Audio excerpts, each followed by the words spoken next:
Stranger in a Strange Land by Robert A. Heinlein continued. Cassette 7, Side 1. Mike was interested in the disgusting picture. He grokked theoretically what the letter and picture symbolized, and studied the picture with the delight with which he studied each butterfly.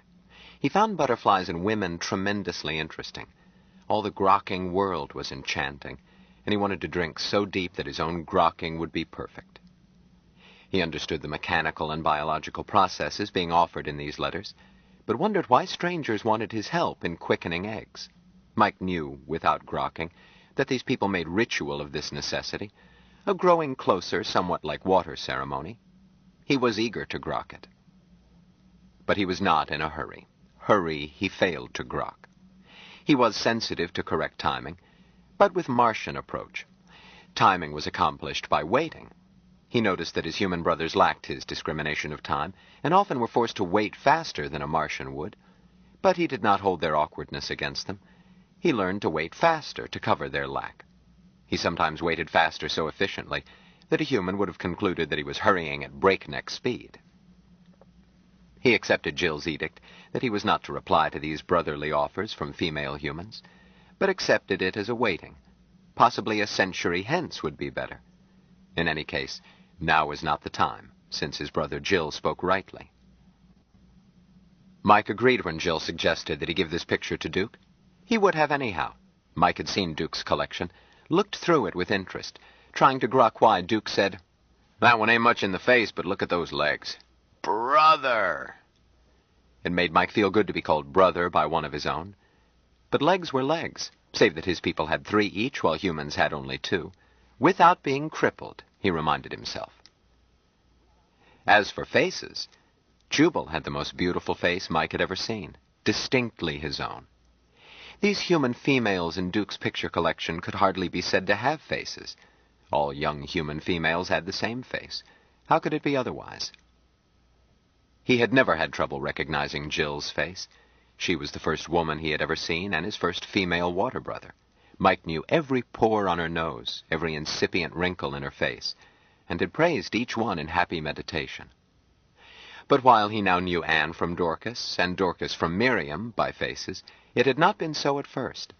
Mike had distinguished by size and coloration, and by voice, since voices were never alike. When, as sometimes did happen, all 3 females were quiet at once, it was well that Anne was so much bigger, Dorcas so small, and that Miriam, bigger than Dorcas but smaller than Anne, nevertheless need not be mistaken for another if Anne or Dorcas was absent, because Miriam had hair called red, even though it was not the color called red when speaking of anything but hair. Mike knew that every English word held more than one meaning. It was a fact one got used to, just as the sameness of girl faces one could get used to. And after waiting, they were no longer the same. Mike now could call up Anne's face and count the pores in her nose as readily as Jill's. In essence, even an egg was uniquely self, different from all other eggs, anywhere and when. So each girl had potentially her own face, no matter how small the difference. Mike gave the picture to Duke, and was warmed by Duke's pleasure. Mike was not depriving himself. He could see it in his mind whenever he wished. Even the face, as it had glowed with an unusual expression of beautiful pain. He accepted Duke's thanks and went happily back to his mail. Mike did not share Jubal's annoyance at the postal avalanche. He reveled in it. Insurance ads and marriage proposals. His trip to the palace had opened his eyes to enormous variety in this world, and he resolved to grok it all. It would take centuries, and he must grow and grow and grow, but he was in no hurry. He grokked that eternity and the ever-beautifully changing now were identical. He decided not to reread the Encyclopedia Britannica. Mail gave him brighter glimpses of the world. He read it, grokked what he could, remembered the rest for contemplation while the household slept. He was beginning, he thought, to grok business, buying, selling, and related on-Martian activities. The encyclopedia had left him unfilled, as he now grokked. Each article had assumed that he knew things that he did not. There arrived in the mail from Secretary General Joseph Edgerton Douglas a checkbook and papers. His brother Jubal took pains to explain what money was and how it was used. Mike failed to understand, even though Jubal showed him how to make out a check, gave him money in exchange for it, taught him to count it. Then suddenly, with grokking so blinding that he trembled, he understood money. These pretty pictures and bright medallions were not money. They were symbols for an idea which spread through these people, all through their world. But things were not money, any more than water shared was growing closer. Money was an idea, as abstract as an old one's thoughts. Money was a great structured symbol for balancing and healing and growing closer. Mike was dazzled with the magnificent beauty of money. The flow and change and countermarching of symbols was beautiful in small, reminding him of games taught nestlings to encourage them to reason and grow. But it was the totality that dazzled him, an entire world reflected in one dynamic symbol structure. Mike then grokked that the old ones of this race were very old indeed to have composed such beauty. He wished humbly to be allowed to meet one. Jubal encouraged him to spend money, and Mike did so, with the timid eagerness of a bride being brought to bed. Jubal suggested that he buy presents for friends, and Jill helped, starting by placing limits, 1 per friend, and a total cost, not even a reciprocal filled 3 of the sum in his account. Mike had intended to spend all. He learned how difficult it was to spend money. There were so many things, all wonderful and incomprehensible. Surrounded by catalogues from Marshall Fields and the Ginza, Bombay and Copenhagen, he felt smothered in riches. Even the Sears and Montgomery catalogue was too much. Jill helped. No, Duke would not want a tractor. Duke likes tractors. He's got one, or Jubal has, which is the same thing. He might like one of those cute little Belgian unicycles. He could take it apart and put it together all day long. But even that is too expensive. Mike, dear, a present ought not to be expensive, unless you are trying to get a girl to marry you, or something. A present should show that you consider that person's tastes, something he would enjoy but probably would not buy. How? That's the problem. Wait, I just remembered something in this morning's mail. She was back quickly. Found it! Listen to this. Living Aphrodite, a deluxe album of feminine beauty in gorgeous stereo color by the world's greatest artists of the camera. Notice this item cannot be mailed. Orders cannot be accepted from addresses in the following states. Pennsylvania's on the list. But we'll find a way. For if I know Duke's tastes, this is what he likes. It was delivered via SS patrol car, and the next ad boasted, "As supplied to the man from Mars by special appointment," which pleased Mike and annoyed Jill. Picking a present for Jubal stumped Jill. What does one buy for a man who has everything he wants that money can buy? 3 wishes, the fountain that Ponce de Leon failed to find, oil for his ancient bones, or 1 golden day of youth? Jubal had long forsworn pets because he outlived them, or, worse yet, it was now possible that a pet would outlive him, be orphaned. They consulted others. "Shucks," Duke told them. "Didn't you know? The boss likes statues." "Really?" Jill answered. "I don't see any sculpture around." "The stuff he likes mostly isn't for sale. He says the crud they make nowadays looks like disaster in a junkyard.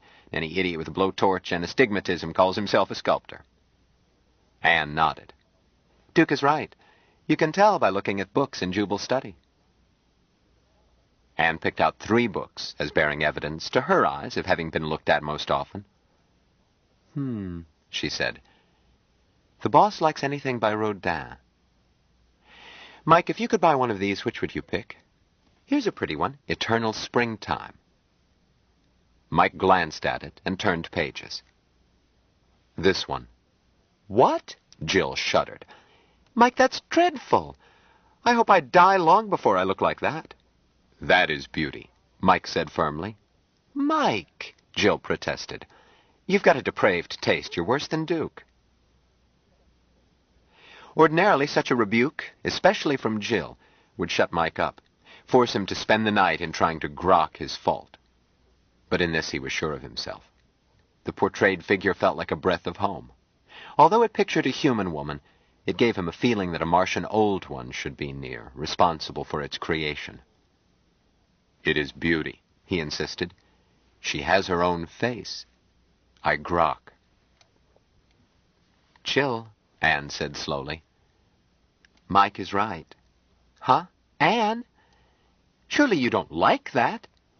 "It frightens me.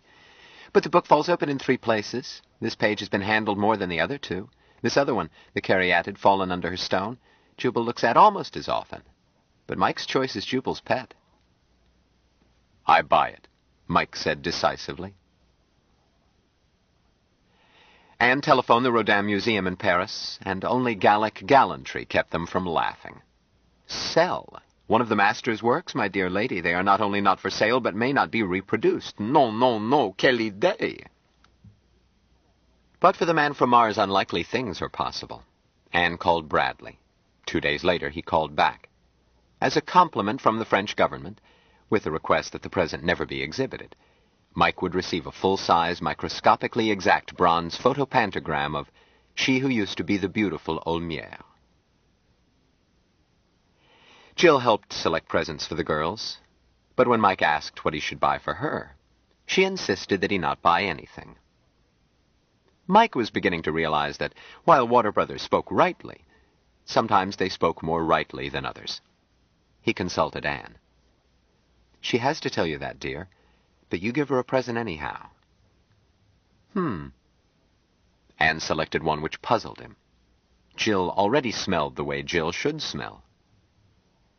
When the present arrived, its size and apparent unimportance added to his misgivings. And when Anne had him with it before giving it to Jill, Mike was more in doubt than ever. The odor was very strong, and not at all like Jill. Jill was delighted with the perfume, and insisted on kissing him at once. In kissing her, he grokked that this gift was what she wanted, and that it made them grow closer.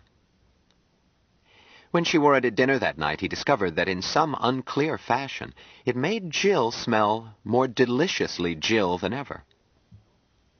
Still stranger, it caused Dorcas to kiss him and whisper, "Micon, the negligee is just lovely, but perhaps someday you'll give me perfume?" Mike could not grok why Dorcas would want it. Dorcas did not smell like Jill, so perfume would not be proper for her.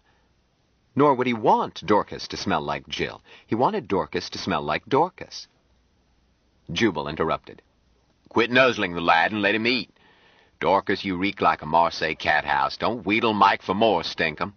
"Boss, mind your own business."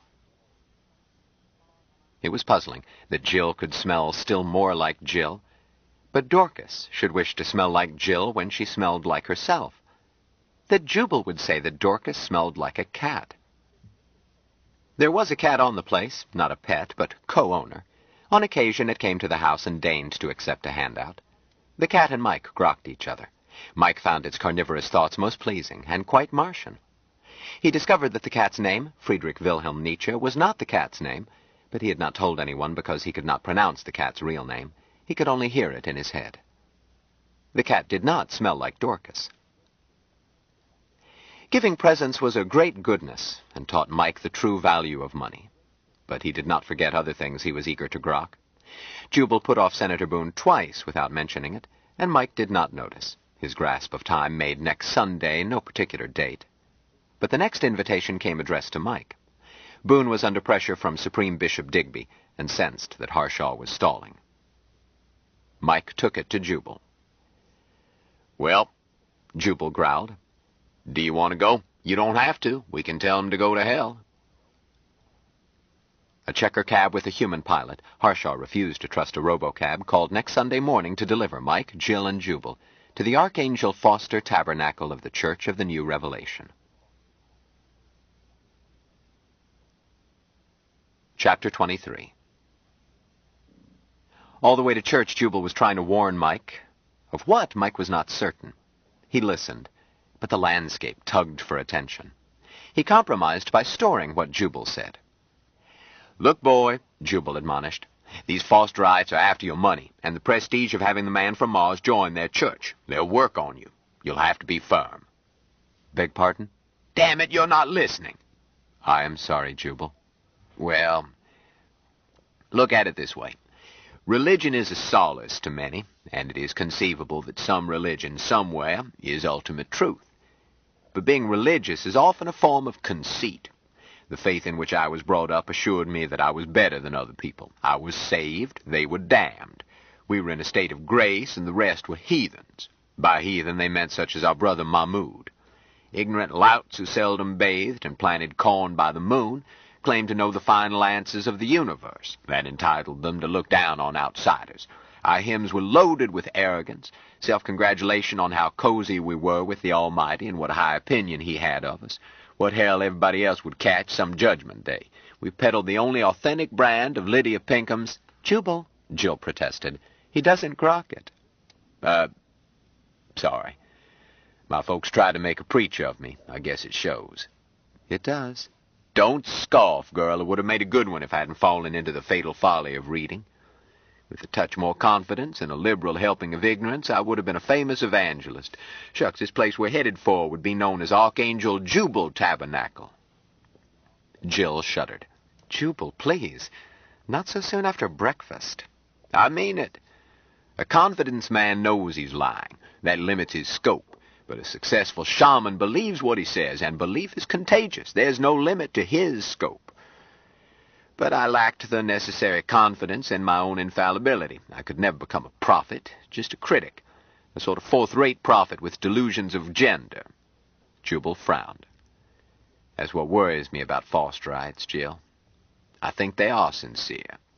Mike is a sucker for sincerity. What do you think they'll try to do? Convert him. Then get the hands on his fortune. I thought you had things fixed so that nobody could. No, just so that nobody can grab it against his will. Ordinarily, he couldn't give it away without the government stepping in.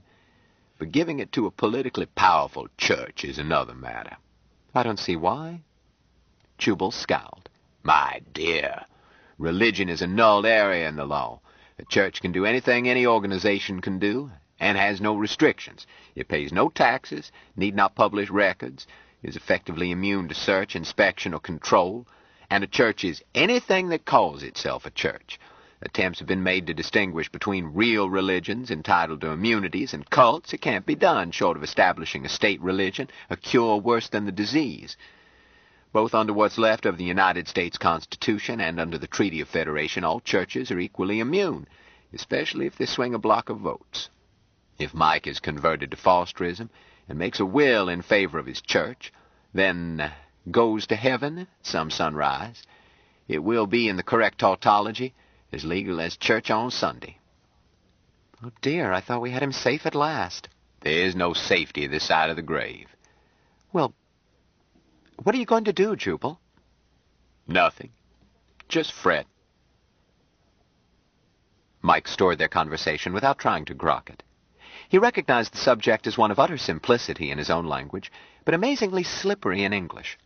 Since his failure to achieve mutual grokking, even with his brother Mahmoud, through imperfect translation of the all-embracing Martian concept as "Thou art God," he had waited. Waiting would fructify at its time.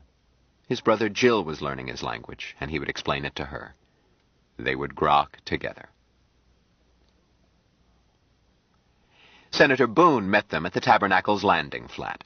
Howdy, folks. May the good Lord bless you this beautiful Sabbath. Mr. Smith, I'm happy to see you again. And you too, Doctor. He took his cigar out of his mouth and looked at Jill. And this little lady, didn't I see you at the palace? Yes, Senator. I'm Jillian Boardman. Thought so, my dear. Are you saved? I guess not, Senator. It's never too late. We'll be happy to have you attend Seeker service in the Outer Tabernacle. I'll find a guardian to guide you. Mr. Smith and the doc will be going into the sanctuary. Senator. What, Doc?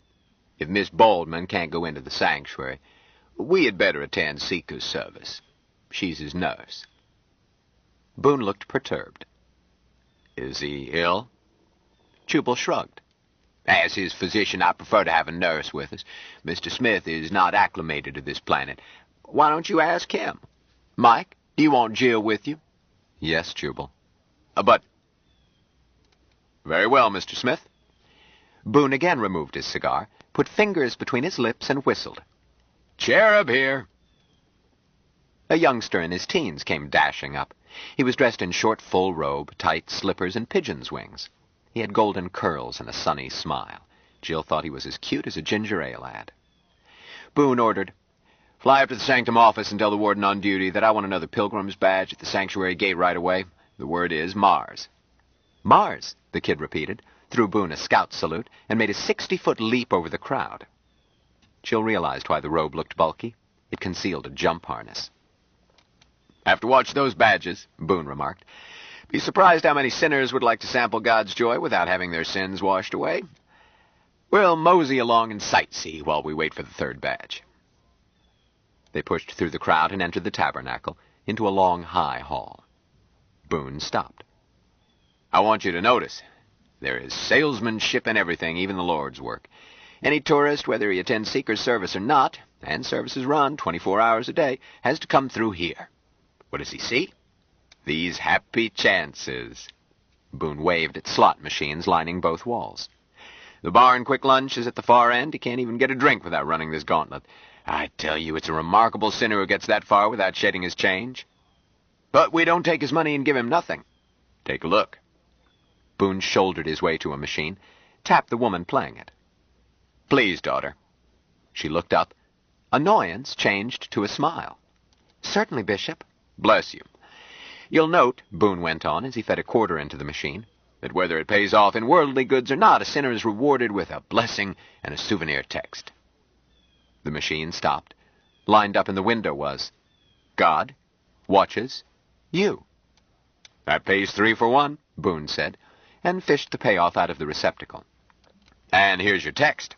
He tore off a paper tab and handed it to Jill. "Keep it, little lady, and ponder it."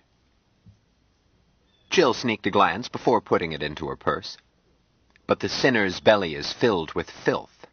NR 22:17. "You'll note," Boone went on, "that the payoff is tokens, not cash, and the bursar's cage is back past the bar. Plenty of opportunity there to make love offerings for charity and other good works, so the sinner probably feeds them back in, with a blessing each time, and another text. The cumulative effect is tremendous. Why, some of our most faithful sheep got their start right in this room." "I don't doubt it," agreed Jubal, "especially if they hit a jackpot.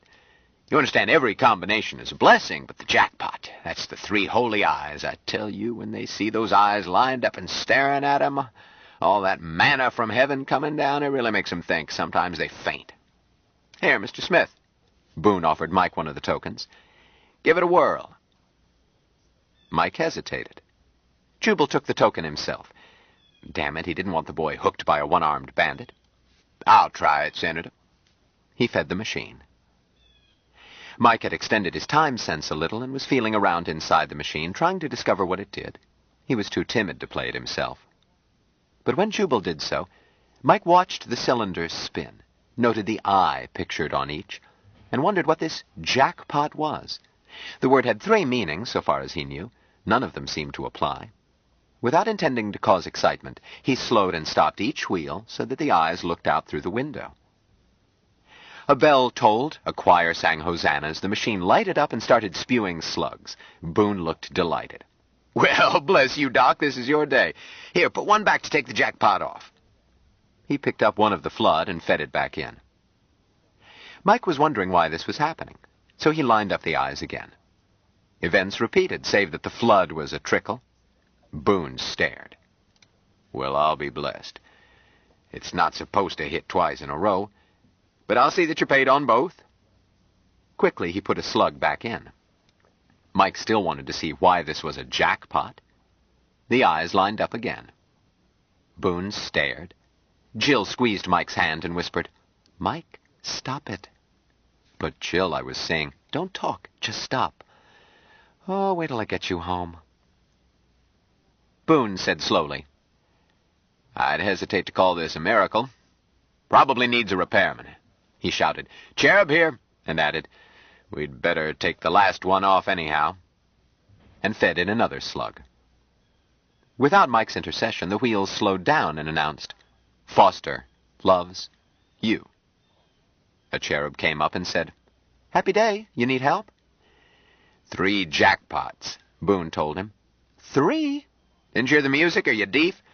We'll be at the bar. Fetch the money here and have somebody check this machine. Yes, Bishop. Boone hurried them to the bar. Gotta get you out of here, he said jovially, before you bankrupt the church. Doc, are you always that lucky? Always, Harshaw said solemnly. He told himself that he did not know that the boy had anything to do with it. But he wished that this ordeal were over. Boone took them to a counter marked reserved and said, This'll do. Or would the little lady like to sit? This is fine. And you call me a little lady once more, and I'll turn Mike loose on you. A bartender hurried up. Happy day, your usual bishop. Double. What'll it be, Doc? And Mr. Smith, don't be bashful. You're the Supreme Bishop's guests. Brandy, thank you. Water on the side. Brandy, thank you, Mike repeated, and added, No water for me, please. Water was not the essence. Nevertheless, he did not wish to drink water here. That's the spirit, Boone said heartily. That's the spirit with spirits, no water. Get it? It's a joke. He dug Jubal in the ribs. What'll it be for the little lady? Cola, milk for your rosy cheeks, or a real happy day drink with the big folks? Senator, Jill said carefully, would your hospitality extend to a martini? Would it? Best martinis in the world. We don't use vermouth, we bless 'em instead. Double martini for the little lady. Bless you, son, and make it fast. We've time for a quick one, then pay our respects to Archangel Foster and on into the sanctuary to hear the Supreme Bishop. The drinks arrived, and the jackpot's payoff. They drank with Boone's blessing. Then he wrangled over the $300, insisting that all prizes belonged to Jubal. Jubal settled it by depositing it all in a love-offering bowl. Boone nodded approvingly. That's a mark of grace, Doc. We'll save you yet. Another round, folks. Jill hoped that someone would say yes. The gin was watered, but it was starting a flame of tolerance in her middle. Nobody spoke up, so Boone led them away, up a flight, past a sign reading, Positively no seekers nor sinners. This means you. Beyond was a gate. Boone said to it, Bishop Boone and 3 pilgrims, guests of the Supreme Bishop. The gate opened. He led them around a curved passage into a room. It was large, luxurious in a style that reminded Jill of undertakers' parlors, but was filled with cheerful music. The theme was Jingle Bells with a Congo beat added. Jill found that it made her want to dance. The far wall was glass, and appeared to be not even that. Boone said briskly, Here we are, folks, in the presence. You don't have to kneel, but do so if it makes you feel better. Most pilgrims do. And there he is, just as he was when he was called up to heaven. Boone gestured with his cigar. Don't he look natural? Preserved by a miracle, flesh incorruptible. That's the very chair he used when he wrote his messages, and that's the pose he was in when he went to heaven. He's never been moved. We built the tabernacle right around him, removing the old church, naturally, and preserving its sacred stones. Facing them about 20 feet away, seated in a chair remarkably like a throne, was an old man. He looked as if he were alive, and he reminded Jill of an old goat on the farm where she had spent childhood summers. Out-thrust lower lip, the whiskers, the fierce brooding eyes. Jill felt her skin prickle. Archangel Foster made her uneasy. Mike said in Martian, My brother, this is an old one? I don't know, Mike. They say he is. He answered, I do not grok an old one. I don't know, I tell you. I grok wrongness. Mike, remember? Yes, Jill. Boone said, What's he saying, little lady? What was your question, Mr. Smith? Jill said quickly, It wasn't anything, Senator. Can I get out of here? I feel faint. She glanced at the corpse. Billowing clouds were above it. One shaft of light cut through and sought out the face. As lighting changed, the face seemed to change. The eyes seemed bright and alive. Boone said soothingly, It has that effect first time. You ought to try the Seeker's Gallery below us, looking up and with different music. Heavy music with subsonics, I believe it is. Reminds them of their sins. Now, this room is a happy thoughts meditation chamber for high officials of the church. I come here and sit and smoke a cigar if I'm feeling a bit low. Please, Senator. Oh, certainly. Wait outside, my dear. Mr. Smith, you stay as long as you like. Jubal said, "Senator, hadn't we best get on into the services?" They left. Jill was shaking. She had been scared silly that Mike might do something to that grisly exhibit. Get them all lynched. Two guards thrust crossed spears in their path at the portal of the sanctuary. Boone said reprovingly, "Come, come, these pilgrims are the Supreme Bishop's personal guests. Where are their badges?" Badges were produced, and with them, door prize numbers. A respectful usher said, "This way, Bishop," and led them up wide stairs to a center box facing the stage. Boone stood back. "You first, little lady?" Boone wanted to sit next to Mike. Harshaw won, and Mike sat between Jill and Jubal with Boone on the aisle. The box was luxurious, self-adjusting seats, ashtrays, drop tables for refreshments. They were above the congregation and less than 100 feet from the altar. In front of it, a young priest was warming up the crowd, shuffling to music and shoving heavily muscled arms back and forth, fists clenched. His strong bass voice joined the choir from time to time. Then he would lift it in exhortation. "Up off your behinds. Gonna let the devil catch you napping." A snake dance was weaving down the right aisle, across in front and back up the center aisle, feet stomping in time with the priest's piston-like jabs and the syncopated chant of the choir. Clump, clump, moan. Clump, clump, moan. Jill felt the beat and realized sheepishly that it would be fun to get into that dance, as more and more people were doing under the brawny young priest's taunts. "That boy's a comer," Boone said approvingly. "I've team preached with him, and I can testify he turns the crowd over to you sizzling. Reverend Jug Jackerman used to play left tackle for the Rams. You've seen him?" "I'm afraid not," Jubal admitted. "I don't follow football." "Really? Why, during the season, most of the faithful stay after services, eat lunch in their pews, and watch the game. The wall behind the altar slides away, and you're looking into the biggest stereo tank ever built. Puts the plays right in your lap. Better reception than you get at home. And it's more thrill with the crowd around you." He whistled. "Cherub, over here." Their usher hurried over. "Yes, Bishop?" "Son, you ran away so fast I didn't have time to put in my order." "I'm sorry, Bishop." "Being sorry won't get you into heaven. Get happy, son. Get that old spring into your step and stay on your toes. Same thing all around, folks?" He gave the order and added, "Bring me a handful of my cigars. See the chief barkeep." "Right away, Bishop." "Bless you, son. Hold it." The snake dance was about to pass under them. Boone leaned over, made a megaphone of his hands, and cut through the noise. "Dawn! Hey, Dawn!" A woman looked up. He beckoned to her. She smiled. "Add a whiskey sour to that. Fly." The woman showed up quickly, as did the drinks. Boone swung a seat out of the back row for her. "Folks, meet Miss Dawn Ardent. My dear, that's Miss Boardman, the little lady down in the corner, and this is the famous Dr. Jubal Harshaw here by me." "Really, Doctor? I think your stories are simply divine." "Thank you." "Oh, I do.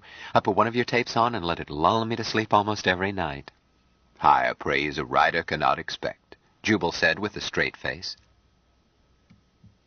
"That's enough, Dawn," put in Boone.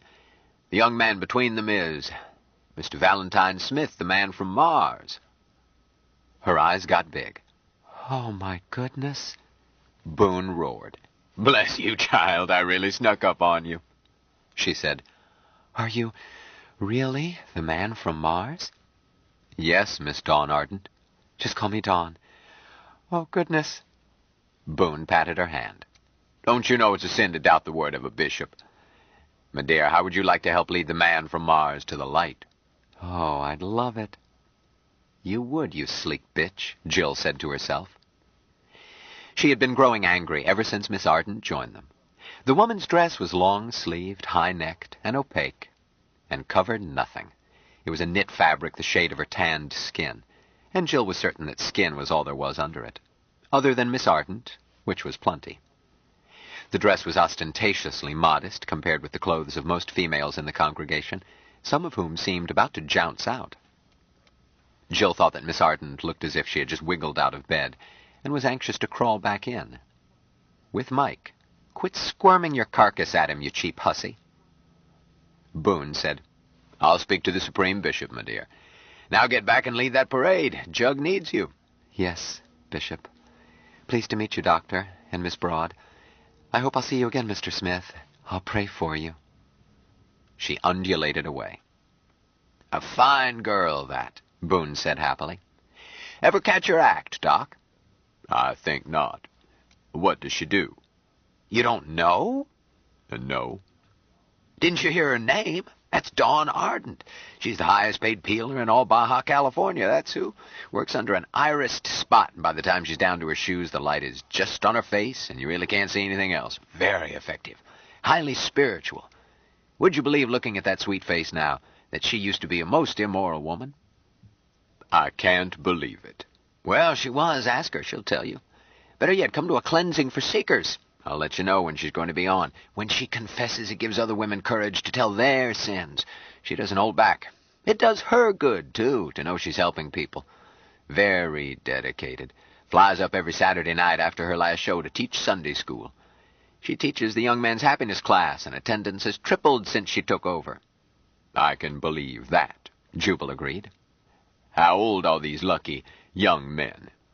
Boone laughed. "You're not fooling me, you old devil. Somebody told you the motto of Dawn's class. Never too old to be young." "No, truly."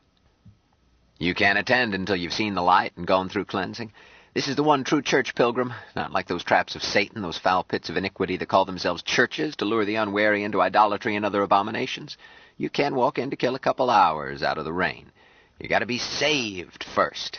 In fact, uh-oh, camera warning." Lights were blinking in each corner of the great hall.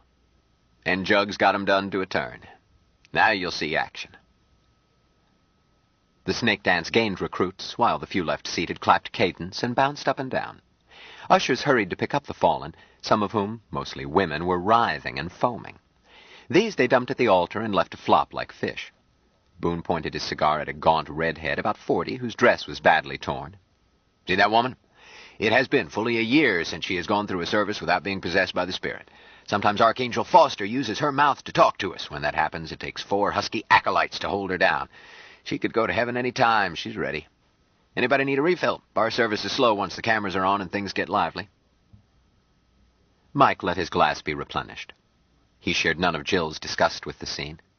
He had been deeply troubled when he discovered that the old one was mere spoiled food, but he tabled that matter and was drinking deep of the frenzy below. It was so Martian in flavor, and he felt both homesick and warmly at home.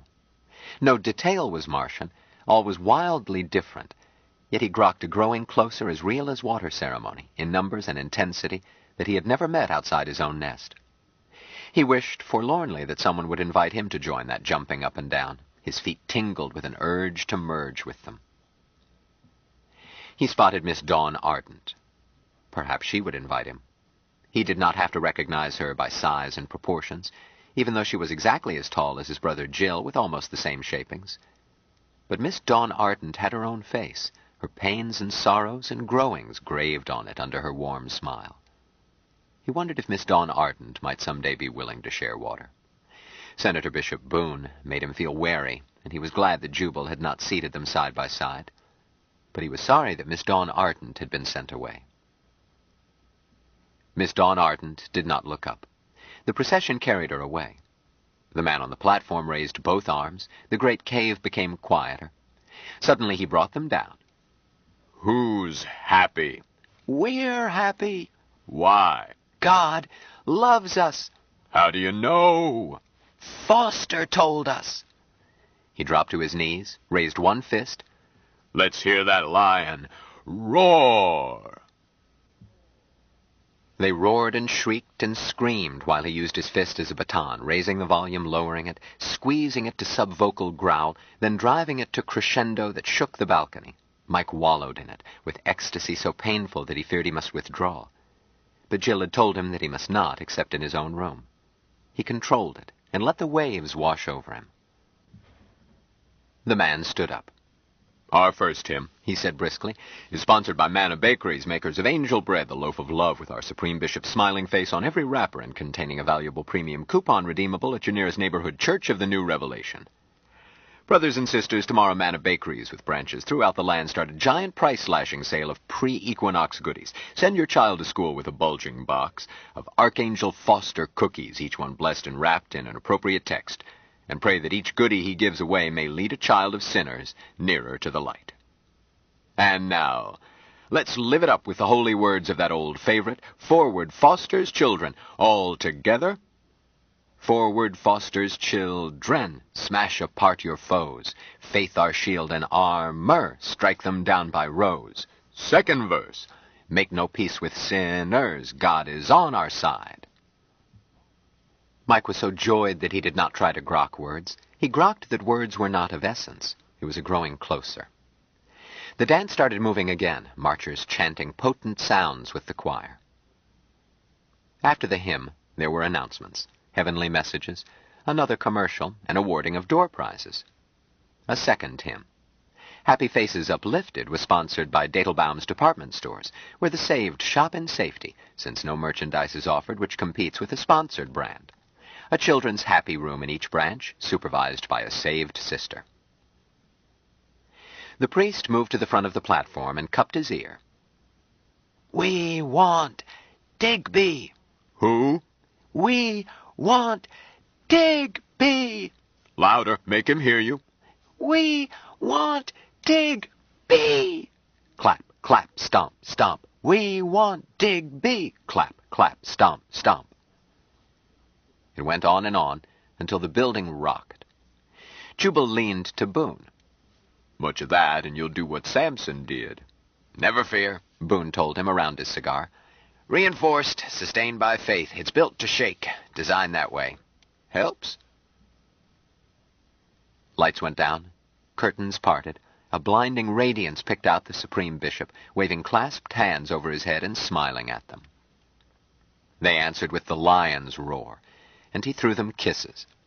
On his way to the pulpit he stopped, raised one of the possessed women still writhing slowly, kissed her, lowered her gently, started on, stopped and knelt by the bony redhead. He reached behind him and a microphone was placed in his hand. He put an arm around her shoulders, placed the pickup near her lips.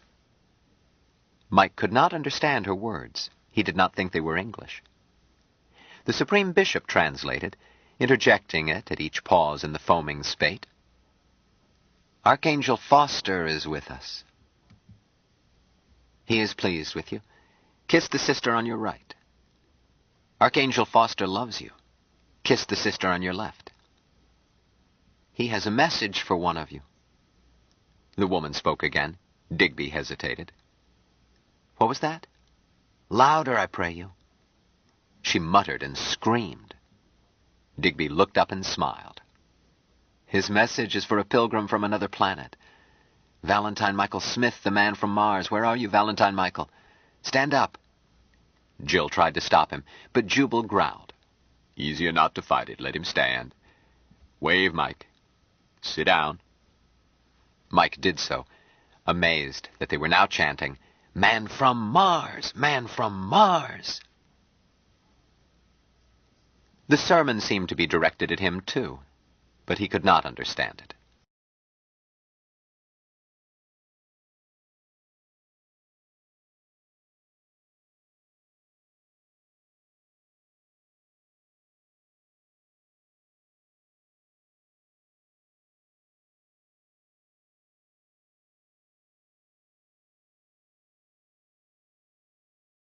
Stranger in a Strange Land by Robert A. Heinlein continued.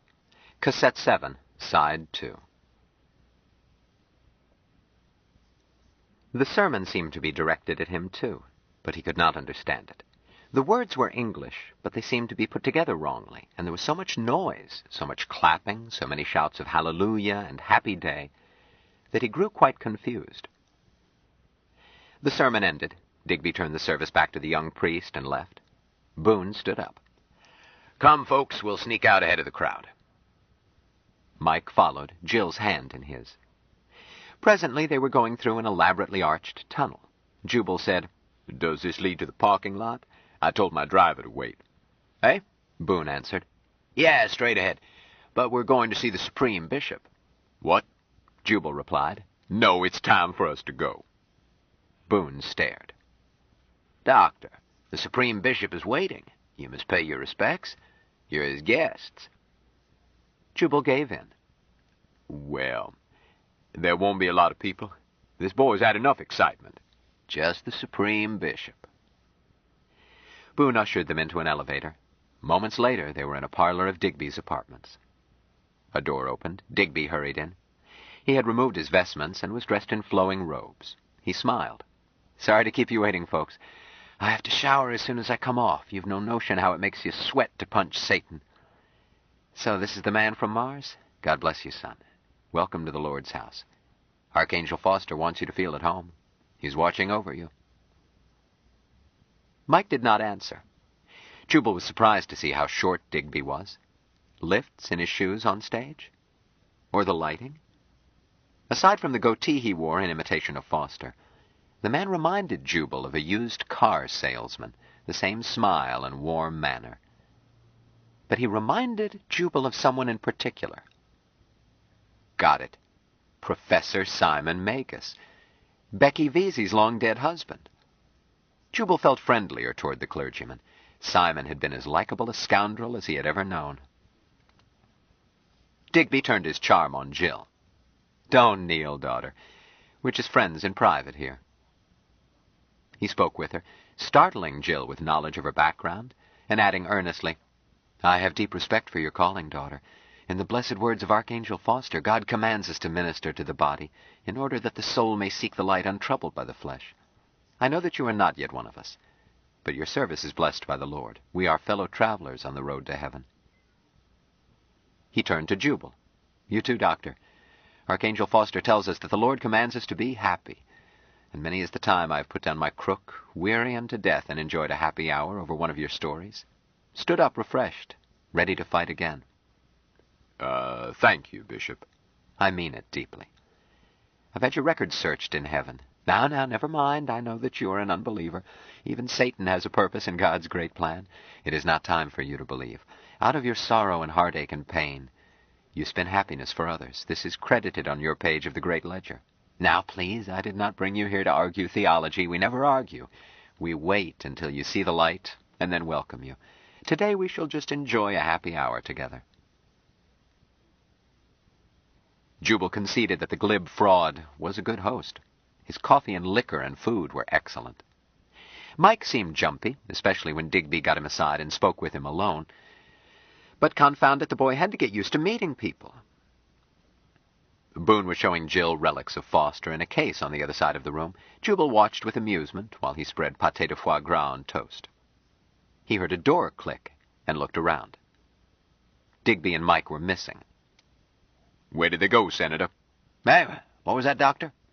"Bishop Digby and Mr. Smith. Where are they?" Boone seemed to notice the closed door. "Oh, they've stepped in there for a moment. There's a retiring room for private audiences. Weren't you in it when the Supreme Bishop was showing you around?" Yes." It was a room with a chair on a dais. A throne, Jubal corrected himself with a grin. And a kneeler. Jubal wondered which one would use the throne and which would be stuck with the kneeler.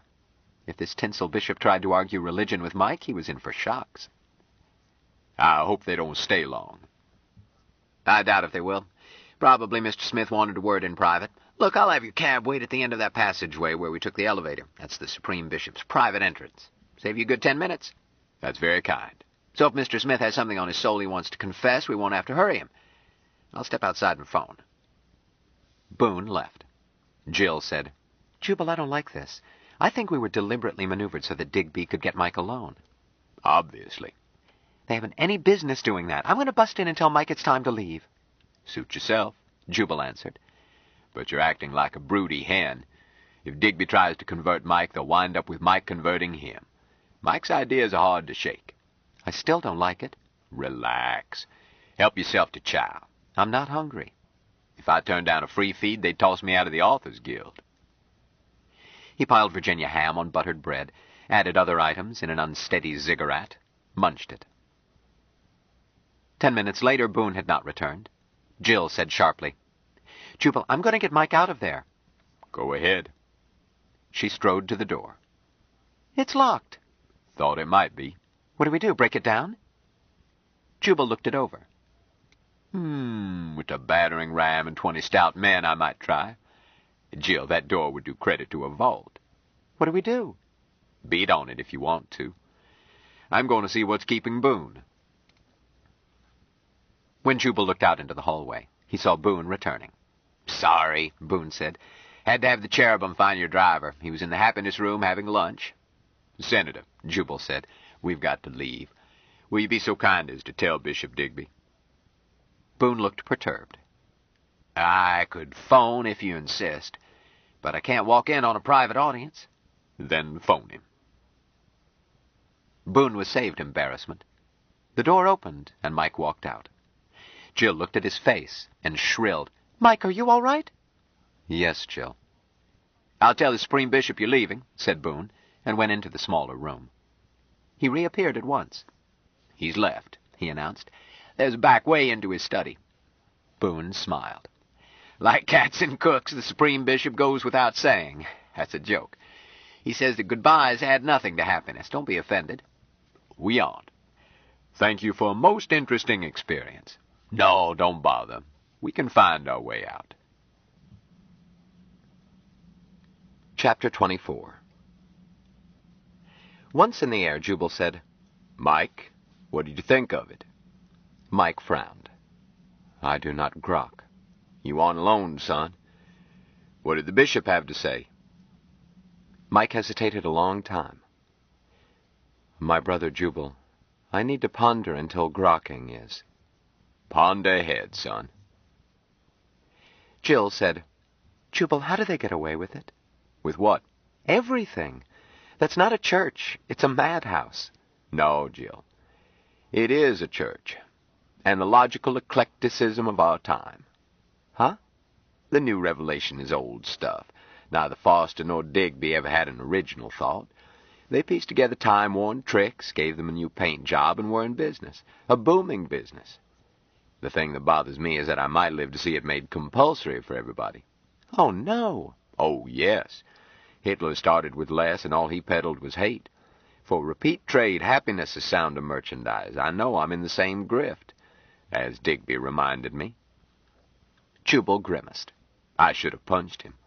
Instead, he made me like it. That's why I'm afraid of him. He's clever. He knows what people want. Happiness. The world has suffered a long century of guilt and fear. Now Digby tells them that they have nothing to fear, this life or hereafter, and that God commands them to be happy. Day in, day out, he keeps pushing it. Don't be afraid. Be happy. "Well, that's all right," Jill admitted.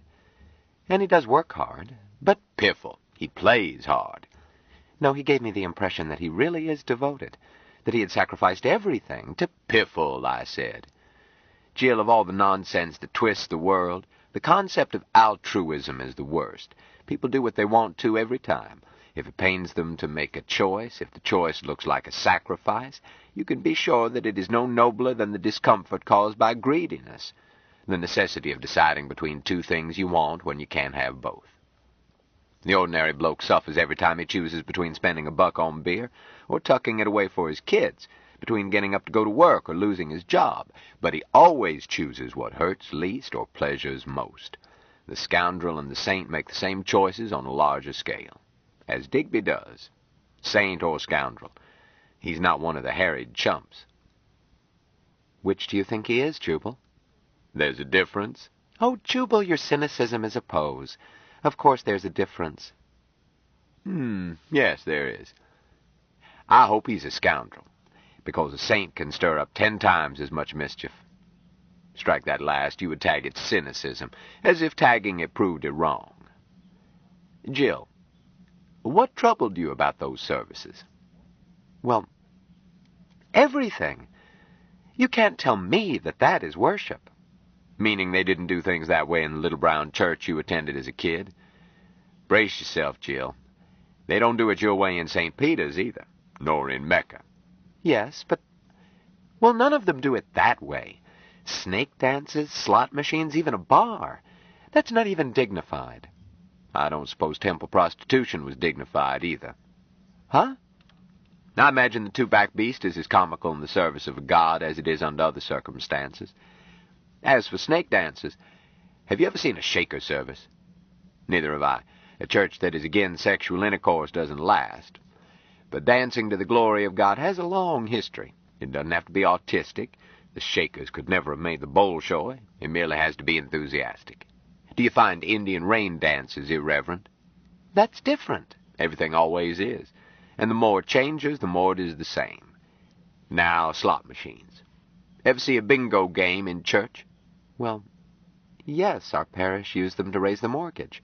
But only on Friday nights. We didn't do such things during church services. So? Reminds me of a wife who was proud of her virtue, slept with other men only when her husband was away. Jubal, the two cases are miles apart. Probably. Analogy is even slipperier than logic. But, little lady... Smile when you say that? It's a joke. Jill, if a thing is sinful on Sunday, it is sinful on Friday. At least it grokks that way to me. And perhaps to a man from Mars. The only difference I see is that the Fosterites give away, absolutely free, a scriptural text even if you lose. Could your bingo games make that claim? Fake scripture? A text from the New Revelation. Boss, have you read the thing? I've read it. Then you know. It's just dressed up in biblical language. Part is icky sweet, more is nonsense, and some is just hateful. Jubal was silent a long time. At last he said, Jill, are you familiar with Hindu sacred writings? I'm afraid not. The Koran? Any other major scripture? I could illustrate my point from the Bible, but do not wish to hurt your feelings. You won't hurt my feelings. Well, I'll use the Old Testament. Picking it to pieces usually doesn't upset people as much. You know about Sodom and Gomorrah? How Lot was saved from these wicked cities when Yahweh smote 'em? Oh, of course. His wife was turned into a pillar of salt. Always seemed to me a stiff punishment. But we were speaking of Lot. Peter describes him as a just, godly, and righteous man, vexed by the filthy conversation of the wicked. St. Peter must be an authority on virtue, since to him were given the keys to the kingdom of heaven. But it is hard to see what made Lot such a paragon. He divided a cattle range at his brother's suggestion. He got captured in battle. He lammed out of town to save his skin. He fed and sheltered 2 strangers, but his conduct shows that he knew them to be VIPs. And by the Koran and by my own lights, his hospitality would count more if he had thought they were mere beggars. Aside from these items and St. Peter's character reference, there's only one thing in the Bible on which we can judge Lot's virtue. Virtue so great that heavenly intercession saved his life. See Genesis 19, verse 8. What does it say? Look it up. I don't expect you to believe me. Jubal, you're the most infuriating man I've ever met. And you're a very pretty girl, so I don't mind your ignorance. All right, but look it up later. Lot's neighbors beat on his door and wanted to meet these blokes from out of town. Lot didn't argue. He offered a deal. He had 2 daughters, virgins, so he said. He told this mob that he would give them these girls and they could use them any way they liked. A gang shagging. He pleaded with them to do any damn thing they pleased, only quit beating on his door. Jubal, does it really say that? I've modernized the language, but the meaning is as unmistakable as a whore's wink. Lot offered to let a gang of men, young and old, the Bible says, abuse 2 young virgins, if only they wouldn't break down his door. Say, Jubal beamed. I should have tried that when the SS was breaking down my door. Maybe it would have got me into heaven. He frowned. No, the recipe calls for virginis intacti, and I wouldn't have known which of you gals to offer. You won't find out from me.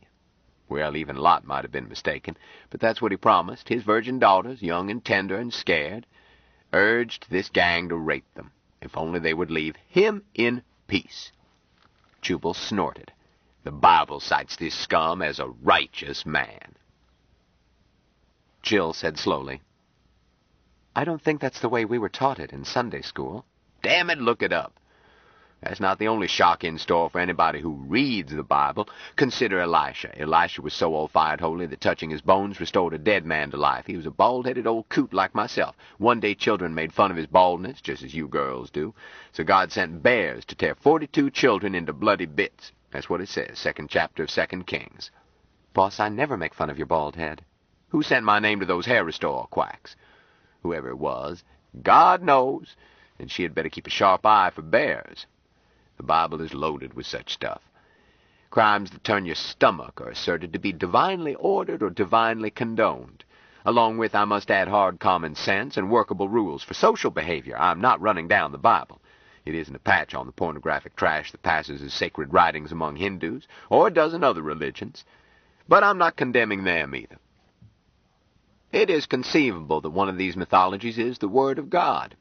That God is, in truth, the sort of paranoid who rends to bits 42 children for sassing his priest. Don't ask me about the front office, I just work here. My point is that Foster's new revelation is sweetness and light as Scripture goes. Bishop Digby's patron is a good Joe. He wants people to be happy. Happy on earth, plus eternal bliss in heaven. He doesn't expect you to chastise the flesh. Oh, no. This is the giant economy package. If you like to drink and gamble and dance and wench, come to church and do it under holy auspices. Do it with your conscience free. Have fun at it. Live it up. Get happy. Jubal failed to look happy. Of course there's a charge. Digby's God expects to be acknowledged. Anyone stupid enough to refuse to get happy on his terms is a sinner and deserves anything that happens to him. But this rule is common to all gods. Don't blame Foster and Digby. Their snake oil is orthodox in all respects. Boss, you sound halfway converted. Not me. I don't enjoy snake dances. I despise crowds, and I do not let slobs tell me where to go on Sundays. I simply object to your criticizing them for the wrong things.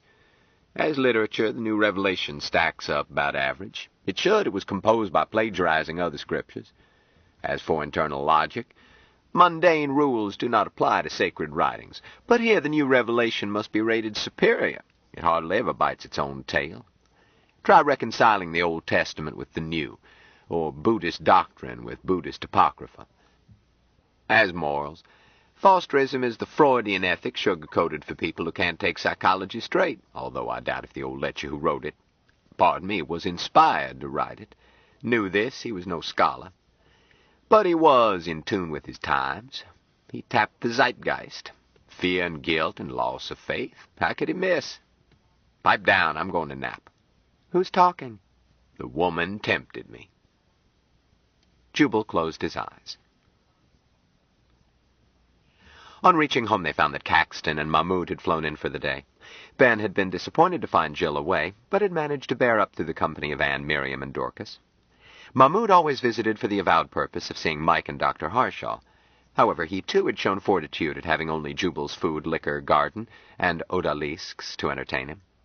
Miriam was rubbing his back while Dorcas rubbed his head. Jubal looked at him. But don't get up. I can't. She's sitting on me. Hi, Mike. Hi, my brother Stinky, Dr. Mahmoud. Mike then gravely greeted Ben and asked to be excused. Run along, son, Jubal told him. Anne said, Mike, have you had lunch? He said solemnly, Anne, I am not hungry. Thank you, turned and went into the house. Mahmoud twisted, almost unseating Miriam. Jubal, what's troubling our son?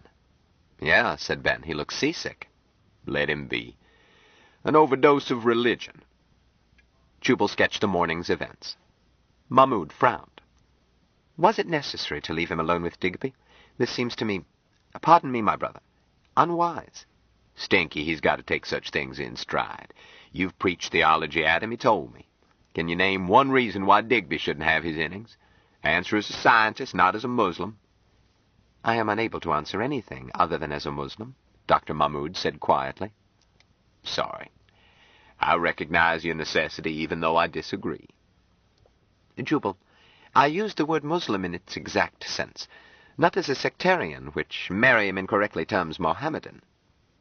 Which I'll go on calling you until you learn to pronounce Miriam. Quit squirming.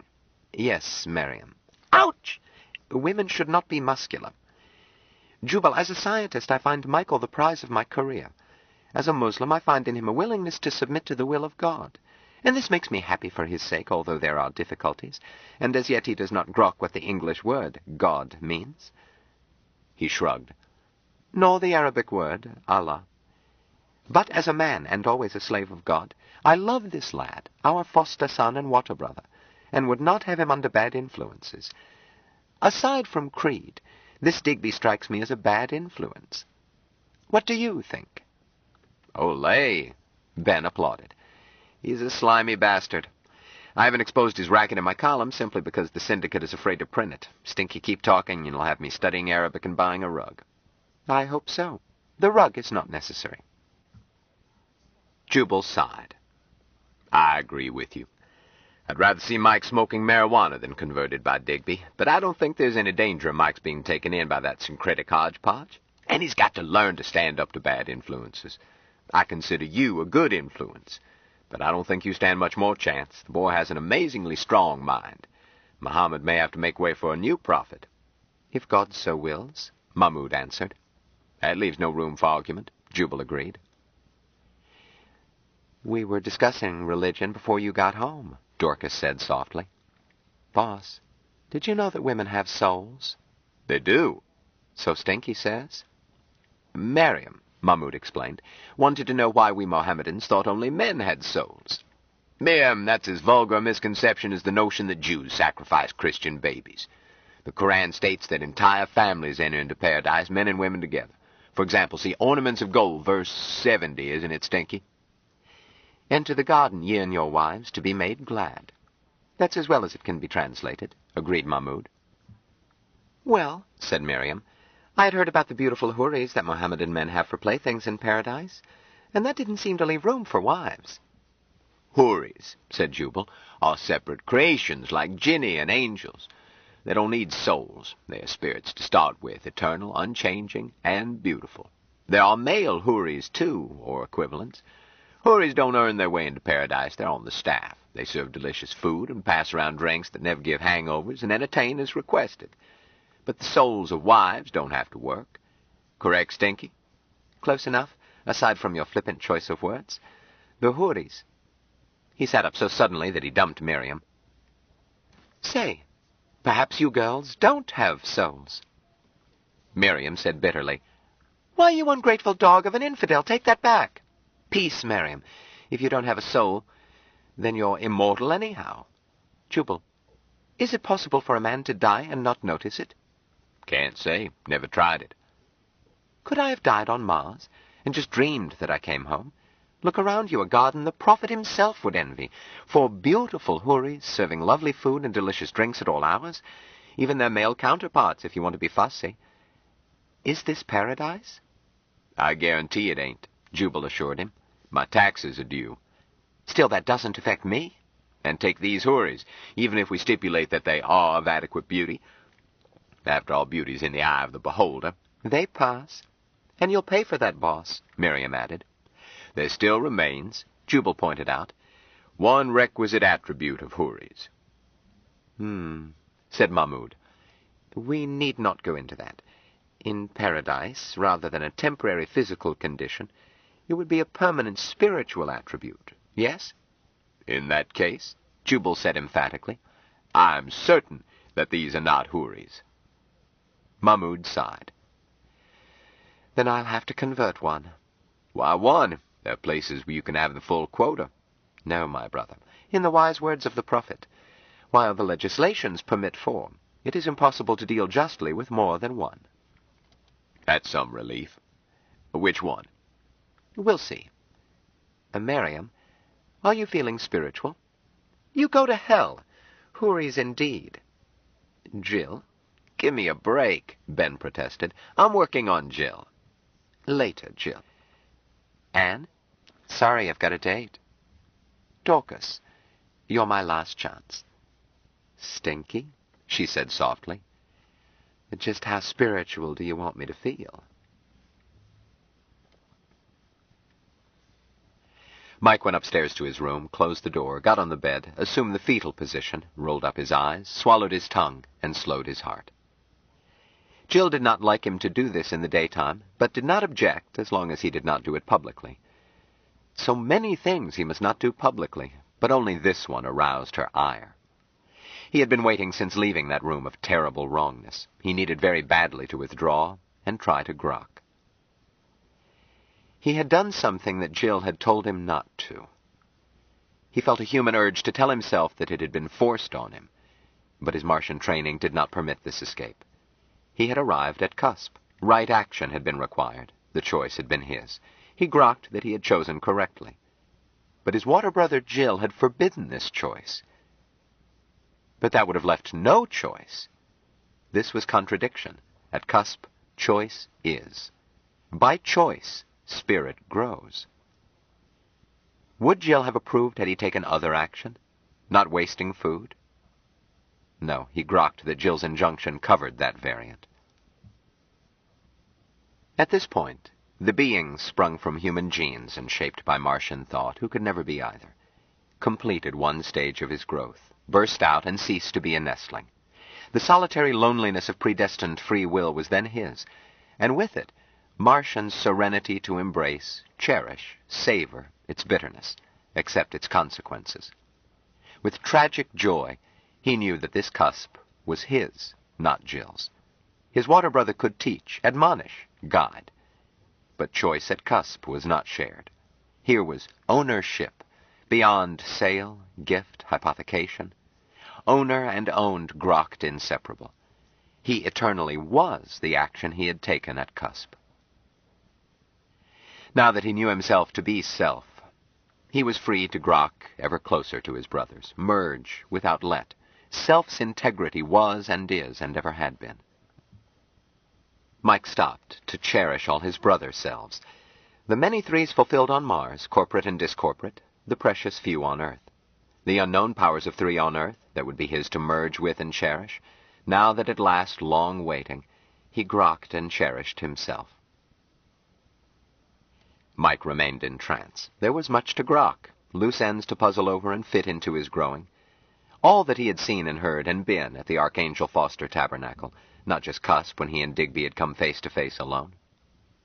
Why Bishop Senator Boone made him warily uneasy. How Miss Dawn Ardent tasted like a water brother when she was not. The smell of goodness he had incompletely grokked, and the jumping up and down and wailing. Jubal's conversations, coming and going. Jubal's words troubled him most. He studied them, compared them with what he had been taught as a nestling, struggling to bridge between languages, the one he thought with and the one he was learning to think in. The word church, which turned up over and over again among Jubal's words, gave him knotty difficulty. There was no Martian concept to match it. Unless one took church and worship and God and congregation and many other words and equated them to the totality of the only world he had known during growing waiting, then forced the concept back into English in that phrase, which had been rejected by each differently, by Jubal, by Mahmoud, by Digby. Thou art God. He was closer to understanding it in English now, although it could never have the inevitability of the Martian concept it stood for. In his mind he spoke simultaneously the English sentence and the Martian word, and felt closer grokking. Repeating it like a student, telling himself that the jewel is in the lotus, he sank into nirvana. Before midnight he speeded his heart, resumed normal breathing, ran down his checklist, uncurled, and sat up. He had been weary. Now he felt light and gay and clear-headed, ready for the many actions he saw spreading out before him. He felt a puppyish need for company as strong as his earlier necessity for quiet. He stepped out into the hall, was delighted to encounter a water brother. "Hi." "Oh, hello. Mike. My, you look chipper." "I feel fine." "Where is everybody?" "Asleep. Ben and Stinky went home an hour ago, and people started going to bed." "Oh." Mike felt disappointed that Mahmoud had left. He wanted to explain his new grokking. "I ought to be asleep too, but I felt like a snack." "Are you hungry?" "Sure I'm hungry." "Come on, there's some cold chicken and we'll see what else." They went downstairs, loaded a tray lavishly. "Let's take it outside, it's plenty warm."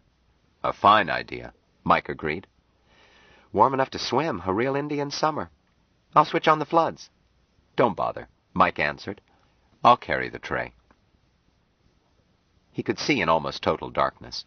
Jubal said that his night sight probably came from the conditions in which he had grown up, and Mike grokked this was true, but grokked that there was more to it. His foster parents had taught him to see. As for the night being warm, he would have been comfortable naked on Mount Everest, but his water brothers had a little tolerance for changes in temperature and pressure. He was considerate of their weakness once he learned of it. But he was looking forward to snow, seeing for himself that each tiny crystal of the water of life was a unique individual, as he had read, walking barefoot, rolling in it. In the meantime, He was pleased with the warm night and the still more pleasing company of his water brother. Okay, take the tray. I'll switch on the underwater lights. That'll be plenty to eat by. Fine. Mike liked having light up through the ripples. It was a goodness, beauty. They picnicked by the pool, then lay back on the grass and looked at stars. Mike, there's Mars. It is Mars, isn't it? Or Antares? It is Mars. Mike, what are they doing on Mars? He hesitated. The question was too wide for the sparse English language. On the side toward the horizon, the southern hemisphere, it is spring. Plants are being taught to grow. Taught to grow? He hesitated. Larry teaches plants to grow. I have helped him. But my people, Martians, I mean, I now grok, you are my people, teach plants another way.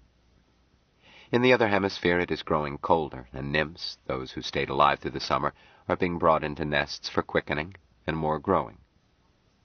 He thought. Of the humans we left at the equator, one has discorporated, and the others are sad. Yes, I heard it in the news. Mike had not heard it. He had not known it until asked. They should not be sad. Mr. Booker T. W. Jones, food technician, first class, is not sad. The old ones have cherished him. You knew him? Yes, he had his own face, dark and beautiful. But he was homesick. Oh, dear. Mike, do you ever get homesick? For Mars? At first I was homesick, he answered. I was lonely always. He rolled toward her and took her in his arms. But now I am not lonely. I grok I shall never be lonely again. Mike, darling. They kissed and went on kissing.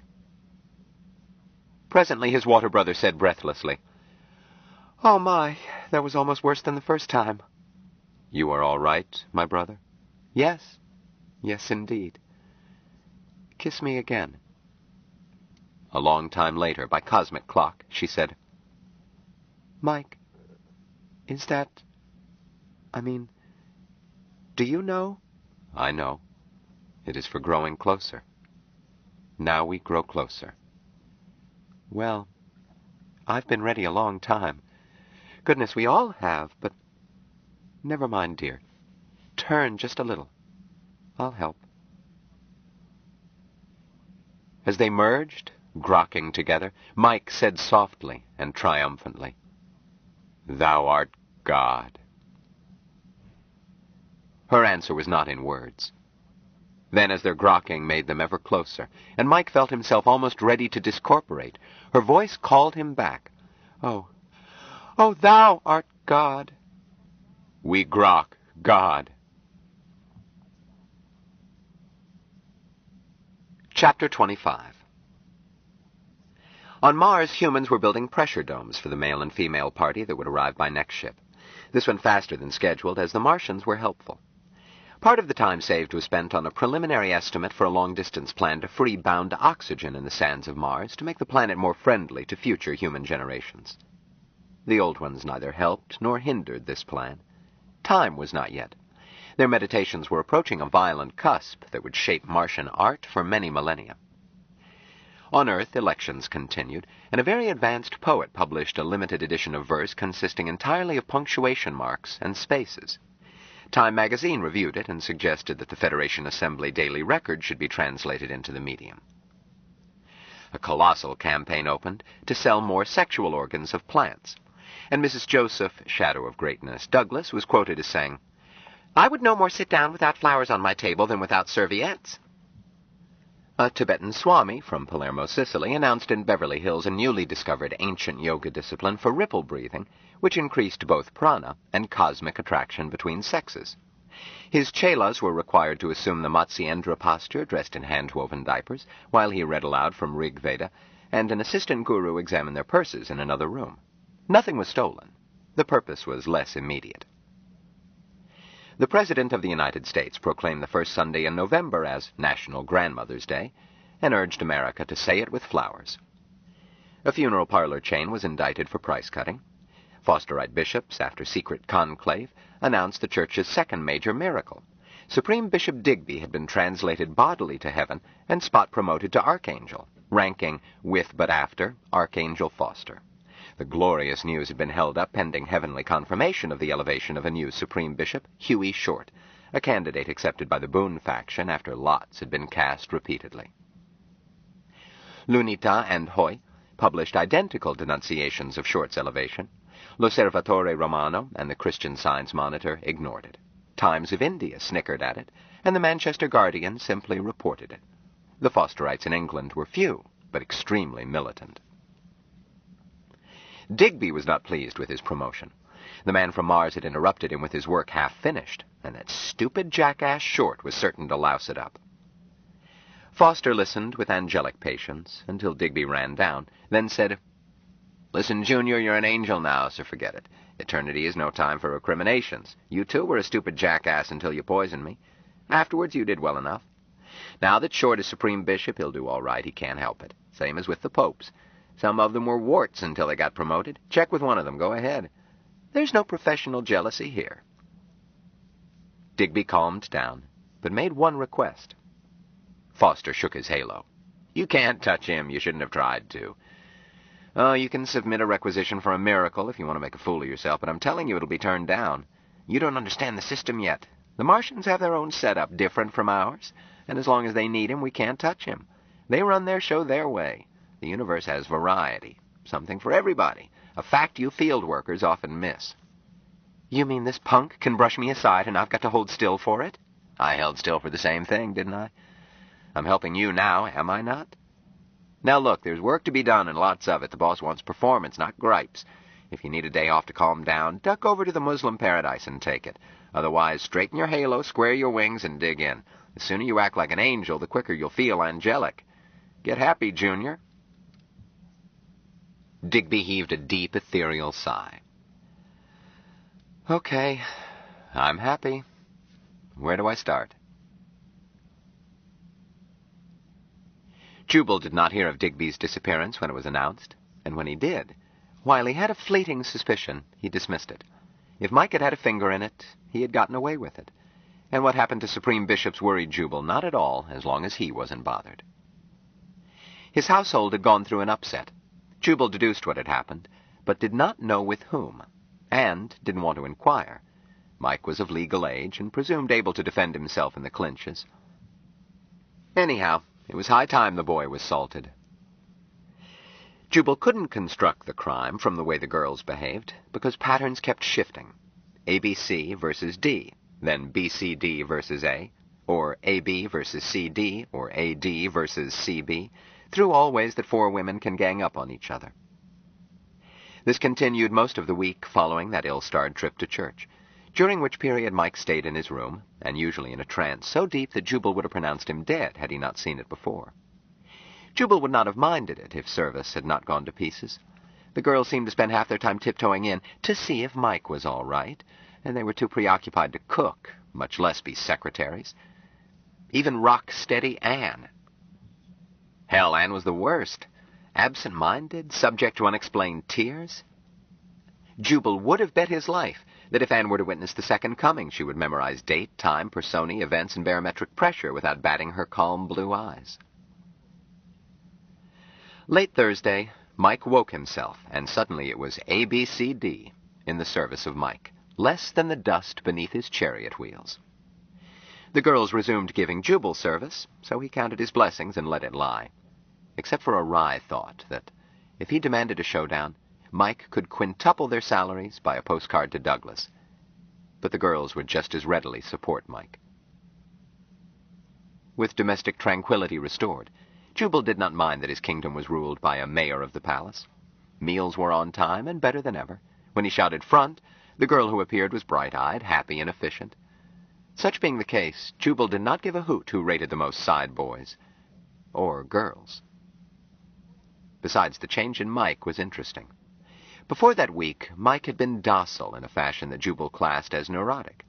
Now he was so self-confident that Jubal would have described it as cocky, had it not been that Mike continued to be unfailingly polite and considerate. He accepted homage from the girls as if a natural right. He seemed older than his age rather than younger. His voice deepened. He spoke with forcefulness rather than timidly. Jubal decided that Mike had joined the human race. He could discharge this patient. Except, Jubal reminded himself, on one point. Mike still did not laugh. He could smile at a joke, and sometimes did not ask to have them explained. Mike was cheerful, even merry, but he never laughed. Jubal decided that it was not important. This patient was sane, healthy, and human. Short weeks earlier, Jubal would have given odds against a cure. He was humble enough not to claim credit. The girls had had more to do with it. Or should he say, girl? From the first week of his stay, Jubal had told Mike almost daily that he was welcome, but that he should stir out and see the world as soon as he felt able. Jubal should not have been surprised when Mike announced one breakfast that he was leaving. But he was surprised, and to his greater surprise, hurt. He covered it by using his napkin unnecessarily. So? When? We're leaving today.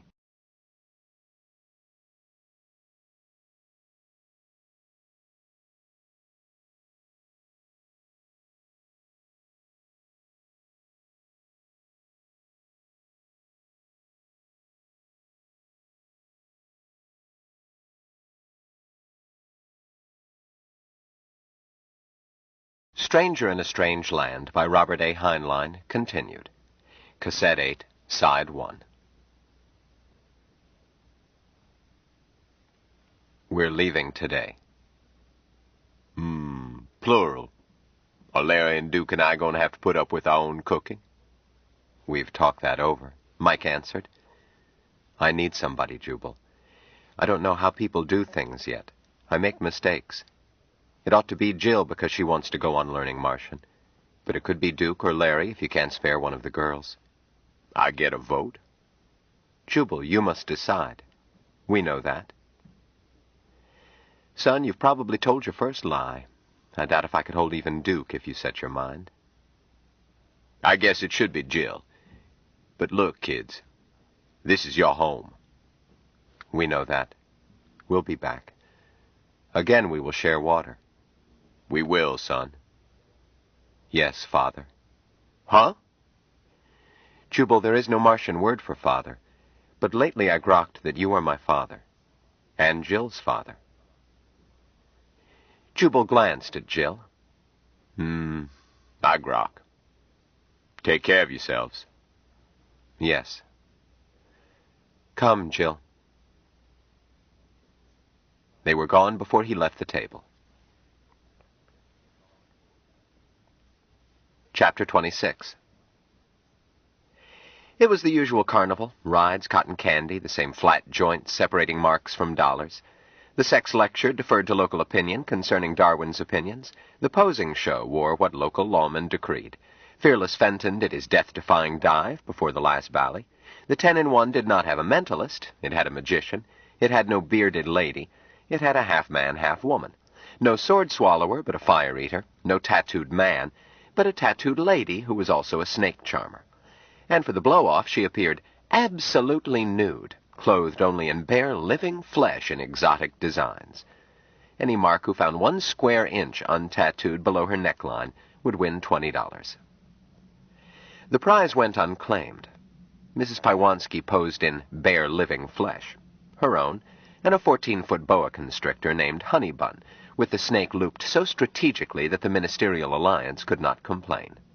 As further protection, for the boa, she stood on a stool in a canvas tank containing a dozen cobras. Besides, the lighting was poor. But Mrs. Pywanski's claim was honest. Until his death, her husband had a tattooing studio in San Pedro. When trade was slack, they decorated each other. Eventually, the artwork on her was so complete from neck down that there was no room for an encore. She took pride in being the most decorated woman in the world by the world's greatest artist, such being her opinion of her husband. Patricia Pywanski associated with grifters and sinners unharmed. She and her husband had been converted by Foster himself. She attended the nearest church of the New Revelation wherever she was. She would gladly have dispensed with any covering in the blow-off because she was clothed in conviction that she was canvas for religious art greater than any in museum or cathedral. When she and George saw the light, there was about 3 square feet of Patricia untouched. Before he died, she carried a pictorial life of Foster from his crib with angels hovering around to the day of glory when he had taken his appointed place. Regrettably, much of this sacred history had to be covered, but she could show it in closed happiness meetings of the churches she attended if the shepherd wanted her to, which he almost always did. Patricia couldn't preach, she couldn't sing. She was never inspired to speak in tongues, but she was a living witness to the light. Her act came next to last. This left time to put away her photographs, then slip behind the rear canvas for the blow-off. Meanwhile, the magician performed. Dr. Apollo passed out steel rings and invited the audience to make sure that each was solid. Then he had them hold the rings so that they overlapped, tapped each overlap with his wand. The links formed a chain. He laid his wand in the air, accepted a bowl of eggs from his assistant, juggled half a dozen. His juggling did not attract many eyes. His assistant got more stares. She wore more than the young ladies in the posing show. Nevertheless, there seemed slight chance that she was tattooed anywhere. The marks hardly noticed. 6 eggs become 5, then 4, 3, 2. At last, Dr. Apollo was tossing 1 egg in the air.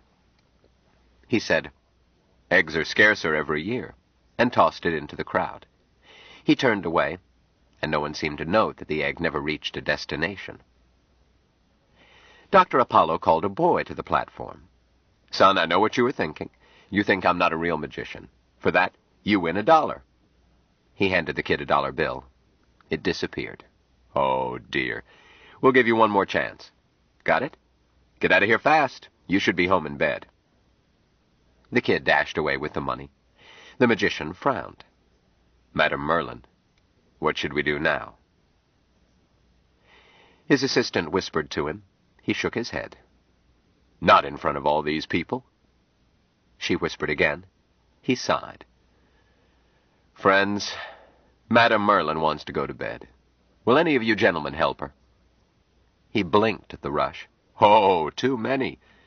Were any of you in the army?" There were still many volunteers. Dr. Apollo picked 2 and said, "There's an army cot under the platform. Just lift the canvas. Now will you set it up on the platform? Madam Merlin, face this way, please." While the men set up the cot, Dr. Apollo made passes in the air. "Sleep. Sleep.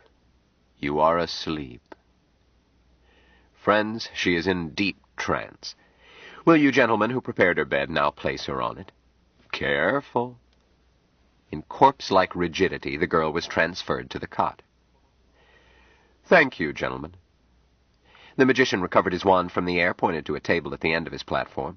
A sheet detached itself from piled props and came to him. "Spread this over her. Cover her head. A lady should not be stared at while sleeping. Thank you. If you will step down. Fine.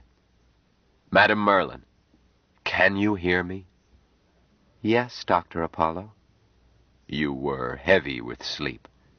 Now you feel lighter. You are sleeping on clouds. You are floating." The sheet-covered form raised about a foot. "Whoops! Don't get too light."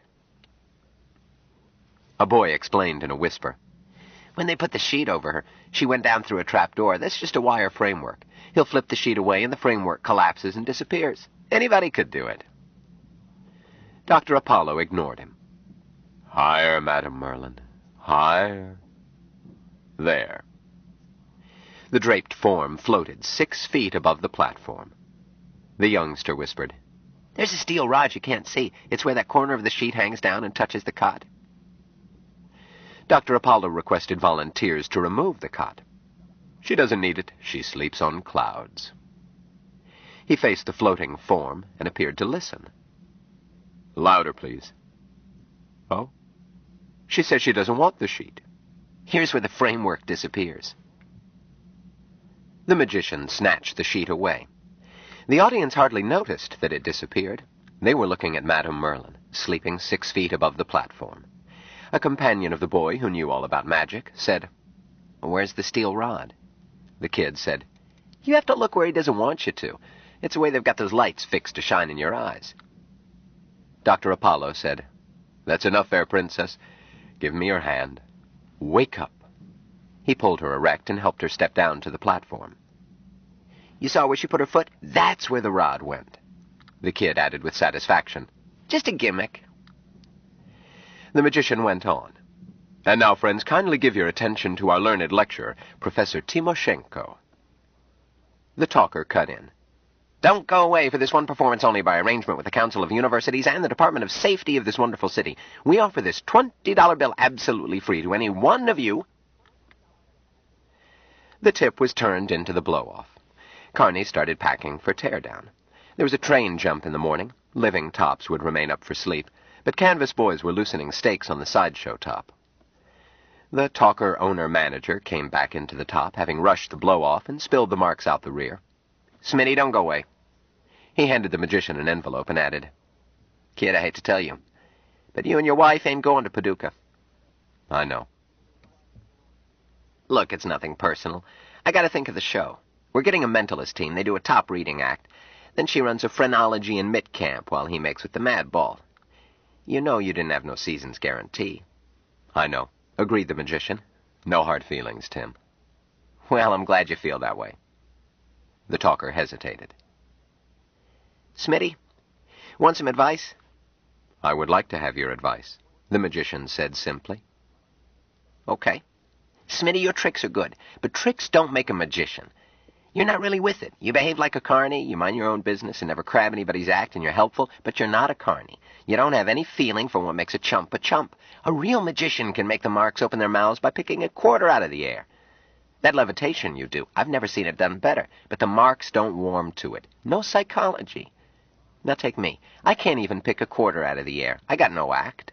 Except that one that counts. I know Marks. I know what he hungers for, even if he don't. That's showmanship, son. Whether you're a politician, a preacher pounding a pulpit, or a magician.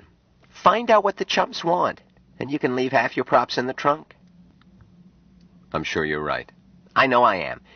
He wants sex and blood and money. We don't give him blood, but we let him hope that a fire eater or a knife thrower will make a mistake. We don't give him money. We encourage his larceny while we take a little. We don't give him sex. But why do 7 out of 10 buy the blow-off? To see a naked broad. So he don't see one, and still we send him out happy. What else does a chump want? Mystery. He wants to think the world is a romantic place when it damn well ain't. That's your job. Only you ain't learned how. Shucks, son, the marks know your tricks are fake. Only they'd like to believe they're real, and it's up to you to help them. That's what you lack. How do I get it, Tim? Hell, you have to learn for yourself. But, well, this notion you had of billing yourself as the man from Mars, you mustn't offer the chump what he can't swallow. They've seen the man from Mars, in pictures or on stereo. You look a bit like him. But even if you were his twin, the marks know they won't find him in a 10-in-1. It's like billing a sword swallower as President of the United States. A chump wants to believe, but he won't let you insult what intelligence he has. Even a chump has brains of a sort. I will remember. I talk too much. A talker gets the habit. Are you kids going to be all right? How's the grouch bag? Hell, I oughtn't to. But do you need a loan? Thanks, Tim. We're not hurting. Well, take care of yourself. Bye, Jill. He hurried out. Patricia Pywanski came in through the rear wearing a robe. Kids, Tim sloughed your act. We were leaving anyhow, Pat. I'm so mad I'm tempted to jump the show. Now, Pat, leave him without a blow-off. He can get acts, but a blow-off the clowns won't clobber is hard to find. Pat, Tim is right. I don't have showmanship. Well, I'm going to miss you. Oh, dear. Look, the show doesn't roll until morning. Come back to my top and sit a while. Jill said, Better yet, Patty, come with us. How would you like to soak in a big, hot tub? I'll bring a bottle. No, Mike objected. I know what you drink, and we've got it. Well, you're at the Imperial, aren't you? I've got to be sure my babies are all right, and tell Honeybun I'll be gone. I'll catch a cab. Half an hour, maybe. They drove with Mike at the controls. It was a small town without robot traffic guidance. Mike drove exactly at zone maximum, sliding into holes Jill did not see until they were through them. He did it without effort. Jill was learning to do it. Mike stretched his time sense until juggling eggs or speeding through traffic was easy, everything in slow motion. She reflected that it was odd in a man who, only months earlier, had been baffled by shoelaces. They did not talk. It was awkward to converse with minds on different time rates. Instead, Jill thought about the life they were leaving, calling it up and cherishing it in Martian concepts and English. All her life until she met Mike, she'd been under the tyranny of the clock, as a girl in school, then as a big girl in a harder school, then the pressures of hospital routine. Carnival life was nothing like that. Aside from standing around looking pretty several times a day, she never had to do anything at any set time. Mike did not care whether they ate once a day or 6 times. Whatever housekeeping she did suited him.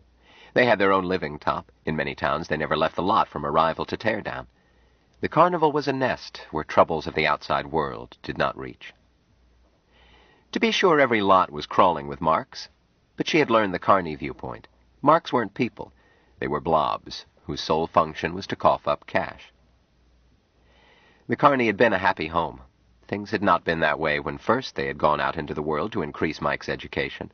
They were spotted repeatedly, and sometimes had trouble getting away, not only from the press, but from endless people who seemed to feel that they had a right to demand things of Mike. Presently, Mike thought his features into mature lines, and made other changes. That, plus the fact that they frequented places where the man from Mars would not be expected to go, got them privacy. About that time, while Jill was phoning home a new mailing address, Jubal suggested a cover-up story. And a few days later, Jill read that the man from Mars had gone into retreat in a Tibetan monastery. The retreat had been Hank's Grill in a nowhere town, with Jill as a waitress and Mike as dishwasher. Mike had a quick way of cleaning dishes when the boss was not watching. They kept that job a week, moved on, sometimes working, sometimes not. They visited public libraries almost daily once Mike found out about them. Mike had thought that Jubal's library contained a copy of every book on Earth. When he learned the marvelous truth, they remained in Akron a month. Jill did a lot of shopping. Mike, with a book, was almost no company. But Baxter's combined shows and riot of fun had been the nicest part of their meandering. Jill recalled with a giggle the time in... what town? When the posing show had been pinched. It wasn't fair. They always worked under prearrangement. Bras or no bras, blue lights or bright lights, whatever the fix was. Nevertheless, the sheriff hauled them in, and the justice of the peace had seemed disposed to jail the girls. The lot closed down, and the carnies went to the hearing along with chumps slavering to catch sight of shameless women. Mike and Jill had crowded into the back of the courtroom. Jill had impressed on Mike that he must never do anything out of the ordinary where it might be noticed. But Mike grokked a cusp. The sheriff was testifying to public lewdness and enjoying it, when suddenly sheriff and judge were stripped bare. Jill and Mike ducked out during the excitement. All the accused left, too. The show tore down and moved to a more honest town. No one connected the miracle with Mike. Jill would treasure forever the expression on the sheriff's face. She started to speak to Mike in her mind, to remind him of how funny that hick sheriff had looked. But Martian had no concept for funny. She could not say it. They shared a growing telepathic bond, but in Martian only. Yes, Jill, his mind answered. Later. They neared the hotel. She felt his mind slow down as he parked the car. Jill preferred camping on the lot, except for one thing. Bathtubs. Showers were all right, but nothing could beat a big tub of hot water. Climb in and soak. So sometimes they checked into a hotel and rented a car. Mike did not, by early training, share her hatred for dirt. He was now as clean as she was, but only because she had retrained him. He could keep himself immaculate without washing, just as he never had to see a barber once he knew how Jill wanted his hair to grow. But Mike enjoyed immersing himself in the water of life as much as ever. The Imperial was old and shabby, but the tub in the bridal suite was big. Jill went to it as they came in, started to fill it, was unsurprised to find herself stripped for her bath. Dear Mike. He knew she liked to shop. He forced her to indulge her weakness by sending to Never Never any outfit which he sensed no longer delighted her. He would do so daily, had she not warned him that too many new clothes would be conspicuous around the carnival. "Thanks, dear," she called out. "Let's climb in." He had either undressed or vanished his clothes. The former, she decided. Mike found buying clothes without interest. He could see no sense in clothes other than for protection against weather, a weakness he did not share. They got in facing each other. She scooped up water, touched it to her lips, offered it to him. The ritual was not necessary. It simply pleased Jill to remind them of something for which no reminder could ever be necessary through eternity. Then she said, "I was thinking how funny that horrid sheriff looked in his skin." "Did he look funny?" "Oh, yes, indeed." "Explain why he was funny. I did not see the joke." I don't think I can. It was not a joke, not like puns and things which can be explained." "I did not grok he was funny," Mike said. "In both men, the judge and the lawman, I grokked wrongness. Had I not known that it would displease you, I would have sent them away." "Dear Mike." She touched his cheek. "Good, Mike. It was better to do what you did. They'll never live it down. There won't be another arrest for indecent exposure there for 50 years. Let's talk about something else.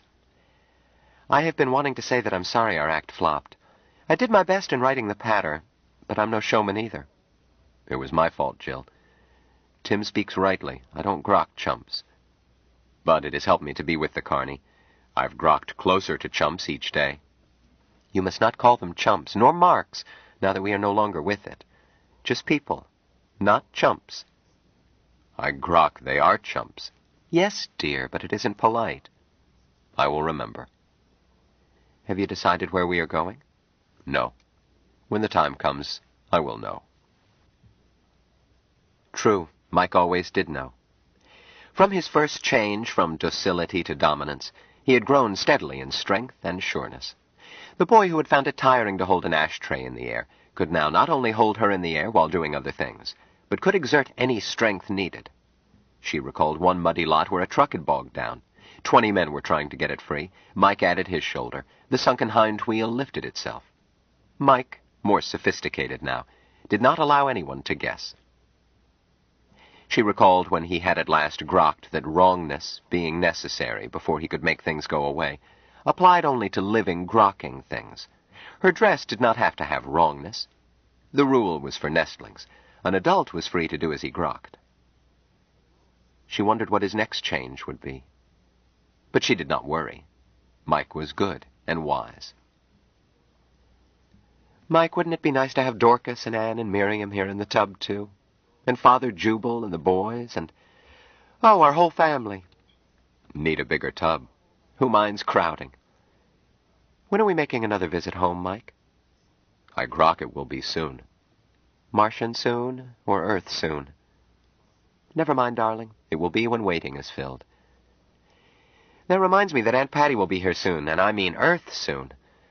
Wash me?" She stood. Soap lifted out of the dish, traveled all over her, replaced itself, and the soapy layers slathered into bubbles. "Ooh, you tickle." "Rinse." "I'll dunk."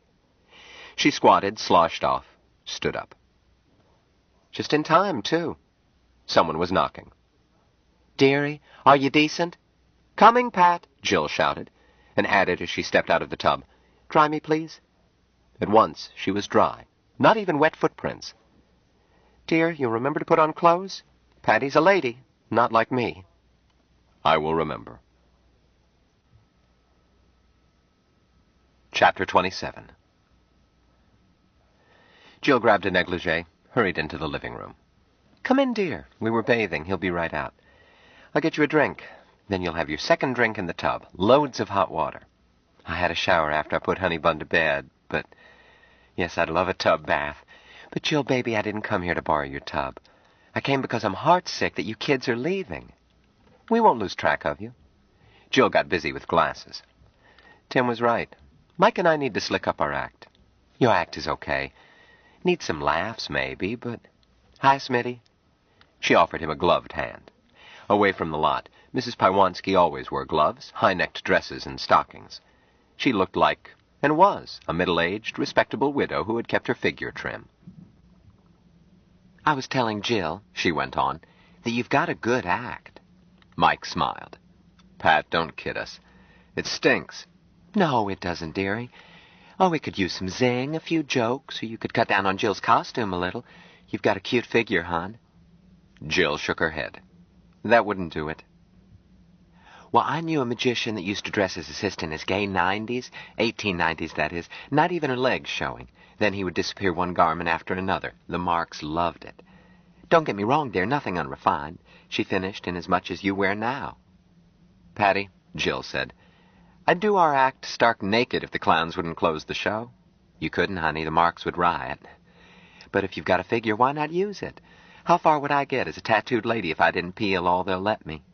Speaking of clothes, Mike said, you don't look comfortable, Pat. The air cooling in this dump has gone sour. Must be at least 90. He dressed in a light robe, enough for easygoing carny manners. He'd affected him only slightly. He sometimes had to adjust his metabolism. But their friend was used to the comfort of almost nothing, and affected clothes to cover her tattoos when out among Marks. Why not get comfortable?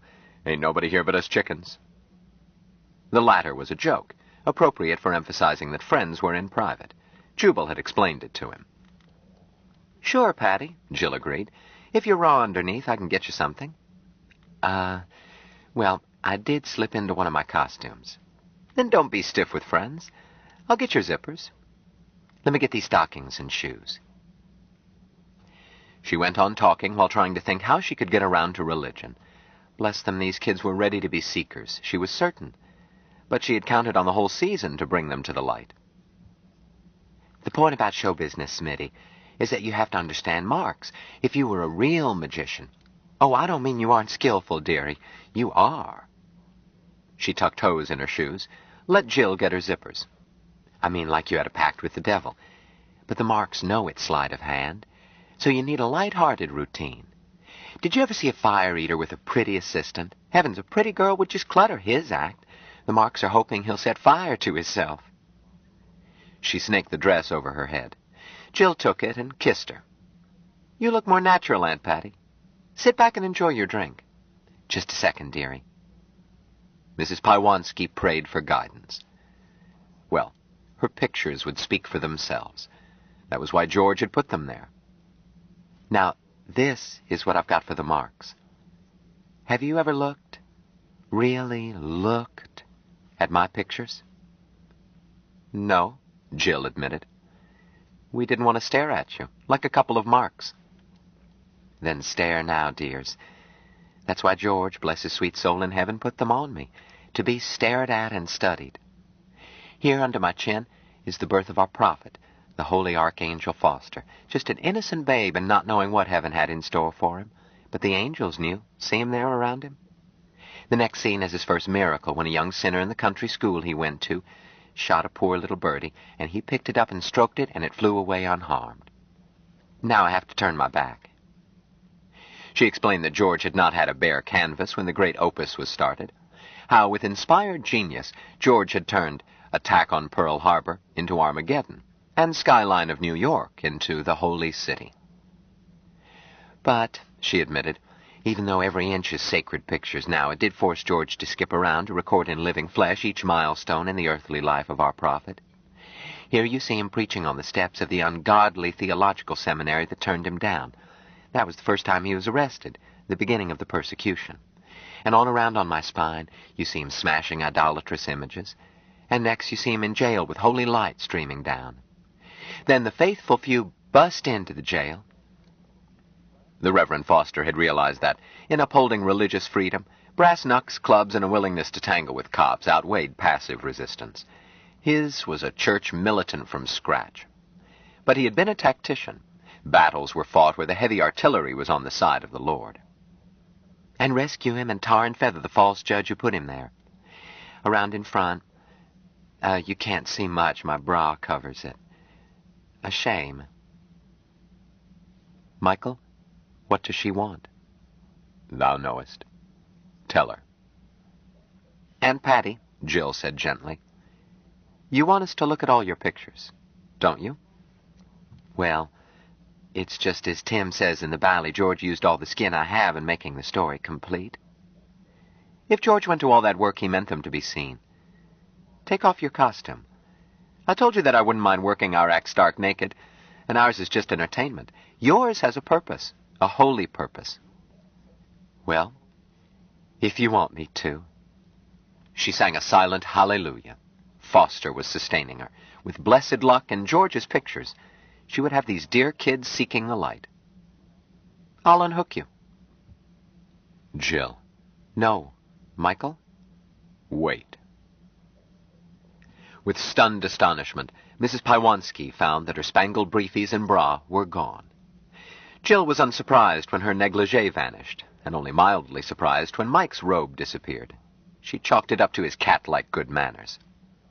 Mrs. Pywanski gasped. Jill put her arms around her. There, dear, it's all right. Mike, you must tell her. Yes, Jill. Pat. Yes, Smitty? You said my tricks were sleight of hand. You were about to take off your costume, so I did it for you. But how? Where is it? Same place Jill's wrapper is, and my robe. Gone. Don't worry, Patty, put in Jill. We'll replace it. Mike, you shouldn't have done it. I'm sorry, Jill. I grokked it was all right. Well, perhaps it is. Aunt Patty wasn't too upset, and would never tell. She was Carney. Mrs. Pywanski was not worried over 2 scraps of costume, nor by nudity, hers or theirs. But she was greatly troubled by a theological problem. Smitty, that was real magic? I guess you would call it that, he agreed, using words exactly. I'd rather call it a miracle, she said bluntly. Call it that if you like. It wasn't sleight of hand. I know that. She was not afraid. Patricia Pywanski was not afraid of anything, being sustained by faith. But she was uneasy for her friends. Smitty, look me in the eye. Have you made a pact with the devil? No, Pat, I have not. She continued to search his eyes. You aren't lying. He doesn't know how to lie, Aunt Patty. So it's a miracle. Smitty, you are a holy man. I don't know, Pat. Archangel Foster didn't know until his teens. Even though he performed miracles before then, you are a holy man. I can feel it. I think I felt it when I first met you. I don't know, Pat. I think he may be, admitted Jill. But he doesn't know. Michael, we've told too much not to tell more. Michael, Patty repeated suddenly. Archangel Michael, sent to us in human form. Patty, please. If he is, he doesn't know it. He wouldn't necessarily know. God performs his wonders in his own way. Aunt Patty, will you please let me talk? Shortly, Mrs. Pywanski knew that Mike was the man from Mars. She agreed to treat him as a man, while stating that she kept her own opinion as to his nature and why he was on Earth. Foster had been truly a man while on Earth, but had been also and always an archangel. If Jill and Michael insisted that they were not saved, she would treat them as they asked to be treated. God moves in mysterious ways. I think you could call us seekers, Mike told her. That's enough, dears. I'm sure you're saved. But Foster himself was a seeker in his early years. I'll help. She participated in another miracle. They were seated on the rug. Jill lay back and suggested it to Mike in her mind. With no patter, no props, Mike lifted her. Patricia watched with serene happiness. Pat, Mike then said, lie flat. She obeyed as readily as if he had been Foster. Jill turned her head. Hadn't you better put me down, Mike? No, I can do it. Mrs. Pywanski felt herself gently lifted. She was not frightened. She felt overpowering religious ecstasy like heat lightning in her loins, making tears come to her eyes. Such power she had not felt since Holy Foster had touched her. Mike moved them closer, and Jill hugged. Her tears increased with gentle sobs of happiness.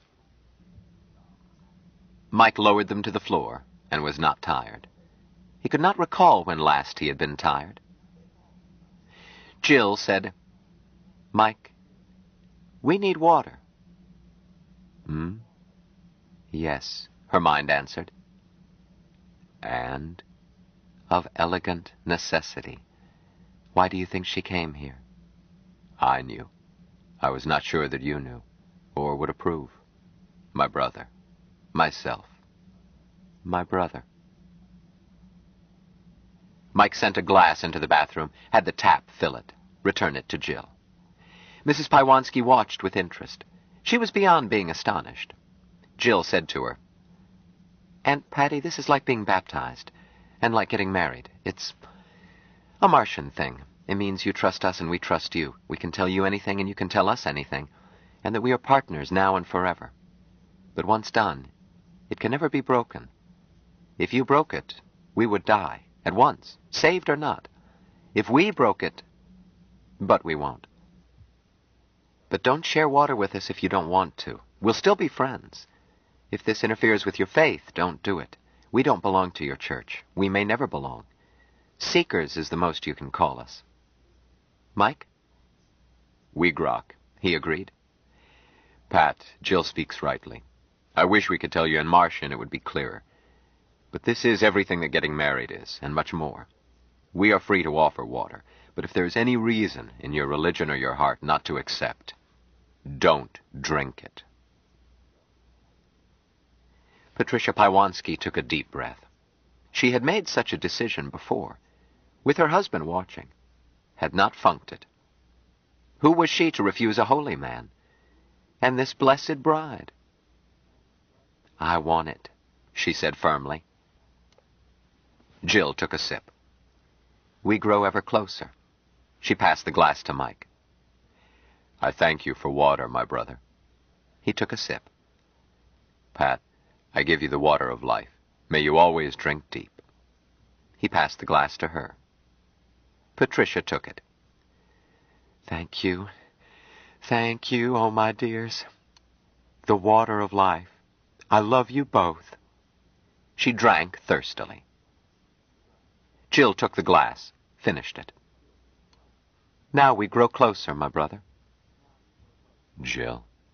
"Now." Michael lifted his new brother, wafted her in, and placed her gently on the bed. Valentine Michael Smith grokked that physical human love, very human and very physical, was not simply a quickening of eggs, nor was it a ritual through which one grew closer. The act itself was a growing closer. He was still grokking it, trying at every opportunity to grok its fullness. He had long since quit shying away from his strong suspicion that even the old ones did not know this ecstasy. He grokked that his new people held spiritual depths unique. Happily, he tried to sound them, with no childhood inhibitions to cause him guilt, nor reluctance of any sort. His human teachers, gentle and generous, had instructed his innocence without bruising it. The result was as unique as he was. Jill was unsurprised to find that Patty accepted with forthright fullness that sharing water with Mike in a very ancient Martian ceremony led at once to sharing Mike himself in an ancient human rite. Jill was somewhat surprised at Pat's calm acceptance when Mike proved capable of miracles here, too. But Jill did not know that Patricia had met a holy man before. She expected more of holy men. Jill was serenely happy that a cusp had been met with right action, then was ecstatically happy to grow closer herself. When they rested, Jill had Mike treat Patty to a bath by telekinesis, and squealed and giggled when the older woman did. Mike had done it playfully for Jill on the initial occasion. It had become a family custom, one that Jill knew Patty would like. It tickled Jill to see Patty's face when she found herself scrubbed by invisible hands, then dried with neither towel nor air blast. Patricia blinked. "After that, I need a drink." "Certainly, darling. And I still want to show you kids my pictures." They went into the living room, and Patty stood in the middle of the rug. "First, look at me. At me, not my pictures. What do you see?" Mike stripped off her tattoos in his mind and looked at his new brother without her decorations. He liked her tattoos. They set her apart and made her a self. They gave her a slightly Martian flavor. She did not have the bland sameness of most humans. He thought of having himself tattooed all over once he grokked what should be pictured. The life of his father, water brother Jubal. He would ponder it. Jill might wish to be tattooed, too. What designs would make Jill more beautifully Jill? What he saw when he looked at Pat without tattoos pleased him not as much. She looked as a woman must look to be woman. Mike still did not grok Duke's collection of pictures. They had taught him that there was variety in sizes, shapes, and colors of women, and some variety in the acrobatics of love, but beyond this he seemed to grok nothing to learn from Duke's prized pictures. Mike's training had made him an exact observer, but that same training had left him unresponsive to the subtle pleasures of voyeurism. It was not that he did not find women, including, emphatically, Patricia Piewanski, sexually stimulating, but it lay not in seeing them. Smell and touch counted more, in which he was quasi-human, quasi-Martian. The parallel Martian reflex, as unsubtle as a sneeze, was triggered by those senses, but could activate only in season. Sex, in a Martian, was as romantic as intravenous feeding. With her pictures gone, Mike noted more sharply one thing. Patricia had her own face, marked in beauty by her life. She had, he saw with wonder, her own face even more than Jill had. It made him feel toward Pat even more of an emotion he did not as yet call love. She had her own odor, too, and her own voice. Her voice was husky. He liked hearing it, even when he did not grok her meaning. Her odor was mixed with a trace of bitter muskiness from handling snakes. Mike liked her snakes and could handle the poisonous ones, not alone by stretching time to avoid their strikes. They grokked with him. He savored their innocent, merciless thoughts. They reminded him of home. Mike was the only other person who could handle Honey Bun with pleasure to the boa constrictor. Her torpor was such that others could handle her. But Mike, she accepted as a substitute for Pat. Mike let the pictures reappear. Jill wondered why Aunt Patty had let herself be tattooed. She would look rather nice if she weren't a living comic strip. But she loved Patty herself, not the way she looked, and it did give her a steady living, until she got so old that Marx wouldn't pay to see her, even if those pictures had been by Rembrandt. She hoped that Patty was tucking away plenty in the grouch bag, then remembered that Aunt Patty was now a water brother, and shared Mike's endless fortune. Jill felt warmed by it. "Well," repeated Mrs. Piewanski, "what do you see? How old am I, Michael?" "I don't know." "Guess." "I can't, Pat." "Oh, go ahead." "Patty," Jill put in, "he really can't. He hasn't learned to judge ages. You know how short a time he's been on Earth. And Mike thinks in Martian years and Martian arithmetic. If it's time or figures, I'll do it for him." "Well, you guess, hon. Be truthful." Jill looked Patty over, noting her trim figure, but also hands and throat and eyes, then discounted by 5 years, despite the honesty owed a water brother. 30-ish, give or take a year." Mrs. Piewanski chortled. "That's one bonus of the true faith, my dears. Jill, hon, I'm crowding 50. You don't look it. That's what happiness does, dearie. After my first kid, I let my figure go to pot. They invented the word broad just for me. My belly looked like 6 months gone, my busts hung down, and I've never had 'em lifted. You can see for yourself. Sure, good surgeon doesn't leave a scar, but on me it would show, dear. It would chop holes in 2 pictures. Then I seen the light. Nope, not exercise, not diet. I eat like a pig. Happiness, dear, perfect happiness in the Lord, through the help of Blessed Foster." "It's amazing," said Jill. Aunt Patty certainly had not dieted nor exercised during the time she had known her, and Jill knew what was excised in breast lifting. Those tattoos had never known a knife. Mike assumed that Pat had learned to think her body as she wished it, whether she attributed it to Foster or not. He was teaching this control to Jill, but she would have to perfect her knowledge of Martian before it could be perfect. No hurry. Waiting would do it. Pat went on. "I wanted you to see what faith can do. But the real change is inside. Happiness. The good Lord knows I'm not gifted with tongues, but I'll try to tell you. First, you've got to realize that all other so-called churches are traps of the devil. Our dear Jesus preached the true faith, so Foster said, and I truly believe. But in the Dark Ages, his words were twisted and changed until Jesus would recognize them. So Foster was sent to proclaim a new revelation and make it clear again. Patricia Paiwansky pointed her finger and suddenly was a priestess clothed in holy dignity and mystic symbols.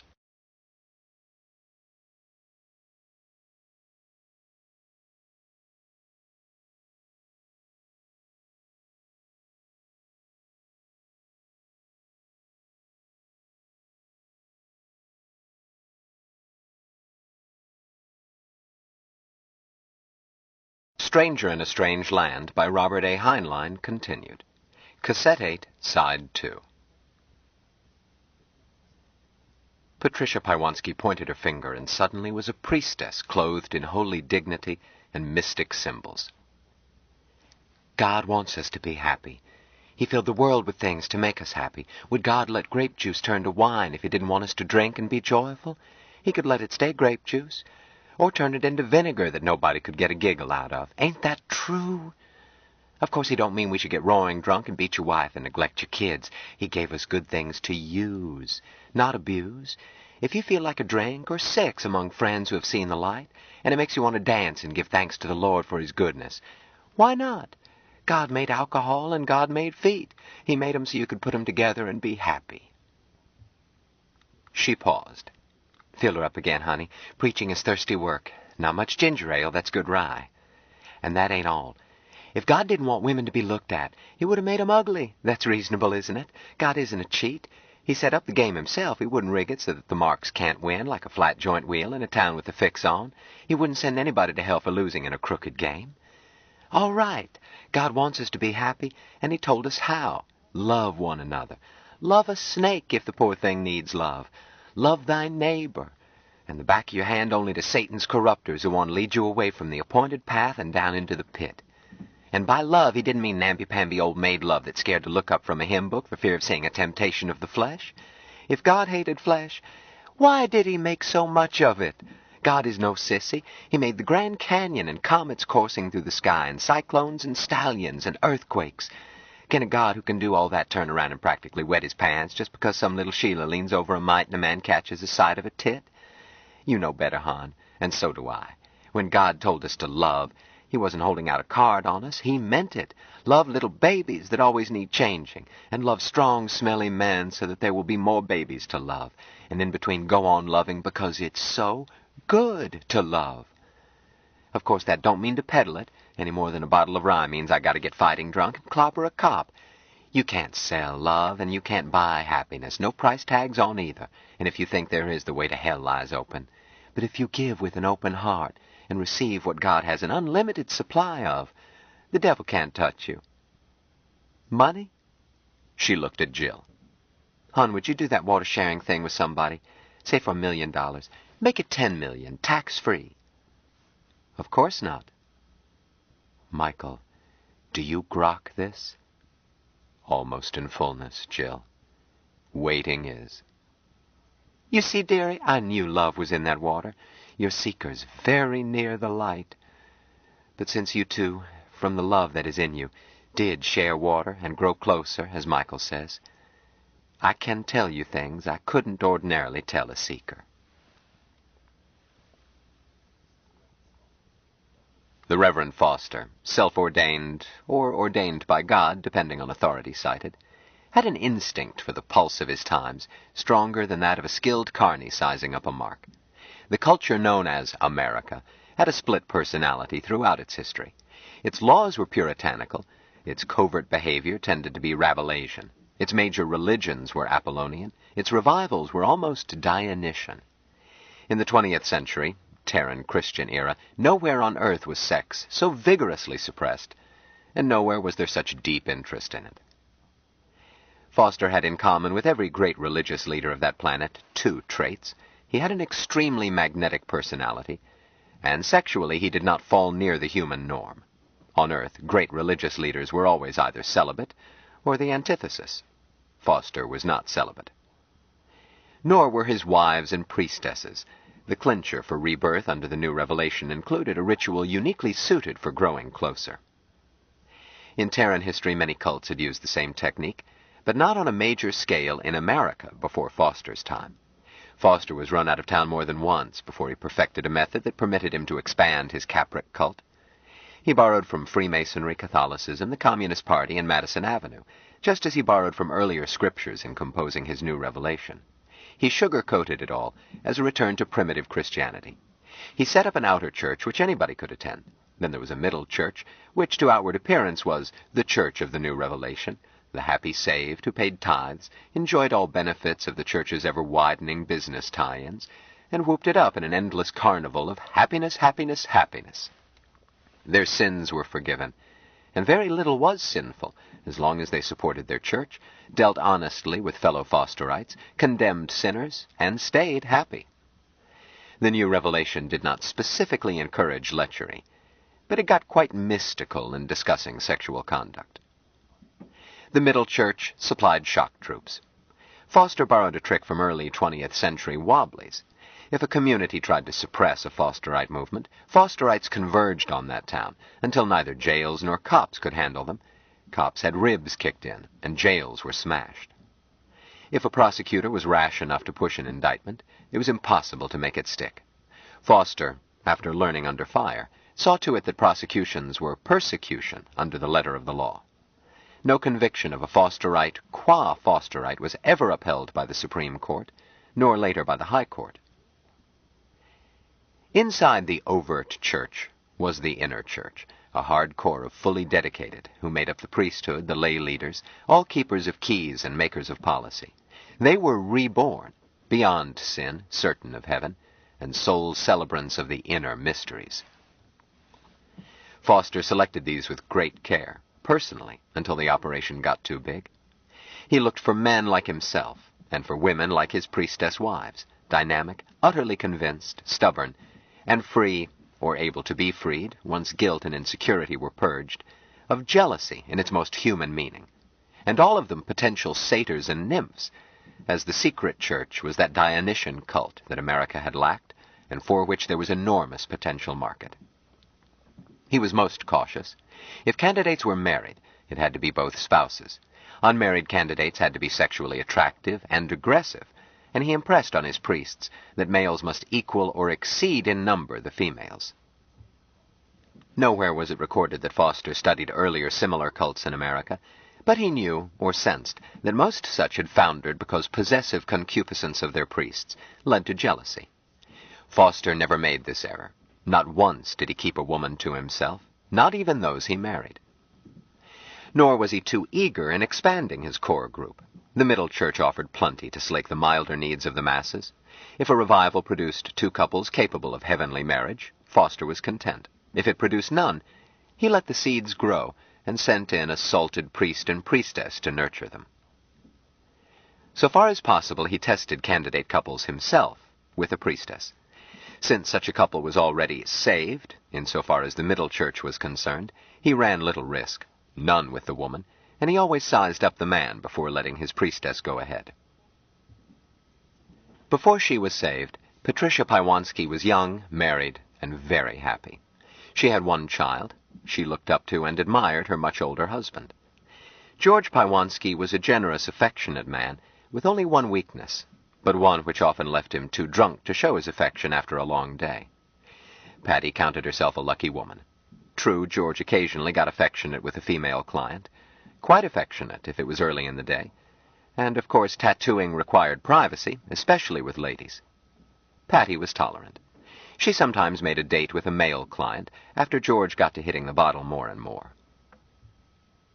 But there was a lack in her life, one not filled even when a grateful client gave her a snake. Shipping out, he said, and couldn't keep it. She liked pets and had no snake phobia.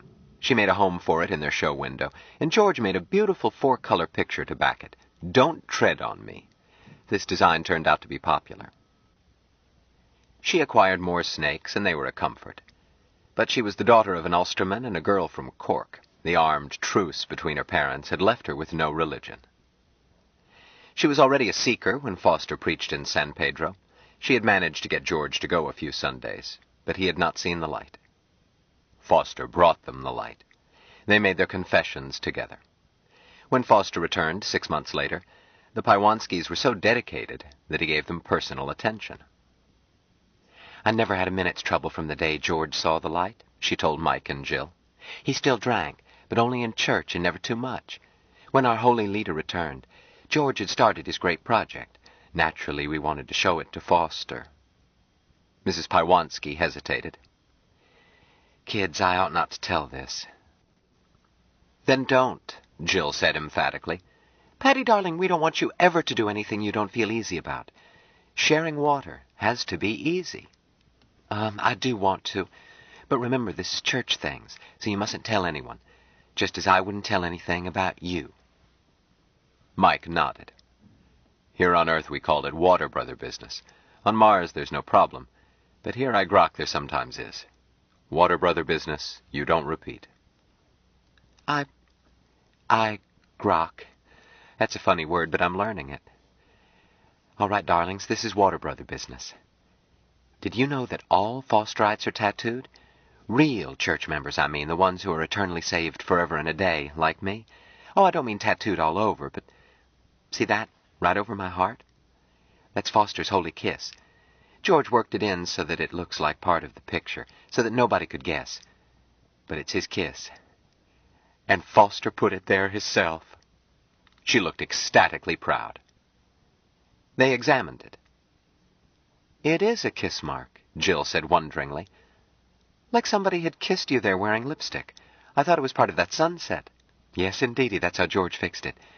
Because you don't show Foster's kiss to anyone who doesn't wear Foster's kiss, and I never have, up to now." "But," she insisted, "you're going to wear one, both of you, someday, and when you do, I want to tattoo 'em on." Jill said, "I don't understand, Patty. How can he kiss us? After all, he's up in heaven."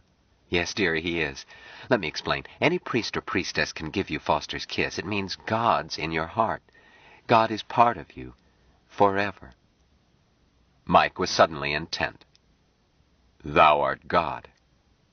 "Huh, Michael? Well, I've never heard it put that way, but that does express it. God is in you and of you and with you, and the devil can't get at you." "Yes," agreed Mike. "You grok God." He thought happily that this was nearer to putting the concept across than he had ever managed before, except that Jill was learning it in Martian, which was inevitable. "That's the idea, Michael. God groks you, and you are married in holy love and eternal happiness to his church. The priest or priestess kisses you, and the mark is tattooed on to show it's forever. It doesn't have to be this big. Mine is exactly the size and shape of Foster's blessed lips, and it can be placed anywhere to shield from sinful eyes, any spot where it won't be noticed. Then you show it when you go into a happiness gathering of the eternally saved." "I've heard of happiness meetings," Jill commented, "but I've never known quite what they are."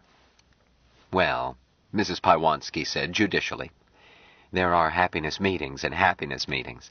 The ones for ordinary members who are saved but might backslide are fun. Grand parties with only the amount of praying that comes happily, and plenty of whoop-it-up that makes a good party. Maybe a little real lovin', but you'd better be mighty careful who and how, because you mustn't be a seed of dissension among the brethren. The church is very strict about keeping things in their proper places. But a happiness meeting for the eternally saved, well, you don't have to be careful, because there won't be anybody there who can sin. All past and done with. If you want to drink and pass out, okay, it's God's will, or you wouldn't want to. You want to kneel down and pray, or lift up your voice in song, or tear off your clothes and dance, it's God's will. There can't possibly be anybody there who would see anything wrong in it." "It sounds like quite a party," said Jill. "Oh, it is, always. And you're filled with heavenly bliss. If you wake up in the morning with one of the eternally saved brethren, he's there because God willed it to make you all blessedly happy. They've all got Foster's kiss. They're yours." She frowned thoughtfully. "It feels a little like sharing water. You understand?" "I grok," agreed Mike. "Mike? Wait, Jill. Wait for fullness." "But don't think," Patricia said earnestly, "that a person can get into an inter-temple happiness meeting just with a tattoo mark. A visiting brother or sister will take me. As soon as I know where the carny is going, I write the local churches and send my fingerprints so they can check them against the file of eternally saved at Archangel Foster Tabernacle. I give 'em my address, care of billboard. Then when I do, and I always go Sundays and never miss a happiness meeting, even if Tim has to slough the blow-off, I am identified. They're glad to see me. I'm an added attraction with my unique and unsurpassed sacred pictures. I often spend an evening just letting people examine me. Every minute of it, bliss. Sometimes the priest has me bring Honey Bun to do Eve and the Serpent. That takes body makeup, of course. Some brother plays Adam, and we get scourged out of the Garden of Eden, and the priest explains the real meaning, not the twisted lies. And we end by regaining our blessed innocence. And that gets the party rolling. Joy! She added, but everybody is interested in my Foster's kiss. Because since he went back to heaven 20 years ago, not many have a Foster's kiss that wasn't laid on by proxy. I have the tabernacle testify to that, too, and I tell them about it. Mrs. Pywanski hesitated, then told them, in explicit detail. And Jill wondered where her limited ability to blush had gone. Then she grokked that Mike and Patty were two of a kind, God's innocents, unable to sin no matter what they did. She wished, for Patty's sake, that Foster had really been a holy prophet who had saved her for eternal bliss. But Foster, God's wounds, what a travesty! Suddenly, through her greatly improved recall, Jill was back in a room with a glass wall looking into Foster's dead eyes. But he seemed alive, and she felt a shiver in her loins and wondered what she would have done if Foster had offered her his holy kiss and his holy self. She shut it out of her mind, but not before Mike caught it. She felt him smile with knowing innocence. She stood up. Pettycake, darling, what time do you have to be at the lot? Oh, dear, I should be back this blessed minute. Why, the show doesn't roll until 9:30. Well, Honey Bun misses me. She's jealous if I stay out late. Can't you tell her that it's a happiness meeting? The older woman gathered Jill in her arms. It is. It certainly is. Good. I'm going to sleep. Jill is bushed. What time do you have to be up? If I'm back by 8, I can get Sam to tear down my top and have time to make sure my babies are loaded safely. Breakfast? I'll get it on the train. Just coffee when I wake up, usually. I make that here. You dare stay up as long as you like. I won't let you oversleep. If you sleep. Mike doesn't sleep. Not at all. Never. He curls up and thinks a while, usually. But he doesn't sleep. Mrs. Pywanski nodded solemnly. Another sign. I know. And, Michael, someday you will know. Your call will come. Maybe, agreed Jill. Mike, I'm falling asleep. Pop me into bed, please. She was lifted, wafted into the bedroom. Covers rolled themselves back. She slept. Jill woke at 7, slipped out of bed, put her head into the other room. Lights were out and shades were tight, but they were not asleep.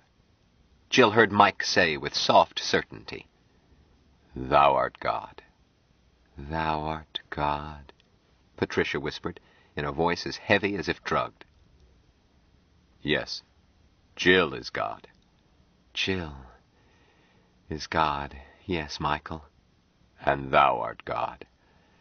Thou art God. Now, Michael, now. Jill went quietly away and brushed her teeth. Presently she let Mike know that she was awake, and found that he knew it. When she came back into the living room, sunlight was streaming in. Good morning, darlings. She kissed them. Thou art God, Patty said simply. Yes, Patty, and thou art God. God is in all of us. She looked at Patty in the harsh morning light, and noted that she did not look tired. Well, she knew that effect. If Mike wanted her to stay up all night, Jill never found it any trouble. She suspected that her sleepiness the night before had been Mike's idea, and heard Mike agree in his mind. Now coffee, darlings, and I happen to have stashed away a ready pack of orange juice, too. They breakfasted lightly, replete with happiness. Jill saw Patty looking thoughtful. What is it, dear?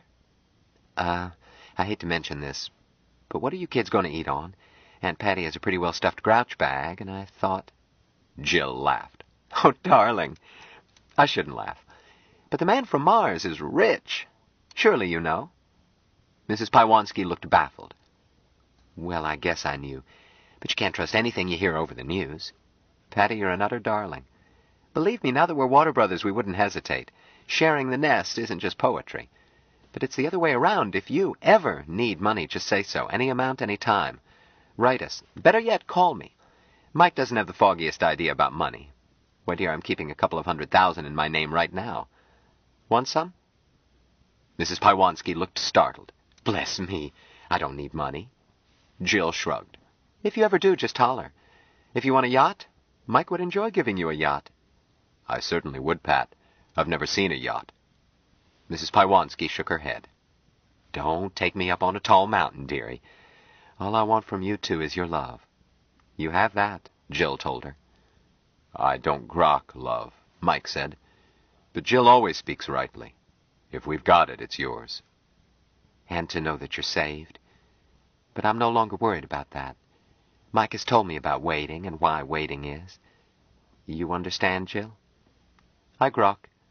I'm no longer impatient about anything. But I have something for you two. The tattooed lady got her purse, took a book out. My dear ones, this is the very copy of the new revelation that Blessed Foster gave me, the night he placed his kiss on me. I want you to have it.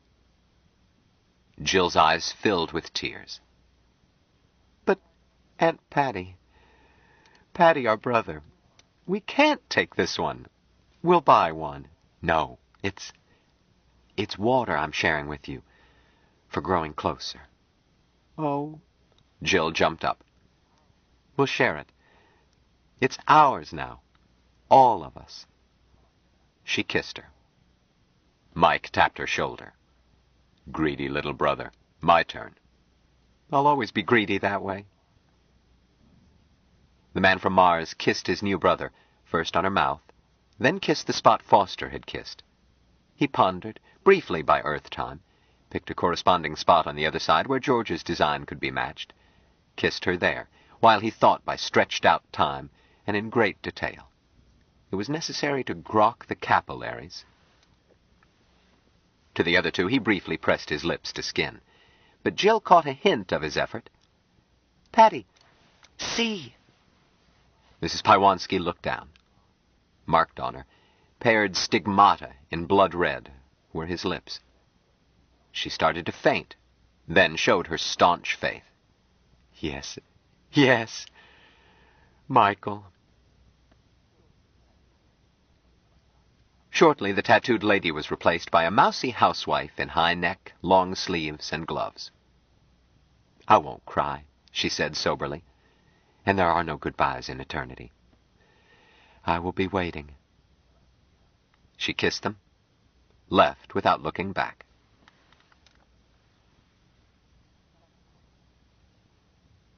Chapter 28. Blasphemy! Foster looked up. Something bite you, Junior?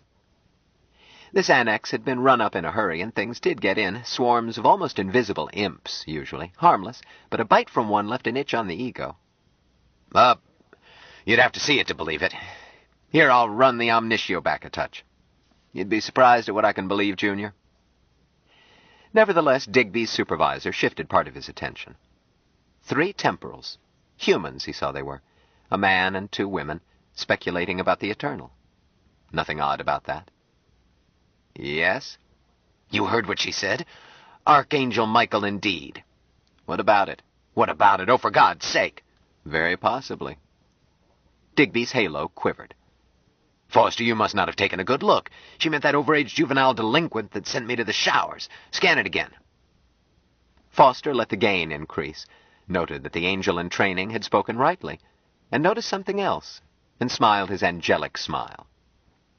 How do you know he isn't, Junior? Huh? I haven't seen Mike around the club lately, and his name has been scratched on the Millennial Solipsist Tournament. That's a sign that he's likely away on detached duty. Mike is one of the most eager solipsism players in this sector. But the notion's obscene. You'd be surprised how many of the boss's best ideas have been called obscene in some quarters. Or rather, you should not be surprised in view of your field work. But obscene is a null concept. It has no theological meaning. To the pure, all things are pure. But I'm still witnessing, Junior. In addition to the fact that our brother Michael seems to be away at this micro-instant, I don't keep track of him. We're not on the same watch list.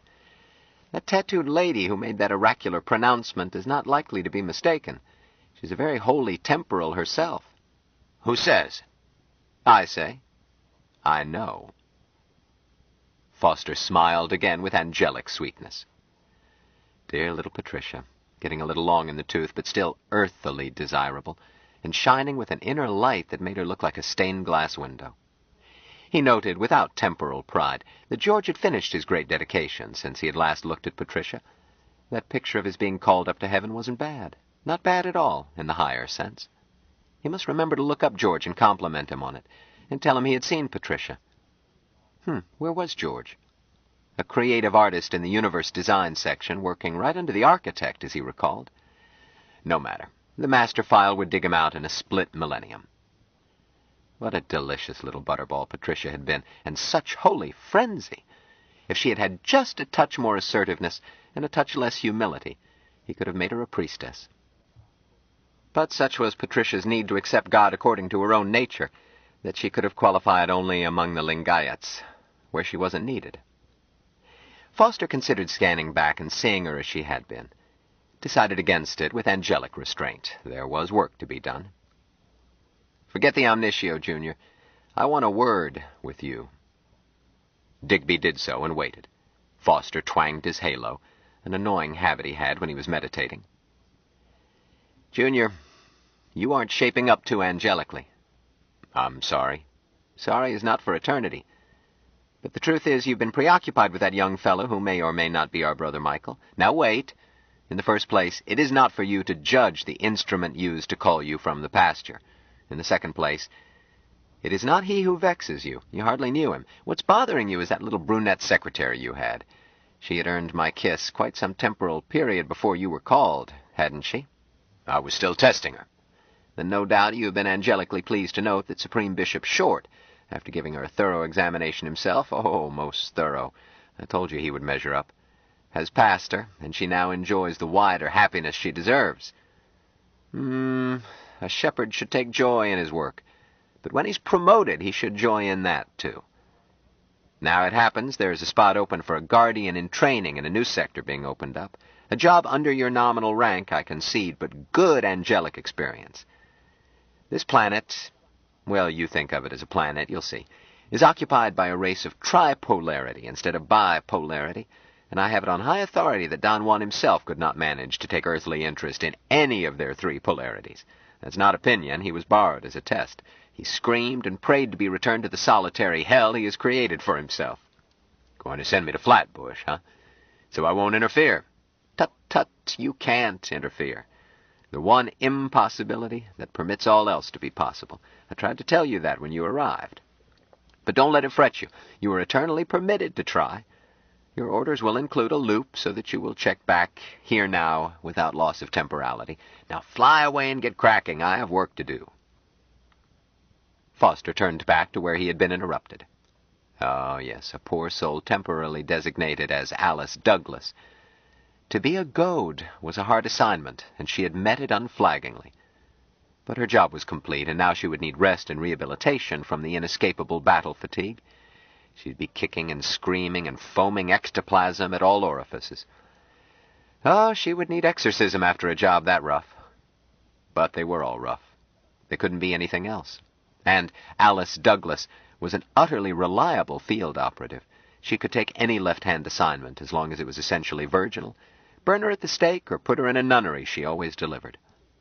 Not that he cared much for virgins, other than with professional respect for any job well done. Foster sneaked a last look at Mrs. Pywanski.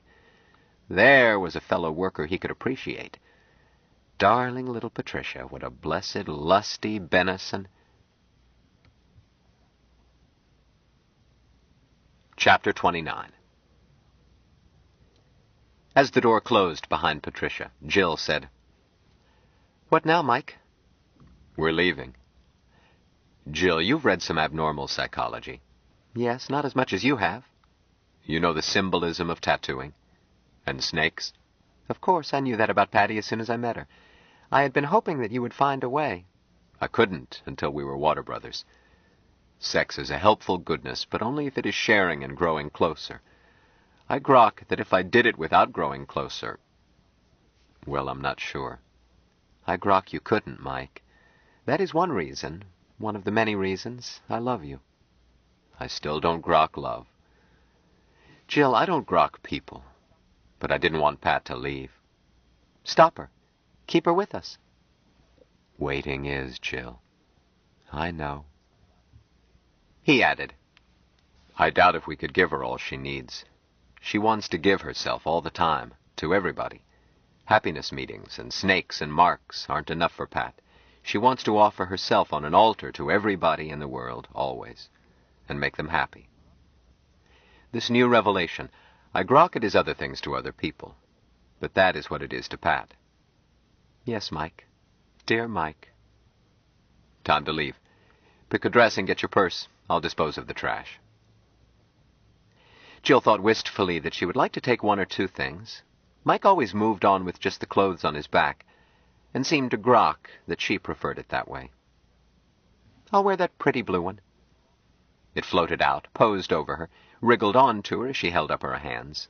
The zipper closed. Shoes walked toward her. She stepped into them. I'm ready. Mike had caught the flavor of her thought, but not the concept. It was too alien to Martian ideas. Jill, do you want to stop and get married? She thought about it. It's Sunday. We couldn't get a license. Tomorrow, then. I grok you would like it. No, Mike. Why not, Jill? We wouldn't be any closer. We already share water. That's true both in English and Martian. Yes. And a reason just in English. I wouldn't have Dorcas and Anne and Miriam and Patty think that I was trying to crowd them out.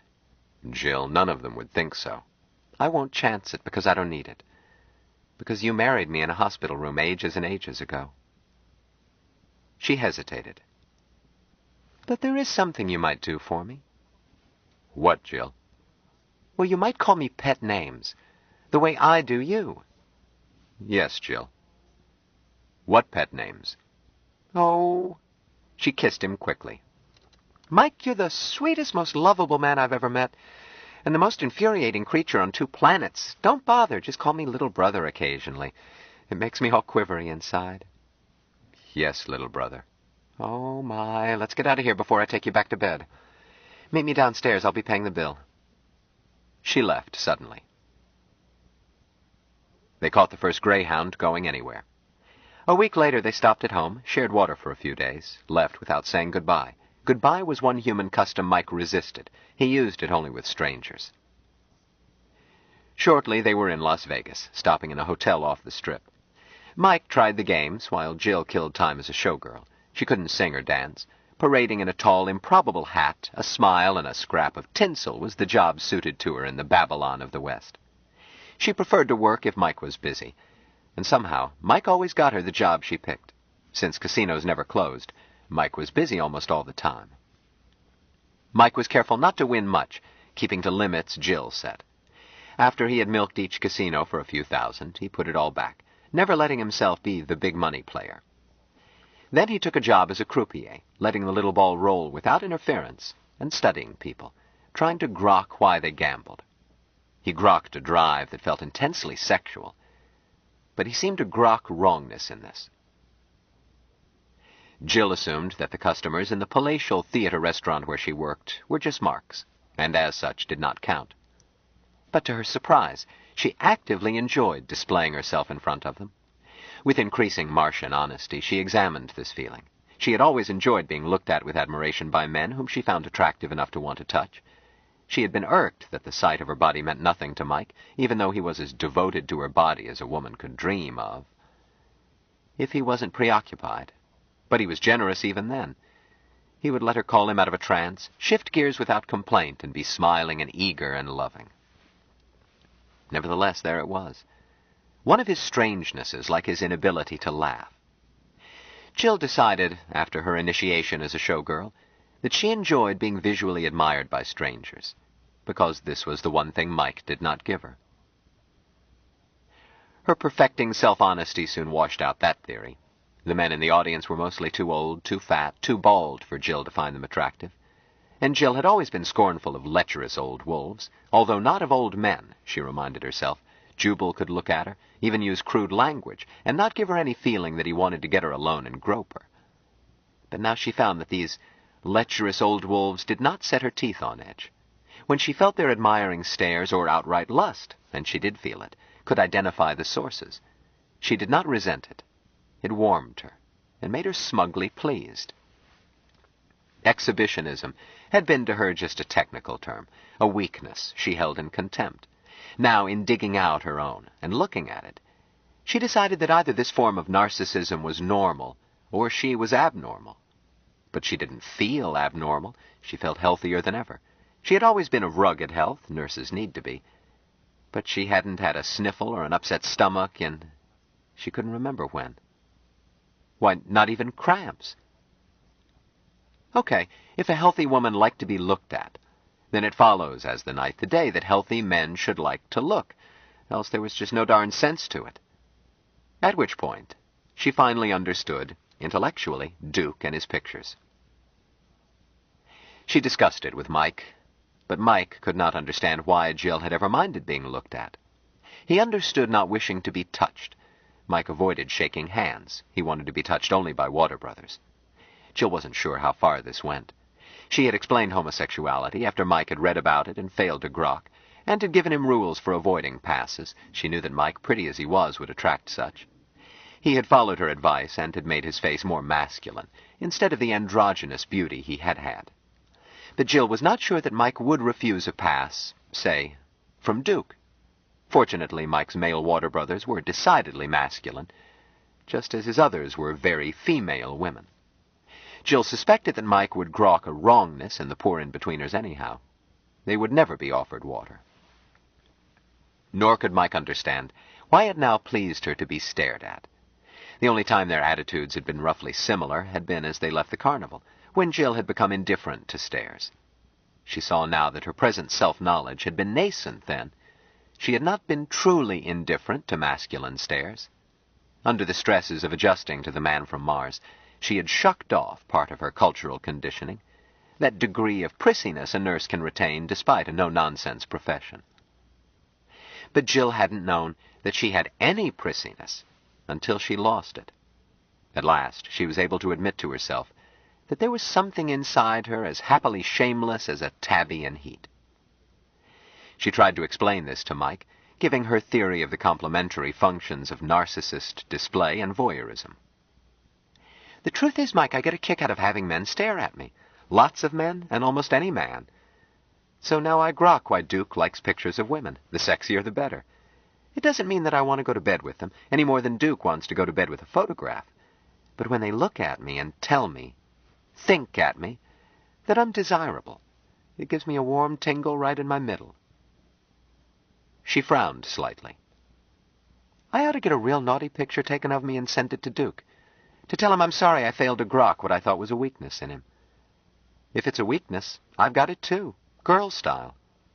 If it is a weakness, I grok it isn't. All right, we'll find a photographer. She shook her head. I'll apologize instead. I won't send such a picture. Duke has never made a pass at me, and I don't want him getting ideas. Jill, you would not want Duke? She heard an echo of Water Brother in his mind. I've never thought about it.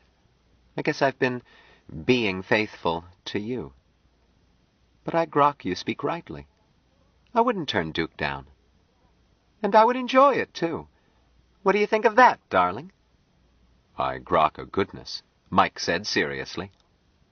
My gallant Martian, there are times when human females appreciate a semblance of jealousy.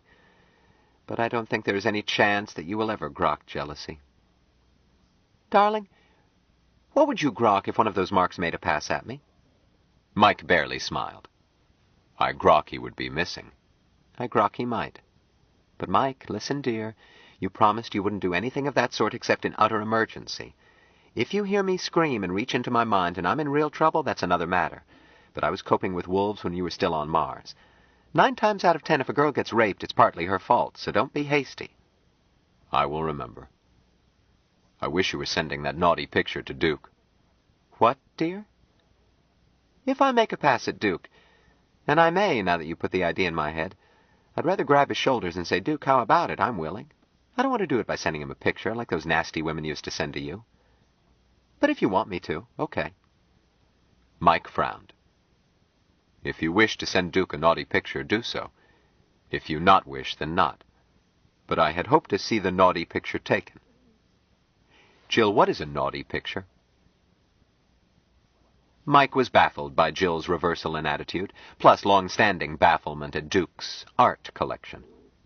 But the pale Martian thing which parallels tumultuous human sexuality gave him no foundation for grokking either narcissism or voyeurism, modesty or display. He added, Naughty means a small wrongness, but I grok you did not mean a wrongness, but a goodness. A naughty picture could be either, I guess, depending on who it's for, now that I'm over my prejudice.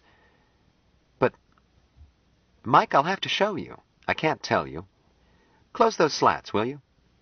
Venetian blinds flipped themselves shut. All right, she said. This pose is just a little naughty. Any showgirl would use it as a professional pic. And this is a bit more so. Some girls would use it. But this is unmistakably naughty. And this one is quite naughty.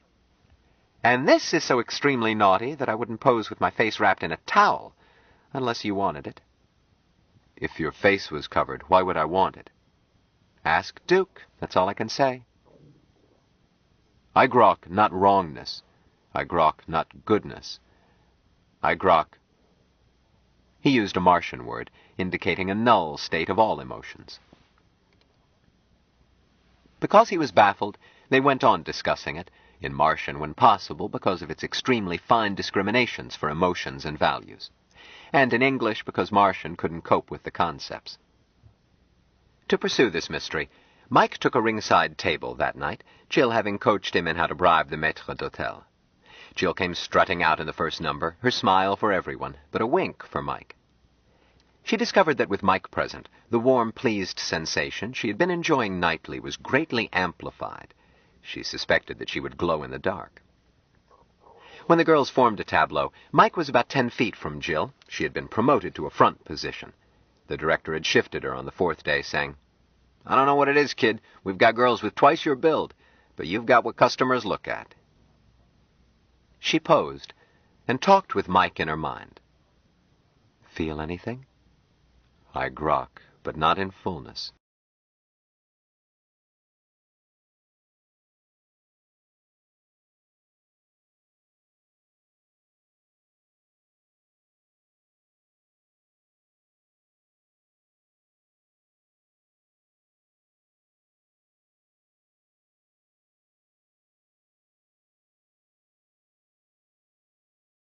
Stranger in a Strange Land by Robert A. Heinlein continued. Cassette 9, Side 1. She posed and talked with Mike in her mind. Feel anything? I grok, but not in fullness. Look where I am looking, my brother. The small one. He quivers. He thirsts for me. I grok his thirst. Can you see him? Jill stared into the customer's eyes, both to increase his interest and to let Mike use her eyes. As her grokking of Martian thought had increased, and as they had grown steadily closer, they had begun to use this common Martian convenience. Jill had little control as yet. Mike could see through her eyes simply by calling to her. She could see through his, only if he gave it his attention. We grok him together, Mike agreed. Great thirst for little brother. Yes, beautiful agony.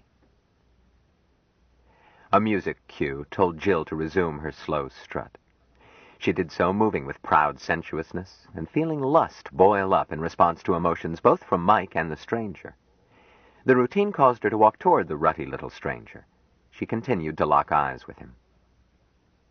Something happened, which was totally unexpected to her because Mike had never explained that it was possible. She had been letting herself receive the stranger's emotions, teasing him with eyes and body, and relaying what she felt to Mike, when suddenly she was seeing herself through strange eyes and feeling all the primitive need with which that stranger saw her. She stumbled and would have fallen had not Mike caught her, lifted her, steadied her until she could walk unassisted, second sight gone. The parade of beauties continued through the exit. Offstage, the girl behind her said, "What happened, Jill?" "Caught my heel." "That was the wildest recover I ever saw. You looked like a puppet on strings." And so I was, dear. I'm going to ask the stage manager to check that spot. I think there's a loose board. For the rest of the show, Mike gave her glimpses of how she looked to various men, while making sure that she was not again taken by surprise. Jill was startled at how varied were the images. One noticed her legs, another was fascinated by the undulations of her torso, a third saw only her proud bosom. Then Mike let her look at other girls in the tableau. She was relieved to find that Mike saw them as she did, but sharper.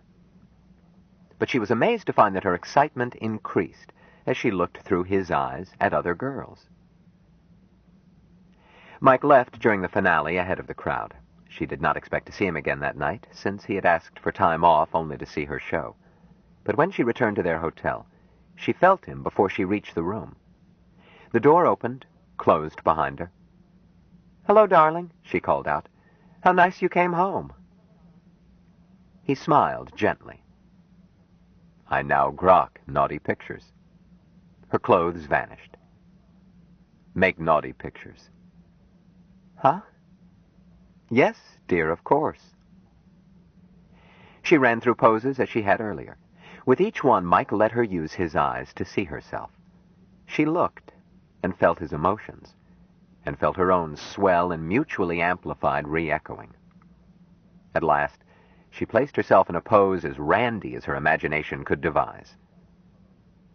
"Naughty pictures are a great goodness," Mike said gravely. "Yes, and now I grok them, too. What are you waiting for?" They quit their jobs and saw every review on the strip. Jill found that she grokked naughty pictures only through a man's eyes. If Mike watched, she shared his mood, from sensuous pleasure to full rut. But if Mike's attention wandered, the model, dancer, or peeler was just another woman. She decided that this was fortunate. To have discovered in herself lesbian tendencies would have been too much. But it was fun, great goodness, to see girls through his eyes, and ecstatic goodness to know that, at last, he looked at her the same way. They moved on to Palo Alto, where Mike tried to swallow the Hoover Library. But scanners could not spin that fast, nor could Mike turn pages fast enough to read them all. At last he admitted that he was taking in data faster than he could grok it, even spending all hours the library was closed in contemplation. With relief, Jill moved them to San Francisco, and he embarked on systematic research. She came back to their flat one day to find him doing nothing, surrounded by books, many books, the Talmud, the Kama Sutra, Bibles in several versions, the Book of the Dead, the Book of Mormon, Patty's precious copy of the New Revelation, various Apocrypha, the Koran, the unabridged Golden Bough, the Way, Science and Health with Key to the Scriptures, sacred writings of a dozen other religions, major and minor, even such oddities as Crowley's Book of the Law. "Trouble, dear?" "Jill, I don't grok." "Waiting, Michael. Waiting for fullness is." "I don't think waiting will fill it. I know what's wrong. I'm not a man, I'm a Martian in a body of the wrong shape." "You're plenty of man for me, dear. And I love the way your body is shaped." "Oh, you grok what I'm talking about." "I don't grok people. I don't understand this multiplicity of religions. Now, among my people—" "Your people, Mike?" "Sorry, I should have said that among Martians there is only one religion, and it is not a faith, it's a certainty. You grok it. Thou art God." "Yes," she agreed. "I do grok. In Martian. But, dearest, it doesn't say the same thing in English. I don't know why." On Mars, when we needed to know anything, we asked the old ones, and the answer was never wrong. Jill, is it possible that we humans don't have old ones? No souls, I mean. When we discorporate, die. We do die, dead. Die all over and nothing left. Do we live in ignorance because it doesn't matter? Because we are gone and not a rack behind in time so short that a Martian would use it for one long contemplation? Tell me, Jill. You're human. She smiled with sober serenity. You yourself have told me. You have taught me to know eternity, and you can't take it away from me. You can't die, Mike. You can only discorporate. She gestured at herself with both hands. This body that you have taught me to see through your eyes, and that you have loved so well, someday it will be gone. But I shall not be gone. I am that I am. Thou art God, and I am God, and we are God eternally. I am not sure where I will be, or whether I will remember that I was once Jill Boardman, who was happy trotting bedpans, and equally happy strutting her stuff in the buff under bright lights. I have liked this body. With a most uncustomary gesture of impatience, Mike threw away her clothes. Thank you, dear, she said. It has been a nice body to me, and to you, to both of us who thought of it. But I don't expect to miss it when I'm through with it. I hope that you will eat it when I discorporate. Oh, I'll eat you, all right. Unless I discorporate first. I don't suppose you will. With your much greater control over your sweet body, I suspect that you can live several centuries at least, unless you choose to discorporate sooner. I might, but not now. Jill, I've tried and tried.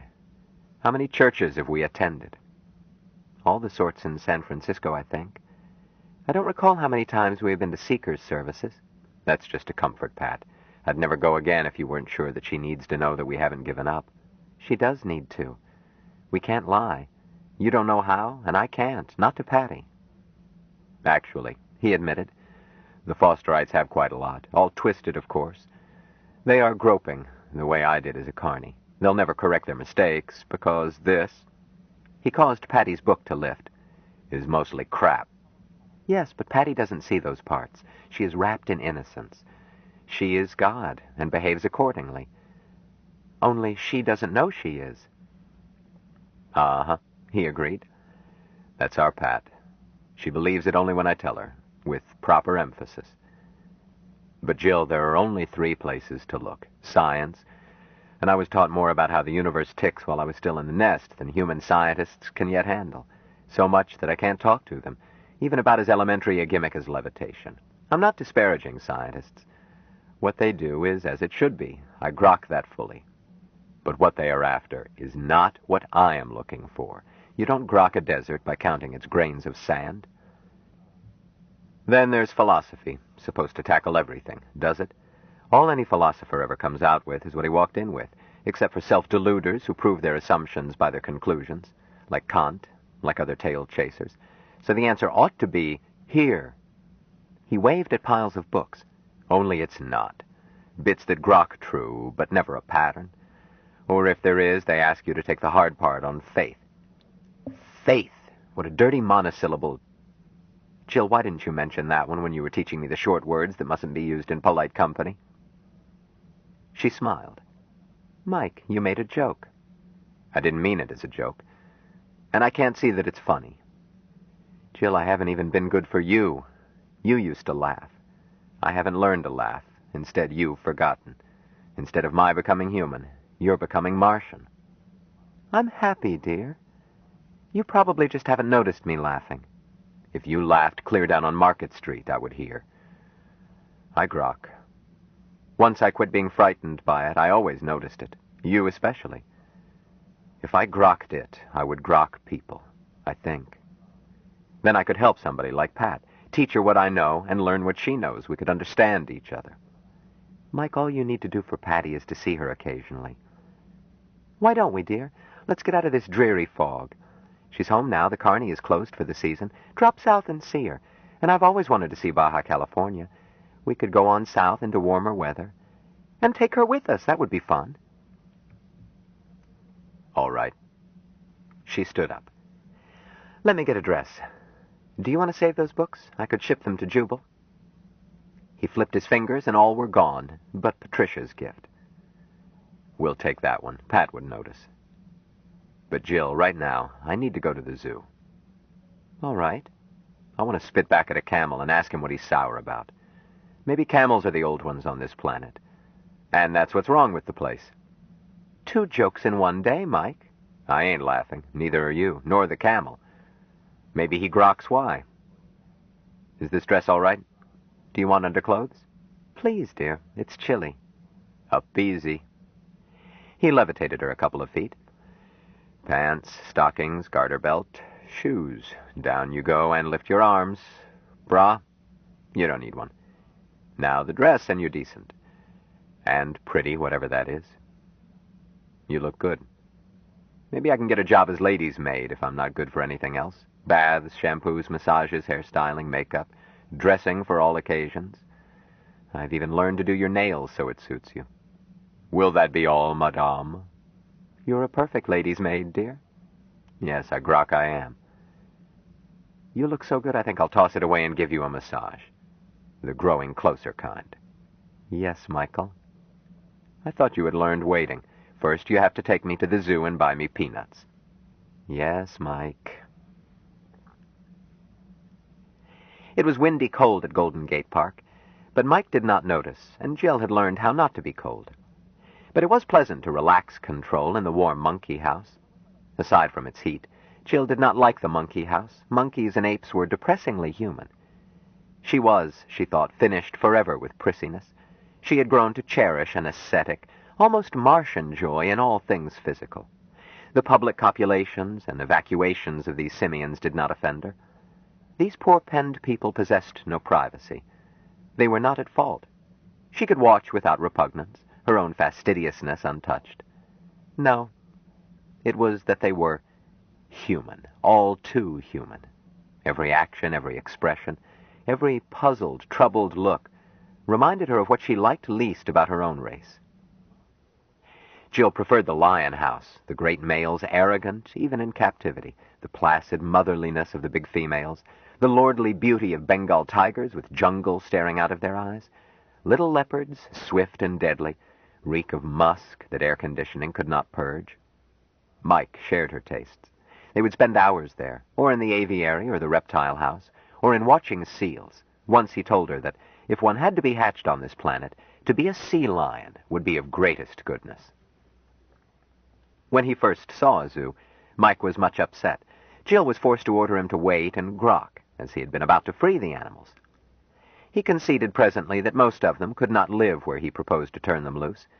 A zoo was a nest of a sort. He followed this with hours of withdrawal, after which he never again threatened to remove bars and glass and grills. He explained to Jill that bars were to keep people out more than to keep animals in, which he had failed to grok at first.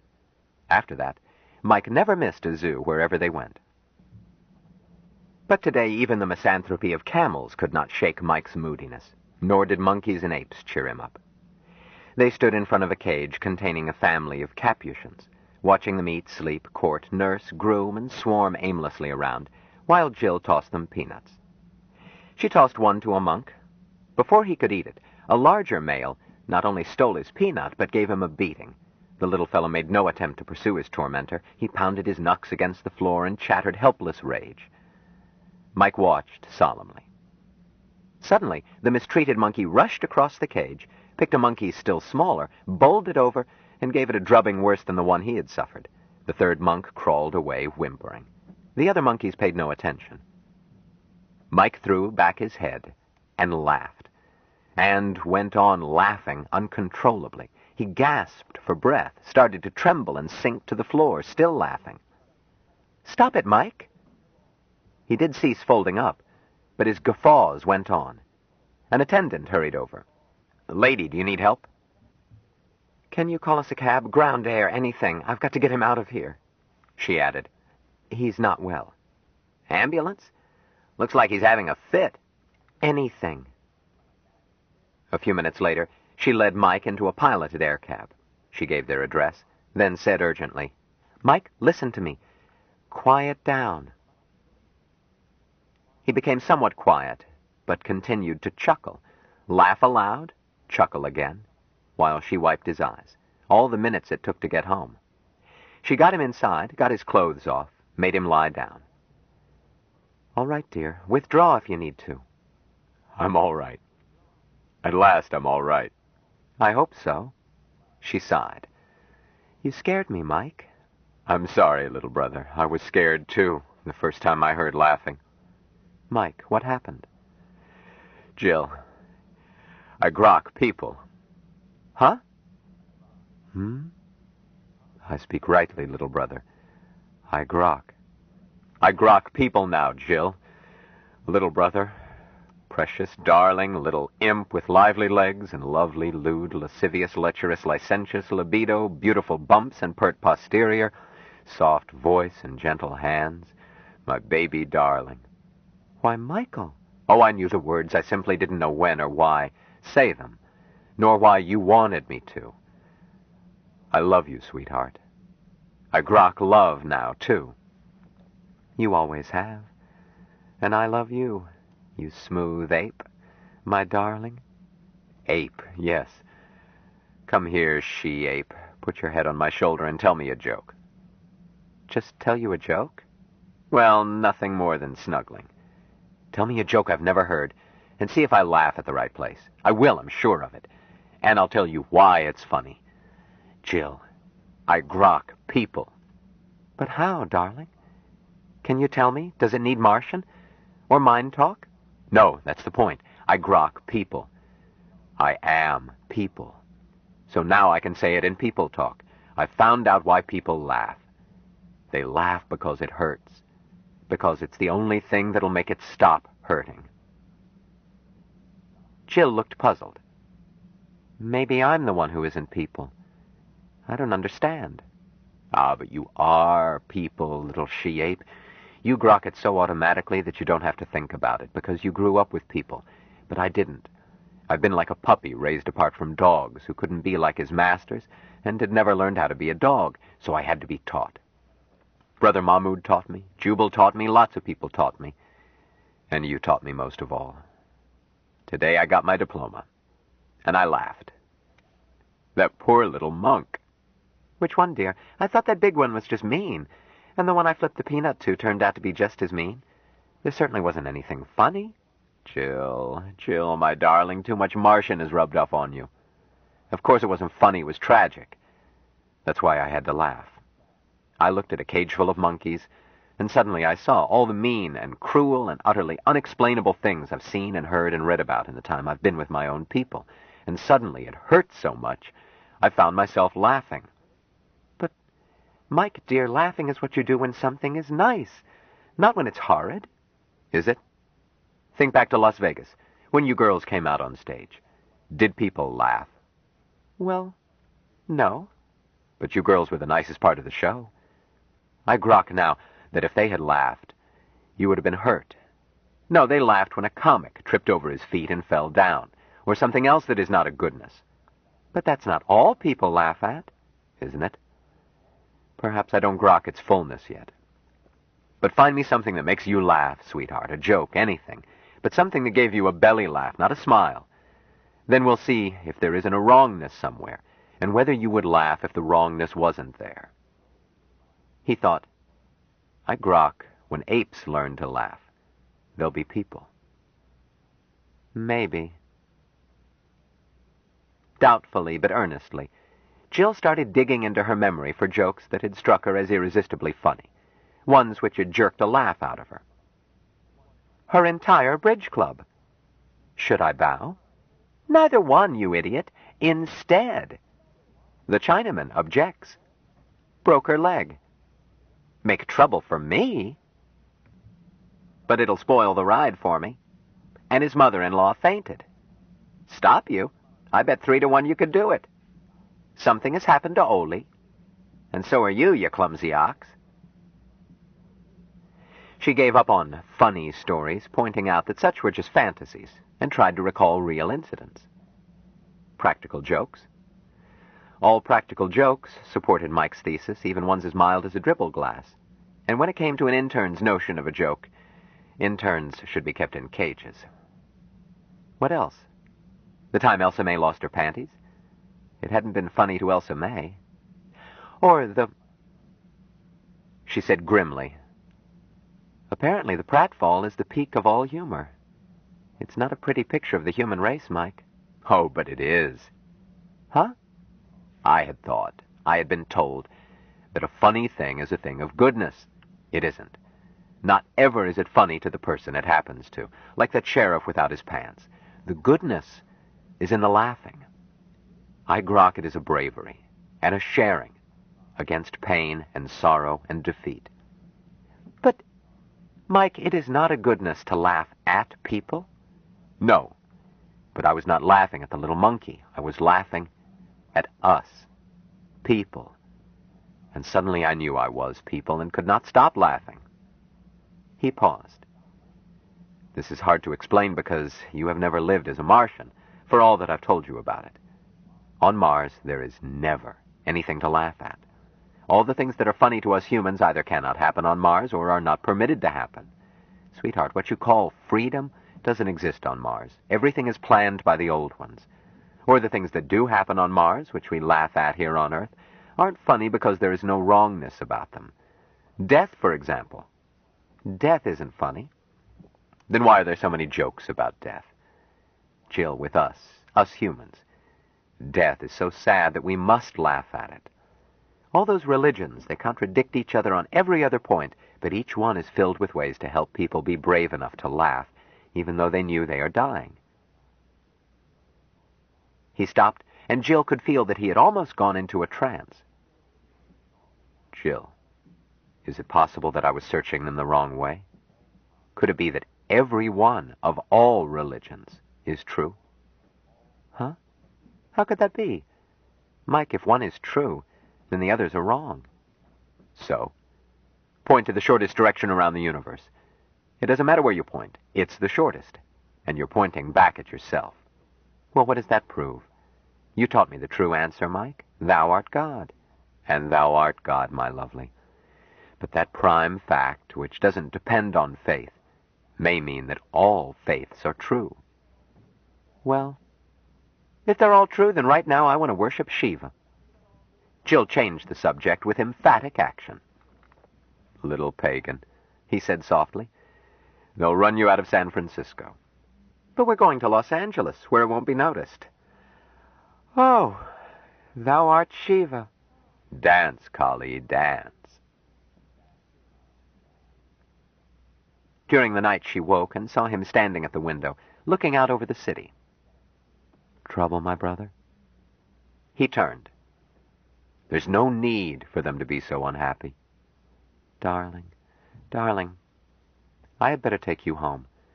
The city is not good for you. But I would still know it. Pain and sickness and hunger and fighting. There's no need for any of it. It's as foolish as those little monkeys. Yes, darling, but it's not your fault. Ah, but it is. Well, that way, yes. But it's not just this one city. It's 5 billion people and more. You can't help 5 billion people. I wonder. He came over and sat by her. I grok them now.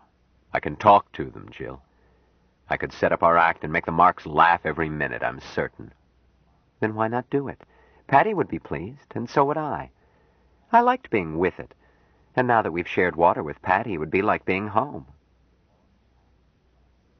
He didn't answer. Jill felt his mind and knew that he was contemplating, trying to grok. She waited. Jill, what do I have to do to be ordained?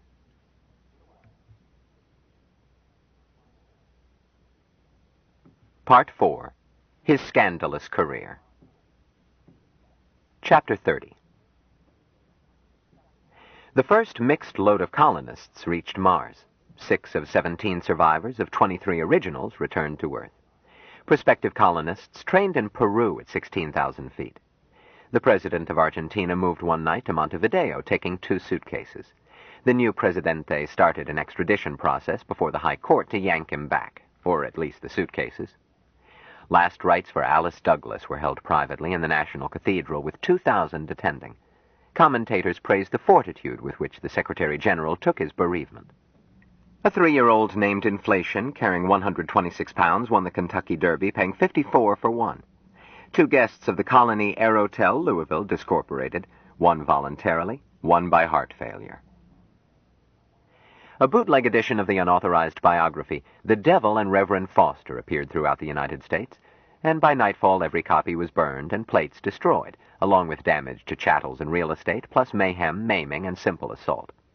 The British Museum was rumored to possess a copy of the first edition, untrue, and also the Vatican Library, true, but available only to church scholars.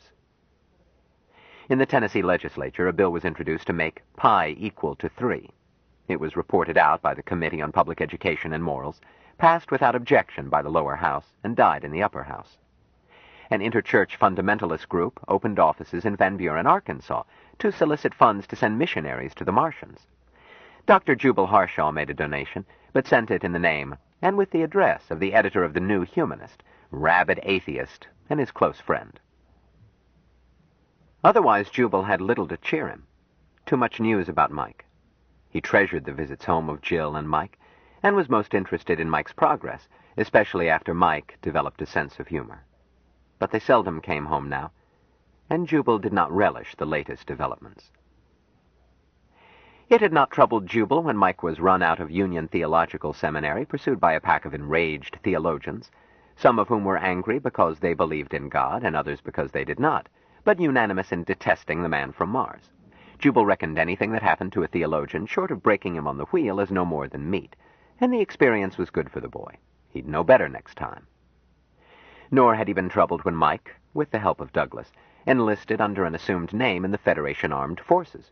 He had been sure that no sergeant could cause Mike permanent distress, and Jubal was not troubled by what might happen to Federation troops. An unreconciled old reactionary, Jubal had burned his honorable discharge, and all that went with it, the day the United States ceased having its own forces. Jubal was surprised at how little shambles Mike created as Private Jones, and how long he lasted, almost 3 weeks.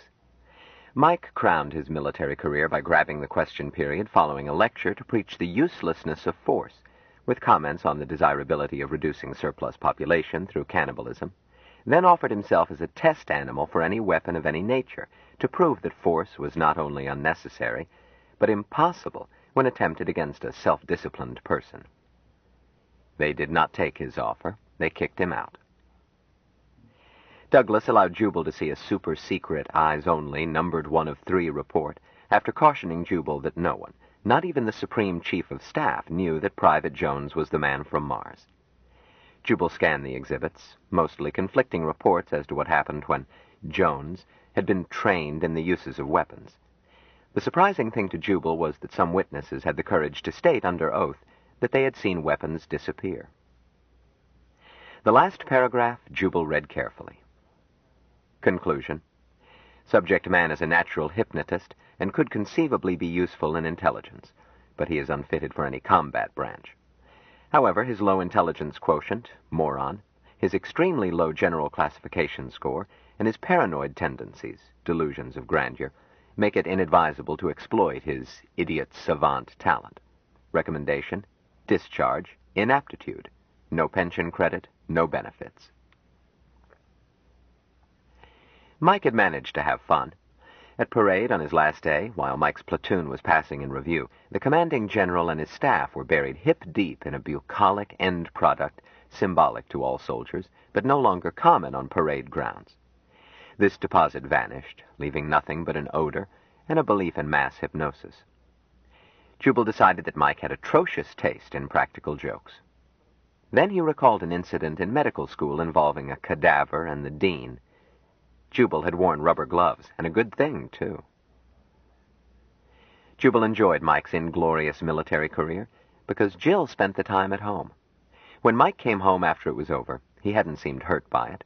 He boasted to Jubal that he had obeyed Jill's wishes and hadn't disappeared anybody, merely a few dead things. Although, as Mike grokked it, there had been times when Earth could have been made a better place if Jill didn't have this weakness. Jubal didn't argue. He had a lengthy better dead list himself. Mike's unique ways of growing up were all right. Mike was unique. But this last thing, the Reverend Dr. Valentine M. Smith, A.B., D.D., Ph.D., founder and pastor of the Church of All Worlds, Incorporated, Gad, it was bad enough that the boy decided to be a holy Joe instead of leaving other people's souls alone as a gentleman should. But these diploma-mill degrees, Jubal wanted to throw up. The worst was that Mike claimed that he had hatched the idea from something Jubal had said about what a church was and what it could do. Jubal admitted that it was something he could have said, although he did not recall it. Mike had been cagey about the operation. Some months of residence at a very small, very poor sectarian college, a bachelor's degree awarded by examination, a call to their ministry, followed by ordination in this recognized, though flat-headed sect, a doctor's dissertation on comparative religion, which was a marvel of scholarship, while ducking any conclusions, the award of the earned doctorate, coinciding with an endowment, anonymous to this very hungry school, the second doctorate, honorary, for contributions to interplanetary knowledge from a university that should have known better, when Mike let it be known that such was his price for appearing at a conference on solar system studies. The man from Mars had turned down everybody from Caltech to Kaiser Wilhelm Institute in the past. Harvard could not resist the bait. Well, they were as crimson as their banner now, Jubal thought cynically. Mike put in a few weeks as assistant chaplain at his church mouse alma mater, then broke with the sect in a schism and founded his own church. Completely kosher, legally airtight, as venerable in precedent as Martin Luther, and as nauseating as last week's garbage. Jubal was called out of his sour daydream by Miriam. "Boss, company." Jubal looked up to see a car about to land. "Larry, fetch my shotgun. I swore I would shoot the next dolt who landed on the rose bushes." "He's landing on the grass, boss." "Tell him to try again. We'll get him on the next pass." "Looks like Ben Caxton." "So it is. Hi, Ben. What'll you drink?"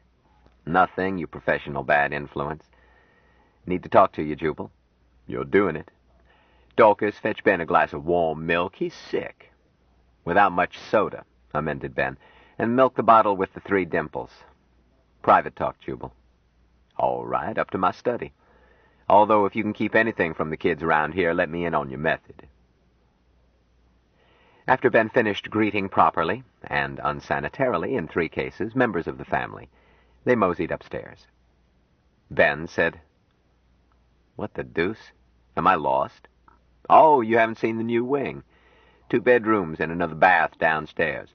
And up here, my gallery. Enough statues to fill a graveyard. Please, Ben, statues are dead politicians. This is sculpture. Please speak in a reverent tone, lest I become violent. Here are replicas of some of the greatest sculpture this naughty globe has produced." "Well, that hideous thing I've seen before. But when did you acquire the rest of this ballast?" Jubal spoke to the replica of La Belle Olmière. "Do not listen, ma petite chère. He is a barbarian and knows no better." He put his hand to her beautiful, ravaged cheek, then gently touched one empty, shrunken dug.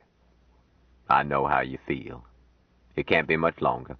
Patience, my lovely." He turned to Caxton and said briskly, "Ben, you will have to wait while I give you a lesson in how to look at sculpture. You've been rude to a lady. I don't tolerate that." "Huh? Don't be silly, Jubal. You're rude to ladies. Live ones 12 times a day." Jubal shouted, "Anne, upstairs. Wear your cloak." "You know I wouldn't be rude to the old woman who posed for that. What I can't understand is a so-called artist having the gall to pose somebody's great-grandmother in her skin, and you having the bad taste to want it around." Anne came in, cloaked. Jubal said, "Anne, have I ever been rude to you, or to any of the girls?" "That calls for opinion."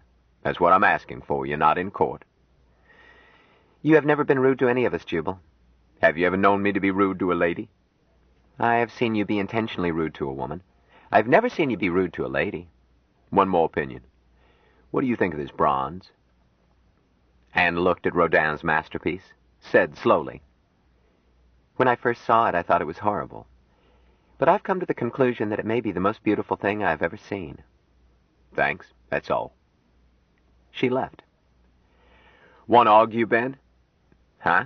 When I argue with Anne, that day I turn in my suit. But I don't grok it." "Attend me, Ben.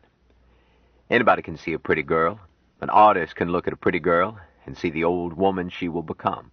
A better artist can look at an old woman and see the pretty girl she used to be. A great artist can look at an old woman, portray her exactly as she is, and force the viewer to see the pretty girl she used to be. More than that, he can make anyone with the sensitivity of an armadillo see that this lovely young girl is still alive, prisoned inside her ruined body. He can make you feel the quiet, endless tragedy that there was never a girl born who ever grew older than 18 in her heart, no matter what the merciless hours have done. Look at it, Ben. Growing old doesn't matter to you and me, but it does to them. Look at her. Ben looked at her. Presently, Jubal said gruffly, "All right, blow your nose. Come, sit down." "No," Caxton answered. "How about this one? I see it's a girl, but why tie her up like a pretzel?" Jubal looked at the replica, caryatid who has fallen under her stone. "I won't expect you to appreciate the masses, which make that figure much more than a pretzel. But you can appreciate what Rodin was saying. What do people get out of looking at a crucifix? You know I don't go to church. Still, you must know that representations of the crucifixion are usually atrocious, and ones in churches are the worst. Blood like ketchup, and that ex-carpenter portrayed as if he were a pansy, which he certainly was not. He was a hearty man, muscular and healthy. But a poor portrayal is as effective as a good one for most people. They don't see defects. They see a symbol which inspires their deepest emotions. It recalls to them the agony and sacrifice of God. Jubal, I thought you weren't a Christian. Does that make me blind to human emotion? The crummiest plaster crucifix can evoke emotions in the human heart so strong that many have died for them. The artistry with which such a symbol is wrought is irrelevant. Here we have another emotional symbol, but wrought with exquisite artistry. Ben, for 3,000 years, architects designed buildings with columns shaped as female figures. At last, Rodin pointed out that this was work too heavy for a girl. He didn't say, "Look, you jerks, if you must do this, make it a brawny male figure." No, he showed it. This poor little caryatid has fallen under the load. She's a good girl, look at her face. Serious, unhappy at her failure, not blaming anyone, not even the gods, and still trying to shoulder her load after she's crumpled under it. But she's more than good art denouncing bad art. She's a symbol for every woman who ever shouldered a load too heavy. But not alone women. This symbol means every man and woman who ever sweated out life in uncomplaining fortitude until they crumpled under their loads. It's courage, Ben, and victory. Victory? Victory and defeat. There is none higher. She didn't give up, Ben. She's still trying to lift that stone after it has crushed her. She's a father working while cancer eats away his insides to bring home one more paycheck. She's a 12-year-old trying to mother her brothers and sisters because Mama had to go to heaven. She's a switchboard operator sticking to a post while smoke chokes her and fire cuts off her escape. She's all the unsung heroes who couldn't make it but never quit. Come, salute as you pass, and come see my little mermaid. Ben took him literally. Jubal made no comment. "Now this," he said, "is one Mike didn't give to me. I haven't told Mike why I got it, since it is self-evident that it's one of the most delightful compositions ever wrought by the eye and hand of man. This one I don't need explained. It's pretty, which is excuse enough, as with kittens and butterflies. But there is more. She's not quite a mermaid, see? Nor is she human. She sits on land, where she has chosen to stay, and stares eternally out to sea, forever lonely for what she left. You know the story? Hans Christian Andersen. Yes. She sits by the haven of Kubenhauen, and she's everybody who ever made a difficult choice. She doesn't regret it, but she must pay for it. Every choice must be paid for. The cost is not only endless homesickness. She can never be quite human. When she uses her dearly bought feet, every step is on sharp knives. Ben, I think that Mike walks always on knives, but don't tell him I said so. I won't. I'd rather look at her and not think about knives. She's a little darling, isn't she? How would you like to coax her into bed? She'd be as lively as a seal, and as slippery. Cripes, you're an evil old man, Jubal. and getting eviler every year. We won't look at any others. I usually ration myself to one a day. Suits. I feel as if I had had 3 quick drinks. Jubal, why isn't there stuff like this where a person can see it? Because the world has gone nutty, and art always paints the spirit of its times. Rodin died about the time the world started flipping its lid. His successors noted the amazing things he had done with light and shadow and mass and composition, and they copied that part. What they failed to see was that the master told stories that laid bare the human heart. They became contemptuous of painting or sculpture that told stories. They dubbed such work literary. They went all out for abstractions. Jubal shrugged. Abstract design is all right, for wallpaper or linoleum, but art is the process of evoking pity and terror. What modern artists do is pseudo-intellectual masturbation. Creative art is intercourse, in which the artist renders emotional his audience. These laddies who won't deign to do that, or can't, lost the public. The ordinary bloke will not buy art that leaves him unmoved. If he does, the money is conned out of him, by taxes or such. Jubal, I've always wondered why I didn't give a hoot for art. I thought it was something missing in me.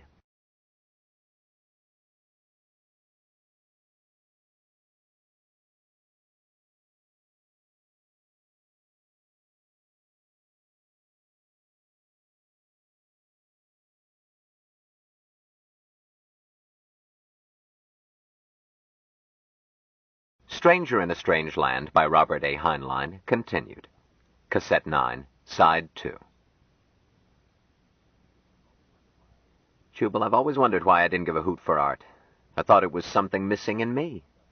One does have to learn to look at art. But it's up to the artist to use language that can be understood. Most of these jokers don't want to use language you and I can learn. They would rather sneer because we fail to see what they are driving at, if anything. Obscurity is the refuge of incompetence. Ben, would you call me an artist? Huh? You write a fair stick. Thank you. Artist is a word I avoid for the same reason I hate to be called doctor, but I am an artist. Most of my stuff is worth reading only once, and not even once by a person who knows the little I have to say, but I am an honest artist. What I write is intended to reach the customer, and affect him, if possible, with pity and terror, or at least divert the tedium of his hours. I never hide from him in a private language, nor am I seeking praise from other writers for technique or other balderdash. I want praise from the customer, given in cash, because I've reached him, or I don't want anything. Support for the arts, mad. A government-supported artist is an incompetent whore. Damn it, you punched one of my buttons. Fill your glass and tell me what's on your mind. Jubal, I'm unhappy. This is news. I've got a fresh set of troubles. Ben frowned. I'm not sure I want to talk about them. Then listen to my troubles. You have troubles? Jubal, I thought you were the one man who had managed to beat the game. Sometime I must tell you about my married life. Yes, I've got troubles. Duke has left. Oh, did you know? I knew. Larry is a good gardener, but the gadgets that run this Hogan are falling to pieces. Good mechanics are scarce. Ones that will fit into this household are almost non-existent. I'm limping along on repairmen. Every visit a disturbance, all of them with larceny in their hearts, and most of them can't use a screwdriver without cutting themselves. Nor can I, so I'm at their mercy. My heart aches for you, Jubal. Never mind the sarcasm. Mechanics and gardeners are convenient. Secretaries are essential. 2 of mine are pregnant. 1 is getting married. Caxton looked flabbergasted. Jubal growled, Oh, I'm not telling tales. They're sore because I took you up here without giving them time to boast, so be surprised when they tell you. Which one is getting married? Isn't that obvious? The happy man is that smooth-talking refugee from a sandstorm, our esteemed water brother Stinky Mahmood. I told him that they have to live here whenever they're in this country. Bastard laughed and pointed out that I had invited him too long ago. Jubal sniffed. Wouldn't be so bad if he would. I might get some work out of her. You probably would. She likes to work. The other 2 are pregnant. High on a kite. I'm refreshing an OB because they say they're going to have 'em at home. What a crimp babies will put in my working habits. But why do you assume that neither turgescent tummy belongs to the bride? Why, I assume that Stinky was more conventional than that, or more cautious. Stinky wouldn't be given a ballot. Ben, in all the years I've studied this subject, trying to trace the meanderings of their twisty little minds, the only thing I've learned is that when a gal is gonna, she's gonna. All a man can do is cooperate with the inevitable. Well, which one isn't getting married or anything? Miriam or Anne? Hold it, I didn't say the bride was pregnant. And you seem to be thinking that Dorcas is the prospective bride. It's Miriam who is studying Arabic. Huh? I'm a cross-eyed baboon. Obviously. But Miriam was always snapping at Stinky, and they trust you with the newspaper column. Ever watch a bunch of sixth graders? Yes, but Dorcas did everything but a notch dance. That is Dorcas's natural behavior. Be sure that when Miriam shows you her ring, size of a roc's egg and about as scarce, act surprised. I'm damned if I'll sort out which are spawning. Just remember that they are pleased, which is why I tipped you off so that you wouldn't think they thought they were caught. They don't. They weren't. They're smug. Jubal sighed. I'm too old to enjoy the patter of little feet, but I won't lose perfect secretaries and kids that I love for any reason if I can induce them to stay. This household has become steadily disorganized ever since Jill kicked Mike's feet out from under him. Not that I blame her, and I don't think you do either. No, but... Jubal, are you under the impression that Jill started Mike on his merry rounds? Huh? Jubal looked startled. Then who was it? Don't be nosy, bub. However, Jill straightened me out when I jumped to the same conclusion. As I understand it, which one scored first was more or less chance. Yes, I believe so. Jill thinks so. She thinks Mike was lucky in happening to seduce or be seduced by the one best fitted to start him off right. Which gives you a hint if you know how Jill's mind works. Hell, I don't even know how mine works. As for Jill, I would never have expected her to take up preaching, no matter how love-struck she was. So I don't know how her mind works. She doesn't preach much. We'll get to that. Jubal, what do you read from the calendar? Huh? You think Mike did it, in both cases, if his visits home match up? Jubal said guardedly. Ben, I've said nothing to lead you to think so. The hell you haven't. You said they were smug. I know the effect that goddamn Superman has on women. Hold it, son. He's our water brother. Ben said levelly. I know it, and I love him, too. But that's all the more reason I understand why they are smug. Jubal stared at his glass. Ben, seems to me your name could be on the list easier than Mike's. Jubal, you're out of your mind. Take it easy.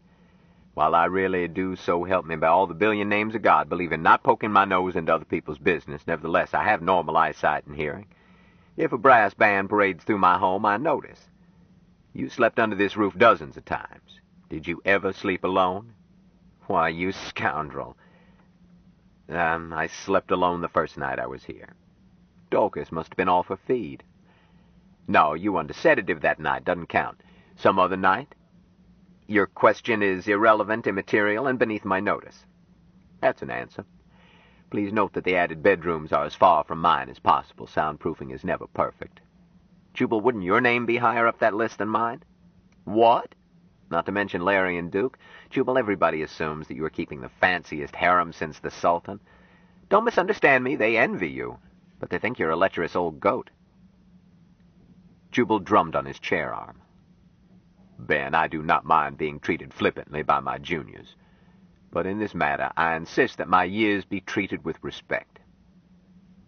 Sorry, Ben said stiffly. I thought if it was all right for you to kick my sex life around, you would not mind my being equally frank. No, Ben, you misunderstand. I require the girls to treat me with respect on this subject. Oh, I am, as you pointed out, old. Quite old. Privately, I am happy to say that I am still lecherous, but lechery does not command me. I prefer dignity to indulging in pastimes which, believe me, I have enjoyed in full measure and do not need to repeat. Ben, a man my age, who looks like a slum clearance in its grimmest stage, can bear a young girl, and possibly bigger, and thanks for the compliment, it might not be amiss, through 3 means. Money, or the equivalent in terms of wills and community property and such. And, pause for a question, can you imagine any of these 4 betting with a man for those reasons? No, not any of them. Thank you, sir. I associate only with ladies. I'm pleased that you know it. The 3rd incentive is a most female one. A sweet young girl sometimes takes an old wreck to bed because she is fond of him, sorry for him, and wishes to make him happy. Would that apply? Jubal, it might, with any of them. I think so, too. But this reason, which any of these ladies might find sufficient, is not sufficient for me. I have my dignity, sir, so please take my name off the list. Caxton grinned. Okay, you stiff-necked old coot. I hope that when I'm your age, I won't be so hard to tempt. Jubal smiled. Better to be tempted and resist than be disappointed. Now, about Duke and Larry, I don't know, nor care. Whenever anyone comes here to live, I make it plain that this is neither a sweatshop nor a whorehouse, but a home, and as such it combines anarchy and tyranny without a trace of democracy as in any well-run family, i.e., they are on their own except where I give orders, which orders are not subject to debate. My tyranny never extends to love life. The kids have always kept their private matters reasonably private. At least, Jubal smiled ruefully, until the Martian influence got out of hand. Perhaps Duke and Larry have been dragging the gals behind every bush, but there have been no screams. Then you think it's Mike? Jubal scowled. Yes. That's all right. I told you the girls were smugly happy. And I'm not broke, plus the fact that I could bleed Mike for any amount that babies won't lack. But, Ben, I'm troubled about Mike himself. So am I, Jubal. And about Jill. Jubal, Jill isn't the problem. It's Mike. Damn it, why can't the boy come home and quit this obscene pulpit pounding? Jubal, that's not quite what he's doing. Ben added, I've just come from there. Huh? Why didn't you say so? Ben sighed. First you talked art, then you sang the blues, then you wanted to gossip. You have the flow. Coming back from the Cape Town conference, I visited them. What I saw worried the hell out of me, so I stopped by my office, then came here. Jubal, couldn't you rig it with Douglas to close down this operation? Jubal shook his head. What Mike does with his life is his business. You would if you had seen what I saw. Not I. But in the second place, I can't. Nor can Douglas. Jubal, Mike would accept any decision you made about his money. He probably wouldn't even understand it. Ah, but he would. Ben, recently Mike made his will and sent it to me to criticize. It was one of the shrewdest documents I've ever seen. He recognized that he had more wealth than his heirs could use, so he used part of his money to guard the rest. It is booby-trapped not only against heirs claimants of both his legal and natural parents, he knows he's a bastard, though I don't know how he found out, but also of every member of the Envoy's company. He provided a way to settle out of court with any heir having a prima facie claim, and rigged it so that they would almost have to overthrow the government to break his will. The will showed that he knew every security and asset. I couldn't find anything to criticize. Including, Jubal thought, his provision for you, my brother. Don't tell me that I could rig his money. Ben looked morose. I wish you could. I don't. But it wouldn't help if we could. Mike hasn't drawn $1 from his account for almost a year. Douglas called me about it. Mike hadn't answered his letters. No withdrawals? Jubilee's spending a lot. Maybe the church racket pays well. That's the odd part. It's not really a church. What is it? Primarily a language school. Repeat. To teach the Martian language. Well, then I wish he wouldn't call it a church. Maybe it is a church within the legal definition. Look, Ben, a skating rink is a church as long as some sect claims that skating is essential to worship, or even that skating served a desirable function. If you can sing to the glory of God, you can skate to the same end. There are temples in Malaya, which are nothing to an outsider but boarding houses for snakes. But the same high court rules them to be churches as protects our own sex. Well, Mike raises snakes, too. Jubal, isn't anything ruled out? A moot point. A church usually can't charge for fortune-telling or calling up spirits of the dead, but it can accept offerings and let the offerings be fees, in fact.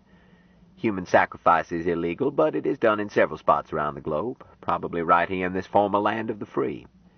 The way to do anything that would otherwise be suppressed is to do it in the inner sanctum and keep the Gentiles out. Why, Ben? Is Mike doing something that might get him jailed? Probably not. Well, if he's careful, the Fosterites have shown how to get by with almost anything, much more than Joseph Smith was lynched for. Mike has lifted a lot from the Fosterites. That's part of what worries me. But what does worry you? Jubal, this is a water brother matter. Shall I carry poison in a hollow tooth? The inner circle are supposed to be able to discorporate voluntarily. No poison needed. I never got that far, Ben. But I know ways to put up the only final defense. Let's have it. Jubal, I said Mike raises snakes. I meant figuratively and literally. The setup is a snake pit, unhealthy. Mike's temple is a big place, an auditorium for public meetings, smaller ones for invitational meetings, many smaller rooms, and living quarters. Jill sent me a radiogram telling me where to go, so I was dropped at the private entrance on the back street. Quarters are above the auditorium, as private as you can be and still live in a city. Jubal nodded.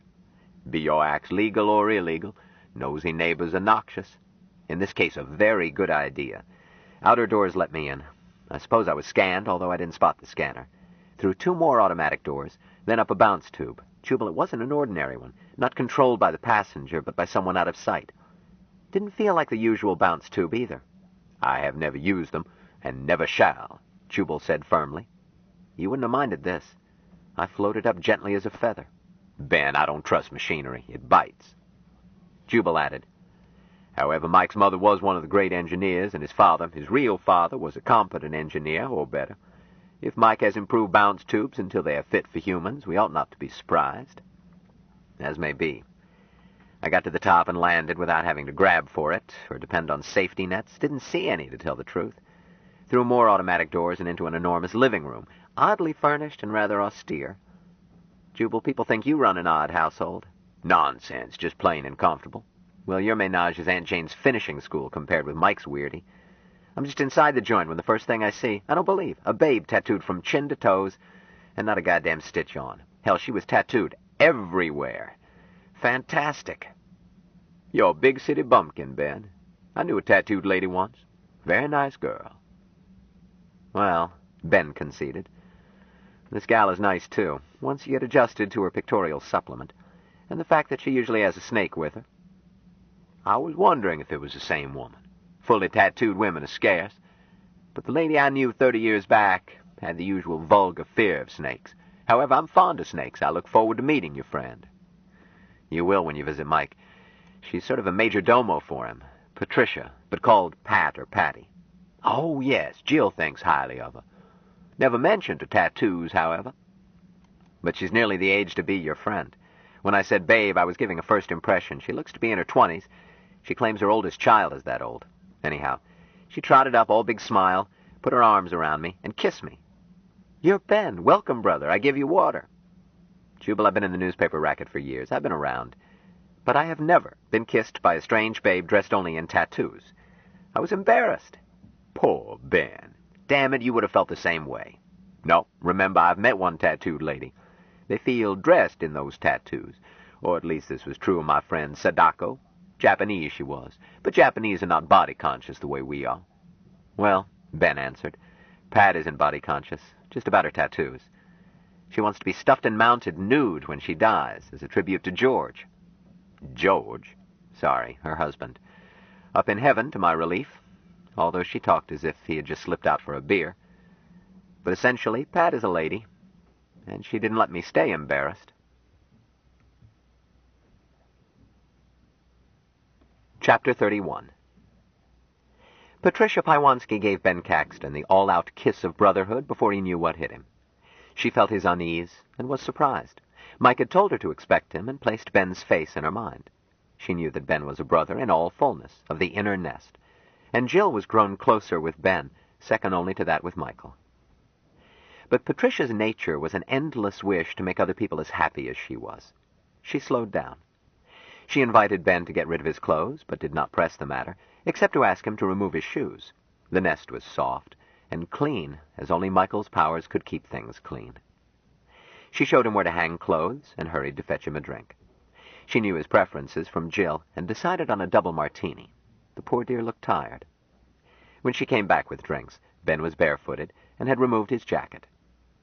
"Brother, may you never thirst." "We share water," he agreed and drank. "There's mighty little water in that." "Enough," she answered. "Michael says that water could be in the thought. It is the sharing. I grok he speaks rightly." "I grok. And just what I needed. Thanks, Patty." "Ours is yours, and you are ours. We're glad you're home. The others are at services or teaching. There's no hurry. They will come when waiting is filled. Would you like to look around your nest?" Ben let her lead him on a tour. A huge kitchen with a bar at one end, a library even more loaded than Jubal's, bathrooms ample and luxurious, bedrooms. Ben decided that they must be bedrooms, although they contained no beds, but simply floors that were even softer than elsewhere. Patty called them little nests, and showed him the one she usually slept in. It had been fitted on one side, for her snakes. Ben suppressed his queasiness until he came to cobras. "It's all right," she assured him. "We did have glass in front of them, but Michael has taught them that they must not come past this line." "I would rather trust glass." "Okay, Ben." She lowered a glass barrier. He felt relieved and managed to stroke Honeybun when invited to. Then Pat showed him one other room. It was very large, circular, had a floor as cushiony as the bedrooms. Its center was a round swimming pool. "This," she told him, "is the innermost temple where we receive new brothers into the nest." She dabbled a foot in water. "Want to share water and grow closer? Or maybe just swim?" Not right now." "Waiting is," she agreed. They returned to the huge living room, and Patricia went to get him another drink. Ben settled himself on a big couch, then got up. The place was warm. That drink was making him sweat, and a couch that adjusted to his contours made him hotter. He decided it was silly to dress the way he would in Washington, with Patty decked out in nothing but a bull snake she had left around her shoulders. He compromised on jockey shorts and hung the rest in the foyer. Then he noticed a sign on the entrance door. "Did you remember to dress?" He decided that in this household the warning might be necessary. He saw nothing else that he had missed on coming in. On each side of the door was a huge brass bowl filled with money. More than filled. Federation notes of various denominations spilled out on the floor. He was staring at this when Patricia returned. "Here's your drink, Brother Ben. Grow close in happiness." Thanks." His eyes returned to the money. She followed his glance. "I'm a sloppy housekeeper, Ben. Michael makes it so easy, cleaning and such, that I forget." She retrieved the money, stuffed it into the less crowded bowl. "Patty, why in the world?" "Oh, we keep it here because this door leads to the street. If one of us is leaving the nest, and I do myself almost every day for grocery shopping, we may need money. We keep it where you won't forget to take some." "Just grab a handful and go?" "Why, yes, dear." "Oh, I see what you mean. There is never anyone here but us. If we have friends outside, and all of us do, there are rooms lower down, the sort outsiders are used to, where we visit. This isn't where it can tempt a weak person." "Huh. I'm pretty weak myself." She chuckled.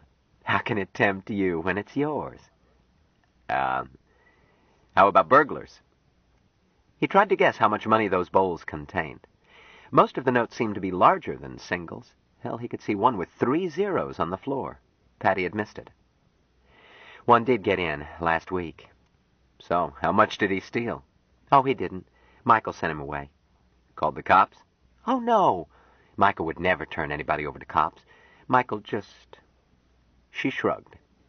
"Made him go away. Then Duke fixed the hole in the skylight in the garden room. Did I show you that? It's lovely, a grass floor. You have a grass floor, Jill told me.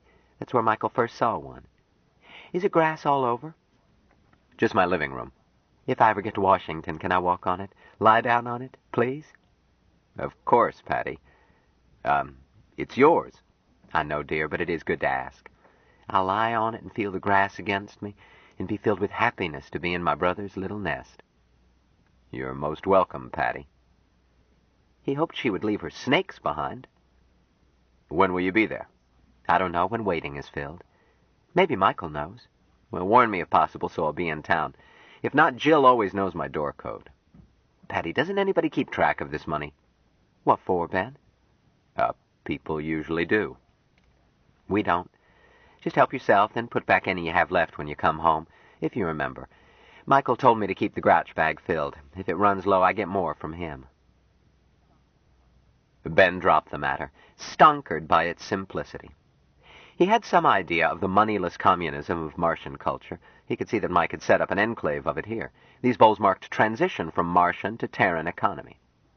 He wondered if Patty knew that it was fake, propped up by Mike's wealth.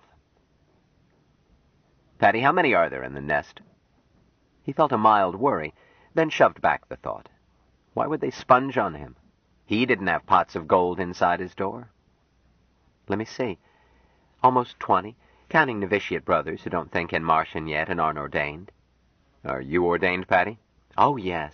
Mostly I teach. Beginners' classes in Martian, and I help novitiates and such. And Dawn and Jill are high priestesses. Dawn and I are pretty well-known Fosterites, so we work together to show other Fosterites that the Church of All World doesn't conflict with the faith, any more than being a Baptist keeps a man from joining the Masons. She showed Ben Foster's kiss, explained it, and showed him its miraculous companion placed by Mike. They know what Foster's kiss means and how hard it is to win it, and they've seen some of Mike's miracles, and are about ripe to buckle down and climb into a higher circle. It's an effort? Of course, Ben. For them. In your case and mine, and Jill's and a few others, Michael called us straight into brotherhood. But to others, Michael first teaches a discipline. Not a faith, but a way to realize faith in works. That means they've got to learn Martian. That's not easy. I'm not perfect in it. But it is happiness to work and learn. You asked about the nest. Let me see. Duke and Jill and Michael. 2 Fosterites, Dawn and myself. 1 circumcised Jew and his wife and 4 children. Kids in the nest? Oh, lots of them. In the nestling's nest, just off of here. Nobody could meditate with kids hollering and raising Ned. Want to see it? Later. 1 Catholic couple with a little boy. Excommunicated, I'm sorry to say. Their priest found out. Michael had to give them special help. It was a nasty shock, and utterly unnecessary. They were getting up early every Sunday to go to Mass as usual, but kids will talk. 1 Mormon family of the new schism. That's 3 more, and their kids. The rest are Protestants, and 1 atheist. That is, he thought he was until Michael opened his eyes. He came here to scoff. He stayed to learn. He'll be a priest soon. 19 grown-ups, but we're hardly ever all in the nest at once, except for our own services in the innermost temple. The nest is built to hold 81, 3 filled. But Michael grokks much waiting before we need a bigger nest, and by then we will build other nests. Ben, would you like to see an outer service? See how Michael makes the pitch? Michael is preaching now. Why, yes, if it's not too much trouble. Good. Just a sec, dearie, while I get decent. Jubal, she came back in a robe like Anne's witness robe, but with angel wing sleeves and a high neck and the trademark Mike uses, 9 concentric circles and a conventionalized sun over her heart. This getup was vestments. Jill and the other priestesses wear the same, except that Patty's was high-necked to cover her cartoons. She had put on socks and was carrying sandals. Changed the hell out of her, Jubal. It gave her great dignity. I could see she was older than I had guessed, although not within years of what she claims. She has an exquisite complexion. A shame ever to tattoo such skin. I had dressed again. She asked me to carry my shoes and led me back through the nest and out into the corridor. We stopped to put on shoes and took a ramp that wound down a couple of floors. We reached a gallery overlooking the main auditorium. Mike was on the platform. No pulpit, just a lecture hall with a big all-world symbol on the back wall. A priestess was with him, and at that distance I thought it was Jill. But it was the other high priestess, Dawn. Dawn Ardent. What was that name? Dawn Ardent, née Higgins, if you want to be fussy. I've met her. I know you have, you allegedly retired goat. She's got a crush on you. Jubal shook his head. The Dawn Ardent I just barely met 2 years ago. She wouldn't remember me. She remembers you. She gets every one of your pieces of commercial cred on tape under every pseudonym she can track down. She goes to sleep by them. They give her beautiful dreams, she says. But they all know you, Jubal. That living room has exactly one ornament, a life-sized color solly of your head. Looks as if you'd been decapitated with your face in a hideous grin. A shot Duke sneaked of you. Why, that brat. Jill asked him to. Double brat. Mike put her up to it. Brace yourself, Jubal. You are the patron saint of the Church of All Worlds. Jubal looked horrified. They can't do that. They already have. Mike gives you credit for having started the whole show by explaining things so well that he was able to figure out how to put over Martian theology to humans. Jubal groaned. Ben went on. In addition, Dawn thinks you're beautiful. Aside from that quirk, she is intelligent and utterly charming. But I digress. Mike spotted us and called out, "Hi, Ben, later," and went on with his spiel. Jubal, you'll have to hear it. He didn't sound preachy and didn't wear robes, just a smart, well-tailored white suit. He sounded like a damned good car salesman. He cracked jokes and told parables. The gist was a sort of pantheism. One parable was the oldie about the earthworm burrowing through the soil who encounters another earthworm and says, "Oh, you're beautiful, will you marry me?" And his answer, "Don't be silly, I'm your other end." You've heard it? Heard it. I wrote it. Hadn't realized it was that old. Mike made good use of it. His idea is that whenever you encounter any other grokking thing, man, woman, or stray cat, you are meeting your other end. The universe is a thing we whipped up among us and agreed to forget the gag. Jubal looked sour. Solipsism and pantheism. Together they explain anything, cancel out any inconvenient fact, reconcile all theories, include any facts or delusions you like. But it's cotton candy, all taste and no substance. As unsatisfactory as solving a story by saying, "Then the little boy fell out of bed and woke up." Don't crab at me, take it up with Mike. Believe me, he made it convincing. Once he stopped and said, "You must be tired of so much talk." And they yelled back, "No!" He really had them. He protested that his voice was tired, and anyhow it was time for miracles. Then he did amazing sleight of hand. Did you know he had been a magician in a carnival? I knew he had been with it. He never told me the nature of his shame. He's a crackerjack. He did stunts that had me fooled. But it would have been okay if he had just used kid tricks. It was his patter that had them spellbound. Finally, he stopped and said, "The man from Mars is expected to do wonderful things, so I pass some miracles each meeting. I can't help being the man from Mars. It's just something that happened. Miracles can happen for you if you want them. However, for anything more than these narrow-gauge miracles, you must enter the circle. Those who want to learn, I will see later. Cards are being passed around." Patty explained it. "This crowd is just marks, dear. People here out of curiosity, or maybe shilled in by people who have reached one of the inner circles. Jubal Mike has rigged the thing in 9 circles, like lodge degrees, and nobody is told that there are circles farther in until they're ripe for it. This is Michael's bally, Pat told me, which he does as easy as he breathes, while he's feeling them out and deciding which ones are possible. That's why he strings it out. Duke is up behind that grill, and Michael tells him who might measure up, where he sits and everything. Michael's about to turn this tip and spill the ones he doesn't want. Then Dawn takes over, after she gets the seating diagram from Duke." "How did they work that?" asked Harshaw. "I didn't see it, Jubal. There are a dozen ways they could cut from the herd, as long as Mike knew which they were and had some way to signal Duke. Patty says Mike's clairvoyant. I won't deny the possibility. Then they took the collection. Mike doesn't do even this church style, soft music and dignified ushers. He said nobody would believe this was a church if he didn't take a collection. Then, so help me, they passed collection baskets already loaded with money, and Mike told them that this was what the last crowd had given, so help themselves if they were broke or hungry and needed it. But if they felt like giving, give. Do one or the other. Put something in or take something out. I figured he had found one more way to get rid of too much money." Jubal said thoughtfully, "That pitch, properly given, should result in people giving more, while a few just take a little. Probably very few." "I don't know, Jubal. Patty whisked me away when Mike turned the service over to Dawn. She took me to a private auditorium where services were opening for the 7th circle, people who had belonged for months and had made progress. If it is progress. Jubal, we went straight from one to the other, and it was hard to adjust. That outer meeting was half lecture, half entertainment. This one was almost a voodoo rite. Mike was in robes now. He looked taller, ascetic, and intense. His eyes gleamed. The place was dim. There was creepy music. And yet it made you want to dance. Patty and I took a couch that was darn near a bed. What the service was, I couldn't say. Mike would sing out in Martian. They would answer in Martian, except for chants of Thou art God, echoed by some Martian word that would make my throat sore to pronounce it. Jubal made a croaking noise. Was that it? Huh? I believe so, Jubal. Are you hooked? Have you been stringing me along? No, Stinky taught it to me. He says it's heresy of the blackest sort. By his lights, I mean. It's the word Mike translates as Thou art God. Mahmoud says that isn't even close to a translation. It's the universe proclaiming its self-awareness, or its peccavimus, with the total absence of contrition, or a dozen other things. Stinky says that he doesn't understand it even in Martian, except that it's a bad word, the worst possible in his opinion, and closer to Satan's defiance than to the blessing of God. Go on. Was that all?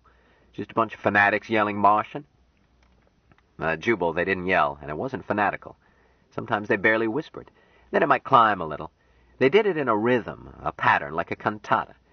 Yet it didn't feel rehearsed. It felt more as if they were all one person, humming whatever he felt. Jubal, you've seen Fosterites work themselves up. Too much, I'm sorry to say. Well, this was not that sort of frenzy. This was quiet and easy, like dropping off to sleep. It was intense, all right, and got steadily more so, but... Jubal, ever try a spiritualist seance? I have. I've tried everything I could, Ben. Then you know how tension can grow without anybody moving or saying a word. This was more like that than like a revival, or even the most sedate church service. But it wasn't mild. It packed terrific wallop. The word is Apollonian. Huh? As opposed to Dionysian. People simplify Apollonian into mild and calm and cool. But Apollonian and Dionysian are two sides of one coin. A nun kneeling in a cell, holding perfectly still, can be in ecstasy more frenzied than any priestess of Pan Priapus celebrating the vernal equinox. Ecstasy is in the skull, not the setting up exercises. Jubal frowned. Another error is to identify Apollonian with good, merely because our most respectable sects are Apollonian in ritual and precept. Mere prejudice. Proceed.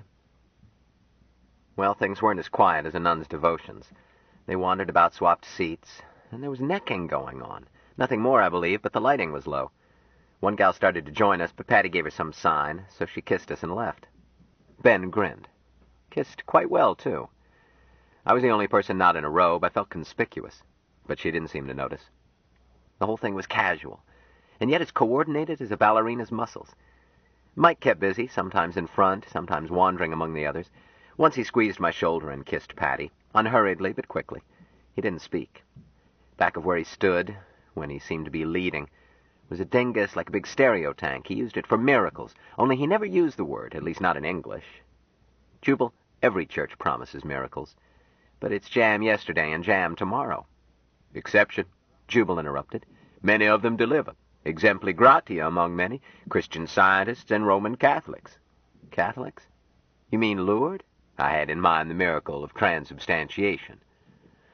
I can't judge that subtle a miracle. As for Christian Scientists, if I break a leg, I want a sawbones. Then watch where you put your feet. Jubal growled. Don't bother me. Wouldn't think of it. I don't want a classmate of William Harvey.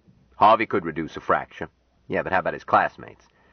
Jubal, those cases you cited may be miracles, but Mike offers splashy ones. He's either an expert illusionist or an amazing hypnotist. He might be both. Or he smoothed the bugs out of closed-circuit stereo vision so that it cannot be told from reality.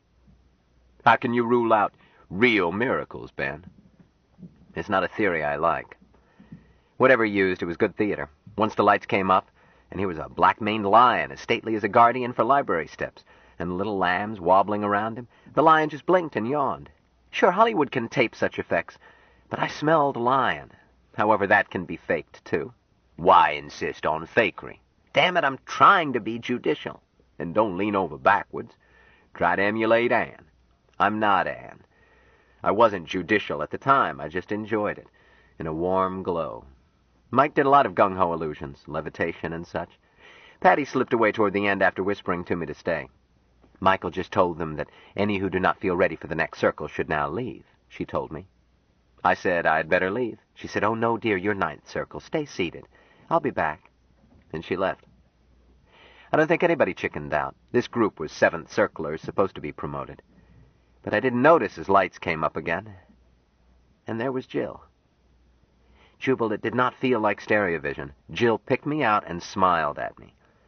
Oh, if an actor looks directly at camera, his eyes meet yours no matter where you're seated. But if Mike had it smoothed out this well, he should patent it. Jill was in an outlandish costume. Mike started intoning something, partly in English, stuff about the mother of all, the unity of many, and started calling her a series of names. And with each name, her costume changed. Ben Caxton came quickly alert when he saw Jill. He was not fooled by lighting and distance. This was Jill. She looked at him and smiled. He half listened to the invocation while thinking that he had been convinced that the space behind the man from Mars was surely a stereo tank. But he would swear that he could walk up those steps and pinch her. He was tempted to, but it would be a crummy trick to ruin Mike's show. Wait till Jill was free. Cybele. Jill's costume suddenly changed. Isis. Again. Frigg. G. Devil. Ishtar. Miriam. Mother Eve. Mater Deum Magna. Loving and beloved. Life undying. Caxton stopped hearing. Jill was Mother Eve, clothed in glory. Light spread, and he saw that she was in a garden beside a tree on which was twined a great serpent. Jill smiled, reached up and smoothed the serpent's head, turned back and opened her arms. Candidates moved forward to enter the garden. Patty returned and touched Caxton on the shoulder. "Ben, come, dear." Caxton wanted to stay and drink in the glorious vision of Jill. He wanted to join that procession. But he got up and left. He looked back and saw Mike put his arms around the first woman in line, turned to follow Patricia, and failed to see the candidate's robe vanish as Mike kissed her. Did not see Jill kiss the first male candidate, and his robe vanished. "We'll go around," Patty explained, "to give them time to get into the temple. Oh, we could barge in, but it would waste Michael's time getting them back in the mood. And he does work so very hard." "Where are we going?" "To pick up Honeybun, then back to the nest. Unless you want to take part in the initiation. But you haven't learned Martian yet, you'll find it confusing." "Well, I'd like to see Jill." "Oh, she said to tell you she's going to duck upstairs and see you. Down this way, Ben." A door opened. Ben found himself in that garden. The serpent raised her head as they came in. "There, dear," Patricia said. "You a Mama's good girl." She unwrapped the boa and flaked it down into a basket. "Duke brought her down, but I have to arrange her on the tree and tell her not to wander off. You were lucky, Ben. The transition to eighth happens very seldom." Ben carried Honeybun and learned that a 14-foot snake is a load. The basket had steel braces. When they reached the top, Patricia stopped. "Put her down, Ben." She took off her robe and handed it to him, then draped the snake around her. This is Honeybun's reward for being a good girl. She expects to cuddle up to Mama. "I've got a class almost at 1, so I'll carry her until the last moment. It's not a goodness to disappoint a snake. They're like babies. They can't grok in fullness."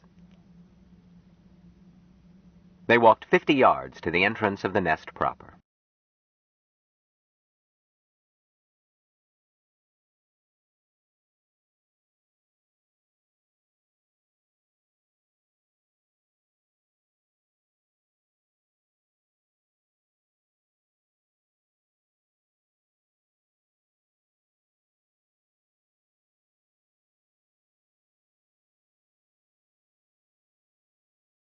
Stranger in a Strange Land by Robert A. Heinlein continued.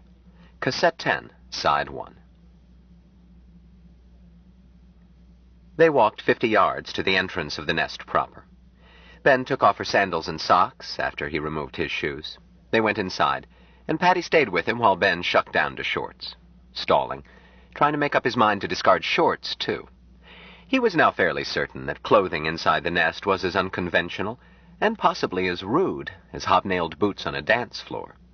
The warning on the exit door, the absence of windows, the womb-like comfort of the nest, Patricia's lack of attire, plus the fact that she had suggested that he could do likewise, all added up to domestic nudity.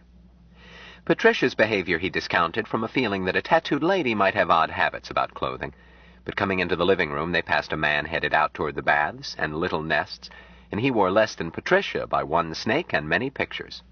He greeted them with, "Thou art God," and went on. There was more evidence in the living room. A body sprawled on a couch. A woman. Caxton knew that many families were casually naked in their homes, and this was a family, all Water Brothers.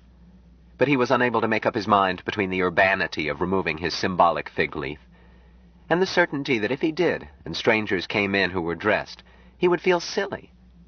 Hell, he might blush. What would you have done, Jubal? Harshaw lifted his eyebrows. Are you expecting me to be shocked, Ben? The human body is often pleasing, frequently depressing, and never significant, per se. So Mike runs his household along nudist lines. Shall I cheer, or must I cry? Damn it, Jubal, it's easy to be Olympian, but I've never seen you take off your pants in company, nor will you. But I grok you were not motivated by modesty. You were suffering from a morbid fear of appearing ridiculous, a neurosis with a long pseudo-Greek name. Nonsense. I wasn't certain what was polite. Nonsense to you, sir. You knew what was polite, but were afraid of looking silly, or feared being surprised in the gallant reflex. But I grok Mike has reasons for this custom. Mike always has reasons. Oh, yes. Jill told me.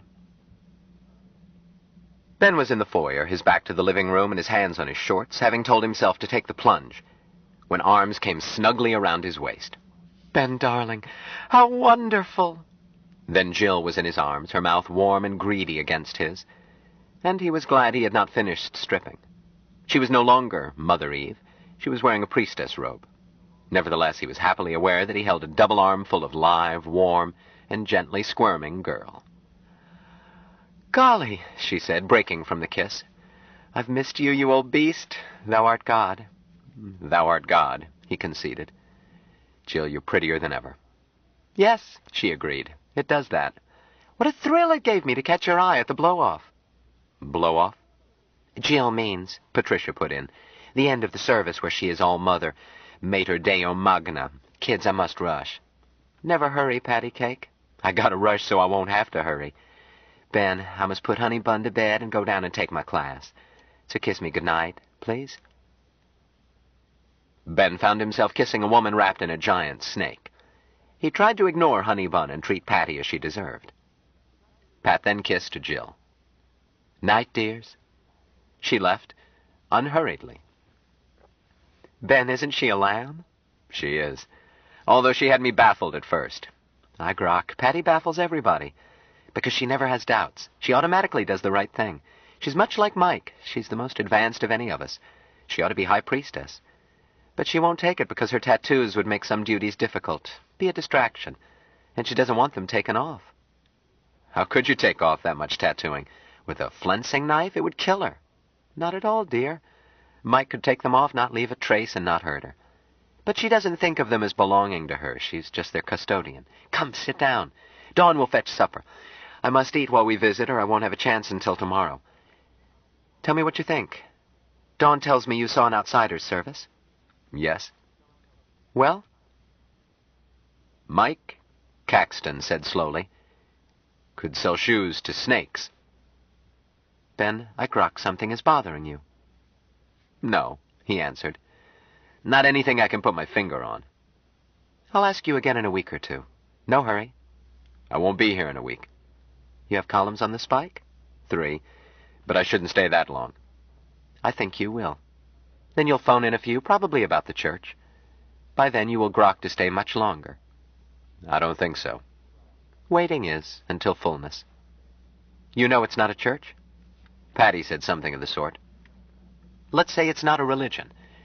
It is a church in every legal and moral sense. But we're not trying to bring people to God. That's a contradiction. You can't say it in Martian. We're not trying to save souls. Souls can't be lost. We're not trying to get people to have faith. What we offer is not faith, but truth. Truth they can check. Truth for here and now. Truth as matter of fact as an ironing board. and as useful as bread, so practical that it can make war and hunger and violence and hate as unnecessary as, well, as clothes in the nest. But they have to learn Martian. That's the hitch. Finding people honest enough to believe what they see, willing to work hard. It is hard to learn the language it must be taught in. This truth can't be stated in English any more than Beethoven's Fifth can be. She smiled. But Mike never hurries. He screens thousands, finds a few, and some trickle into the nest, and he trains them further. Someday Mike will have us so thoroughly trained that we can start other nests. Then it can snowball. But there's no hurry. None of us is really trained. Are we, dear? Ben looked up at Jill's last words, was startled to find bending over to offer him a plate, a woman he recognized as the other high priestess. Dawn! Yes, that was right. His surprise was not reduced by her being dressed in Patricia's fashion, minus tattoos. Dawn smiled. Your supper, my brother Ben. Thou art God. Thou art God. Thanks. She kissed him, got plates for herself and Jill, sat down on his right and began to eat. Ben was sorry that she did not sit where he could see her better. She had the best attributes associated with goddesses. No, Dawn agreed. Not yet, Jill, but waiting will fill. For example, Jill continued, I took a break to eat, but Mike hasn't eaten since the day before yesterday, and won't until he's not needed. Then he'll eat like a pig, and that will carry him as long as necessary. Besides that, Dawn and I get tired, don't we, sweet? We surely do. But I'm not tired, Jillian. Let me take this service and you stay with Ben. Give me that robe. You're crazy in your little pointy head, my love. Ben, she's been on duty almost as long as Mike. We can take a long stretch, but we eat when we're hungry, and sometimes we need sleep. Speaking of robes, Dawn, this was the last in the 7th temple. I meant to tell Patty she'd better order a gross or two. She has. I should have known. This one seems tight. Jill wiggled in a fashion that disturbed Ben. Are we putting on weight? A little. Good. We were too skinny. Ben, you notice that Dawn and I have the same figure? Height, bust, waist, hips, weight, everything, not to mention coloration. We were almost alike when we met. Then with Mike's help, we matched exactly. Even our faces are more alike. But that comes from doing and thinking the same things. Stand up and let Ben look at us, dear. Dawn put her plate aside and did so, in a pose that reminded Ben of Jill, more than resemblance justified. Then he realized it was the pose Jill had been in when she stood revealed as Mother Eve. Jill said with her mouth full, See, Ben? That's me. Dawn smiled. A razor's edge of difference, Jillian. Pooh. I'm almost sorry we'll never have the same face. It's handy, Ben, for us to be alike. We must have 2 high priestesses. It's all 2 can do to keep up with Mike. And besides, she added, Dawn can buy a dress and it fits me too. Saves me the nuisance of shopping. I wasn't sure, Ben said slowly, that you wore clothes, except these priestess things. Jill looked surprised. How could we go out dancing in these? That's our favorite way of not getting sleep. Sit down and finish your supper. Ben has stared at us long enough. Ben, there's a man in that transition group who's a perfectly dreamy dancer, and this town is loaded with nightclubs. Dawn and I have kept the poor fellow up so many nights that we've had to help him stay awake in language classes. But he'll be all right. Once you reach 8th circle, you don't need much sleep. What made you think we never dressed, dear? Ben blurted out his dilemma. Jill looked wide-eyed, barely giggled, stopped at once. I see. Darling, I'm wearing this robe because I have to gobble and git. Had I grokked that was troubling you, I would have chucked it before I said hello. We're so used to dressing or not according to what we do that I forgot that it might not be polite. Sweetheart, wear those shorts. Or not, exactly as suits you. Just don't fret. Jill smiled and dimpled. Reminds me of the time Mike tried a public beach. Remember, Dawn? I'll never forget. Ben, you know how Mike is. I had to teach him everything. He couldn't see any point to clothes until he grokked, to his great surprise, that we aren't invulnerable to weather. Body modesty isn't a Martian concept. Couldn't be. Mike grokked clothes as ornaments only after we started experimenting with costuming our acts. But while Mike always did what I told him to, whether he grokked it or not, you can't imagine how many little things there are to being human. We take 20 years or more to learn them. Mike had to learn almost overnight. There are still gaps. He does things not knowing that it isn't how a human behaves. We all teach him. All but Patty, who is sure that anything Michael does is perfect. He's still grokking clothes. He groks their wrongness that keeps people apart, gets in the way of letting love cause them to grow closer. Lately, he's grokked that you need a barrier with outsiders. But for a long time, Mike wore clothes only when I told him to. And once I failed to tell him. We were in Baja California. It was when we met, or re-met, Dawn. Mike and I checked in at night at a beach hotel, and he was so anxious to grok the ocean that he let me sleep next morning and went down by himself for his first encounter with the sea. Poor Mike. He got to the beach, threw off his robe, and headed for the water, looking like a Greek god and just as unaware of conventions. And the riot started, and I came awake fast and rushed down to keep him out of jail. Jill got a far-away look. He needs me now. Kiss me goodnight. Ben, I'll see you in the morning. You'll be gone all night? Probably. It's a fairly big transition class.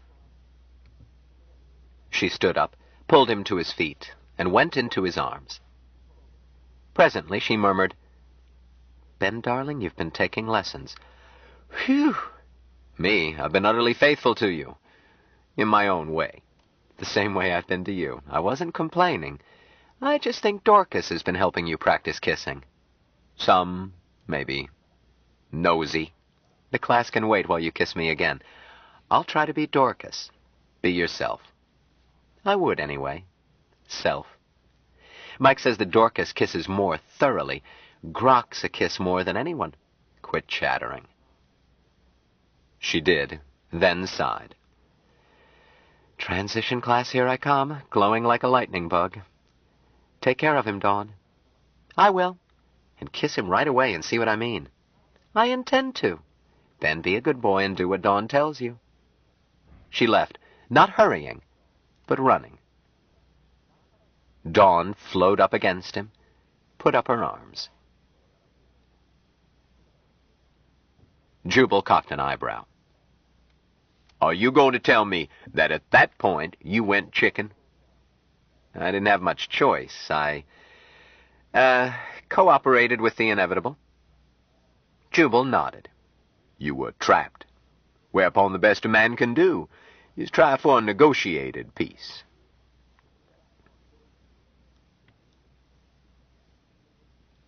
Chapter 32.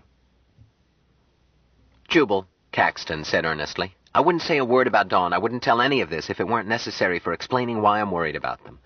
All of them. Duke and Mike and Dawn, as well as Jill and Mike's other victims.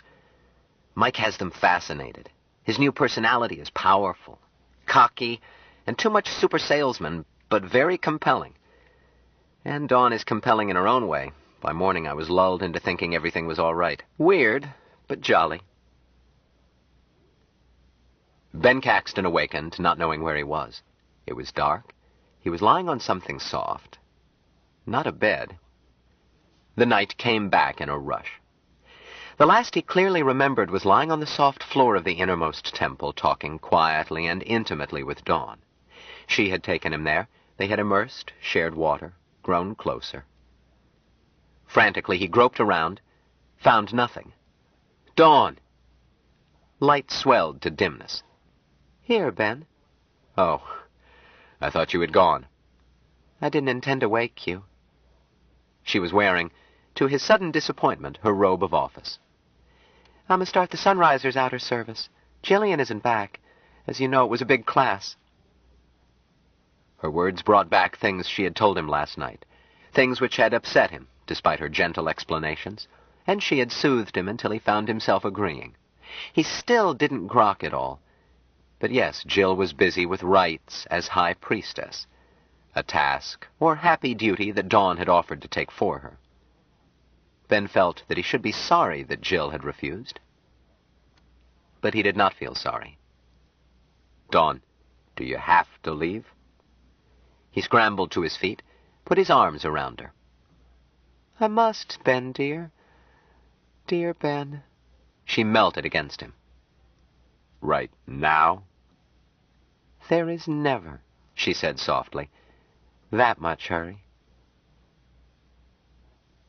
The robe no longer kept them apart. He was too bemused to wonder what had become of it. He woke a second time, found that the little nest lighted when he stood up. He stretched, discovered that he felt wonderful, looked around for his shorts. He tried to recall where he had left them, and had no recollection of taking them off. He had not worn them into the water. Probably beside the pool. He went out and found a bathroom. Some minutes later, shaved, showered, and refreshed, he looked into the innermost temple, failed to find his shorts, and decided that somebody had put them in the foyer where everybody kept streetwear. Said to hell with it, and grinned at himself for having made an issue out of wearing them. He needed them here in the nest, like a second head. He didn't have a trace of a hangover, although he had had more than several drinks with Dawn. Dawn didn't seem affected by liquor, which was probably why he had gone over his quota. Dawn, what a gal! She hadn't even seemed annoyed when, in a moment of emotion, he had called her Jill. She had seemed pleased. He found no one in the big room and wondered what time it was. Not that he gave a damn, but he was hungry. He went into the kitchen to see what he could scrounge. A man looked around. Ben! Well, hi, Duke. Duke gave him a bear hug. Gosh, it's good to see you. Thou art God. How do you like your eggs? Thou art God. Are you the cook? Only when I can't avoid it, Tony does most of it. We all do some, even Mike, unless Tony catches him. Mike is the world's worst cook. Duke went on breaking eggs. Ben moved in. You look after toast and coffee. Any Worcestershire sauce? You name it, Pat's got it. Here. Duke added, I looked in on you a while ago, but you were snoring. I've been busier you have ever since you got here. What do you do, Duke? Well, I'm a deacon. I'll be a priest someday. I'm slow. Not that it matters. I study Martian. Everybody does. And I'm the fix-it boy, same as for Jubal. Must take a gang to maintain this place. Ben, you'd be surprised how little it takes. You must see Mike's unique way of dealing with the stopped-up toilet. I don't have to play plumber much. Aside from plumbing, 9/10 of the gadgetry is in this kitchen, and it's not as gadgeted as Jubal's. I thought you had some complicated gadgets for the temples. Lighting controls, that's all. Actually, Duke grinned. My most important job is no work. Fire warden. Huh? I'm a deputy fire warden. Examined and everything. And same for sanitary and safety inspector. We never have to let an outsider go through the joint.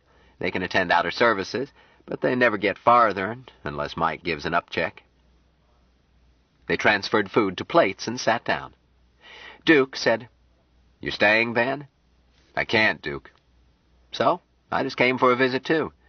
Went back and moped for a month before I told Jubal I was leaving. Never mind, you'll be back. Don't make any decisions before your water sharing tonight. Water sharing? Didn't Dawn tell you? I don't think so. I should let Mike explain. No, people will be mentioning it all day. Sharing water, you grok. You're first called. First called? Dawn used that expression.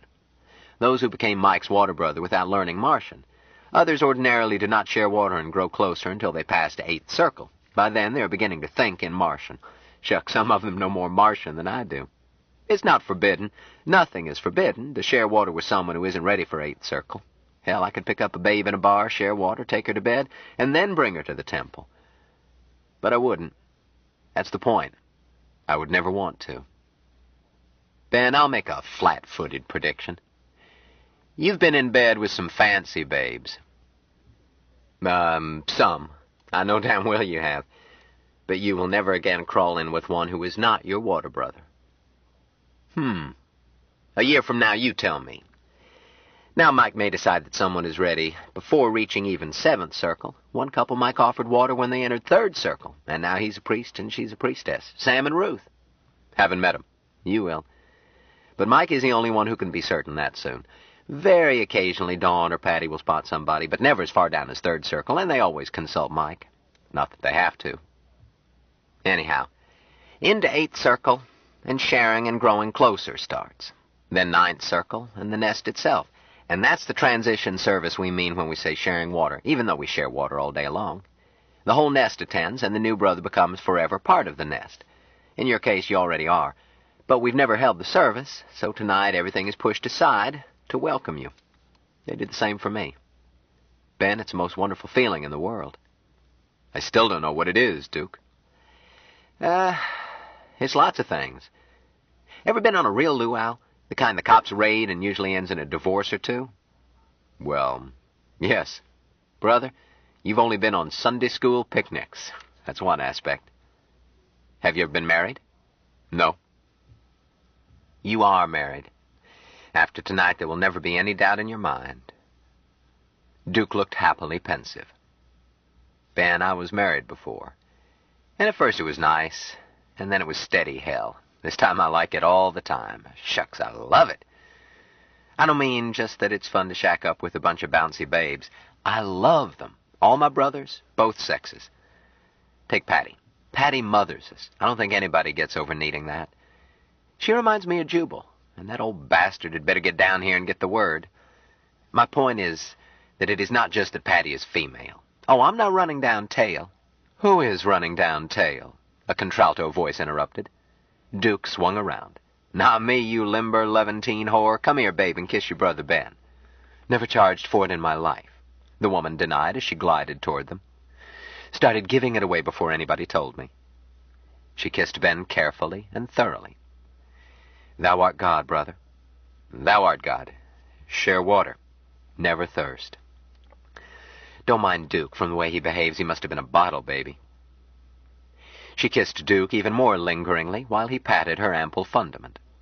She was short, plump, brunette to swarthiness, and had a mane of heavy blue-black hair almost to her waist. Duke, did you see a Ladies' Home Journal when you got up? She took his fork and started eating his scrambled eggs. Good. You didn't cook these, Duke? Ben did. Why would I want a Ladies' Home Journal? Ben, stir up a couple of dozen more and I'll scramble them in relays. There's an article I want to show Patty, dear. Okay, agreed Ben. Don't get any ideas about redecorating this dump and leave some of that for me. You think us men can do our work on mush? Tut, tut, Dukey, darling. Water divided is water multiplied. Ben, Duke's complaints never mean anything. As long as he has enough women for 2 men and food for 3, he's a perfect lamb. She shoved a forkful into Duke's mouth. Quit making faces, brother. I'll cook you a second breakfast. Or will it be your third? Not even the first yet. You ate it. Ruth, I was telling Ben about how you and Sam pole vaulted to 9th. He's uneasy about the sharing water tonight. She pursued the last bite on Duke's plate, moved over and started preparations to cook. Duke, I'll send you out something other than mush. Take your coffee and skedaddle. Ben, I was worried too. But don't you be, dear. Michael does not make mistakes. You belong here or you wouldn't be here. You're going to stay? I can't.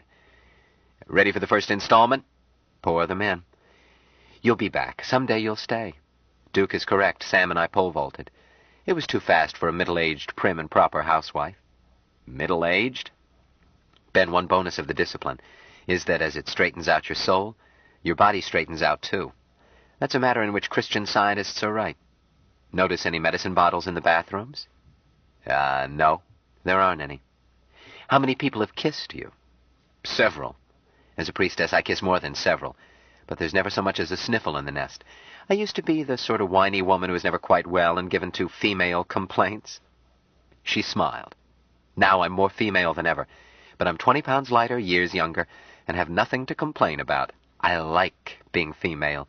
As Duke flattered me, a Levantine whore, and unquestionably more limber. I sit in lotus position when I'm teaching, whereas it used to be all I could do just to bend over. But it did happen fast. Ruth went on.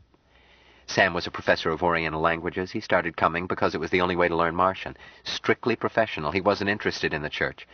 I went along to keep an eye on him. I was jealous, even more possessive than the average. So we worked up to third circle, Sam learning rapidly and myself grimly studying because I didn't want him out of my sight. Then boom, the miracle happened. We began to think in it, a little. And Michael felt it and had to stay after service one night. And Michael and Jillian gave us water. Afterwards I knew that I was all the things I despised in other women, and I despised my husband for letting me, and hated him for what he had done. All this in English with the worst parts in Hebrew. So I wept and moaned and made myself a stinking nuisance to Sam, and couldn't wait to share and grow closer again. After that things were easier, but not easy as we were pushed through the circles as fast as possible. Michael knew we needed help and wanted to get us into the safety of the nest. When it came time for our sharing water, I was still unable to discipline myself without help. I wanted to enter the nest, but wasn't sure I could merge with 7 other people. I was scared silly. On the way over, I almost begged Sam to turn around and go home. She looked up. unsmiling but beatific, a plump angel with a big spoon in one hand.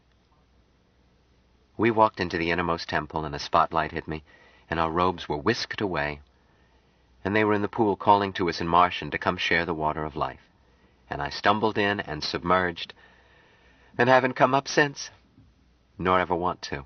Don't fret, Ben. You'll learn the language and acquire the discipline, and you'll have loving help all the way. You jump in that pool tonight. I'll have my arms out to catch you. All of us will, welcoming you home. Take this to Duke and tell him I said he was a pig, but a charming one, and take this for yourself. Oh, you can eat that much. Give me a kiss and run along. Ruthie has work to do. Ben delivered the kiss, the message, and the plate. He found Jill, apparently asleep on one of the couches. He sat down facing her, enjoying the sweet sight and thinking that Dawn and Jill were more alike than he had realized. Jill's tan was unmarked, and just the shade of Dawn's. Their proportions were identical. In rest, even their features were more alike. He looked up from a bite and saw that her eyes had opened. She was smiling. "Thou art God, darling, and that smells good." "You look good. I didn't mean to wake you." He moved across and sat by her, put a bite into her mouth. "My own cooking, with Ruth's help. And good, too. You didn't wake me. I was just lazing until you came out. I haven't been asleep all night." "Not at all." "Not a wink. But I feel grand, just hungry." "That's a hint." So he fed her. She let him do so, not stirring. "Did you get any sleep?" she asked presently. Some." "How much sleep did Dawn get? As much as 2 hours?" "Oh, more than that." "Then she's all right. 2 hours does as much as 8 used to. I knew what a sweet night you were going to have, both of you, but I was worried that she might not rest." "Well, it was a wonderful night," Ben admitted. "Although I was, surprised at the way you shoved her at me." "Shocked, you mean? I know you, Ben. I was tempted to spend the night with you myself. I wanted to, dear. But you arrived with jealousy sticking out in lumps. I think it's gone now." "Yes?" "I think so." "Thou art God." "I had a wonderful night, too. Free from worry by knowing you were in good hands. The best hands. Better than mine." "Oh, never, Jill." "So? I grok a few lumps still, but we'll wash them away." She sat up, touched his cheek, said soberly, "Before tonight, dear, because of all my beloved brothers, I would not have your sharing water be less than perfect." Ben stopped. "Waiting is," she said, and reached toward the end of the couch. It looked to Caxton as if a pack of cigarettes jumped into her hand. Glad to change the subject, he said, "You've picked up some sleight of hand, too." Jill smiled. "Nothing much. I am only an egg, to quote my teacher." "How did you do that?" "Why, I whistled to it in Martian. First you grok a thing, then you grok what you want it to." "Mike!" She waved. "We're over here, dear." "Coming." The man from Mars came straight to Ben, pulled him to his feet. "Let me look at you, Ben. Golly, it's good to see you." "It's good to see you, and to be here." "What's this about 3 days? 3 days indeed. I'm a working man, Mike." "We'll see. The girls are all excited, getting ready for your welcome tonight. Might just as well shut down. They won't be worth a damn." "Patty is rescheduled," Jill told Mike. "Dawn and Ruth and Sam are taking care of what's necessary. Patty sloughed the matinee, so you're through for the day." "That's good news." Mike sat down, pulled Jill's head into his lap, pulled Ben down, put an arm around him, and sighed. He was dressed as Ben had seen him in the outer meeting. Smart tropical business suit. "Ben, don't take up preaching. I spend night and day rushing from one job to another, telling people why they must never hurry. I owe you, along with Jill and Jubal, more than anyone on this planet. Yet this is the first time I've been able to say hello. How have you been? You're looking fit. Dawn tells me you are fit." Ben found himself blushing. "I'm okay. That's good. Carnivores will be on the prowl tonight. I'll grok close and sustain you. You'll be fresher at the end than at the start. Won't he, little brother?" "Yes," agreed Jill. "Ben, Mike can lend you strength. Physical strength, not just moral support. I can do it a little. Mike can really do it." "Jill can do it a lot." Mike caressed her. "Little brother is a tower of strength to everybody. Last night she certainly was. He smiled down at her, then sang, You'll never find a girl like Jill, no, not one in a billion. Of all the tarts who ever will, the willingest is our Jillian. Isn't that right, little brother? Pooh, answered Jill, obviously pleased, covering his hand and pressing it to her. Dawn is exactly like me, and every bit as willing. But Dawn is downstairs interviewing the possibles out of the tip. She's busy. You ain't. That's an important difference. Isn't it, Ben? Could be. Caxton was finding their behavior embarrassing, even in this relaxed atmosphere. He wished that they would knock off necking or give him an excuse to leave. Mike went on cuddling Jill while keeping an arm around Ben's waist, and Ben was forced to admit that Jill encouraged him. Mike said very seriously, Ben, a night like last night, helping a group to make the big jump to 8th Circle, gets me terribly keyed up. Let me tell you something out of the lessons for 6th. We humans have something that my former people don't even dream of. I must tell you how precious it is, especially how precious I know it to be, because I have known what it is not to have it. The blessing of being male and female. Man and woman created he them, the greatest treasure we who are God ever invented. Jill? Beautifully right, Mike. And Ben knows it is truth. But make a song for Dawn, too, darling. Okay. Ardent is our lovely Dawn. Ben grokked that in her glance. She buys new dresses every morn, but never shops for pants. Okay. Jill giggled. Did you tune her in? Yes, and she gave me a Bronx cheer with a kiss behind it for Ben. Say, isn't there anybody in the kitchen? I just remembered I haven't eaten for a couple of days, or years, maybe.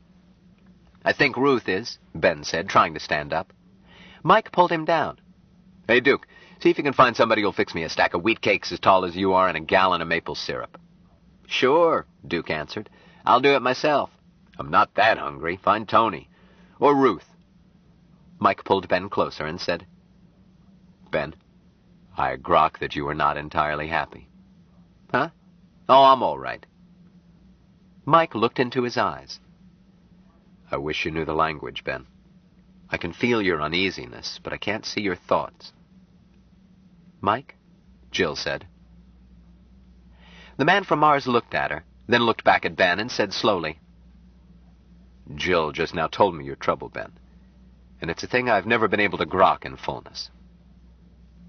He looked worried and hesitated almost as long as when he was learning English. But I grok that we can't hold your sharing water tonight. Waiting is. Mike shook his head. I'm sorry, but waiting will fill. Jill sat up. No, Mike, we can't let Ben leave without it. Not Ben. I do not grok it, little brother, Mike said reluctantly.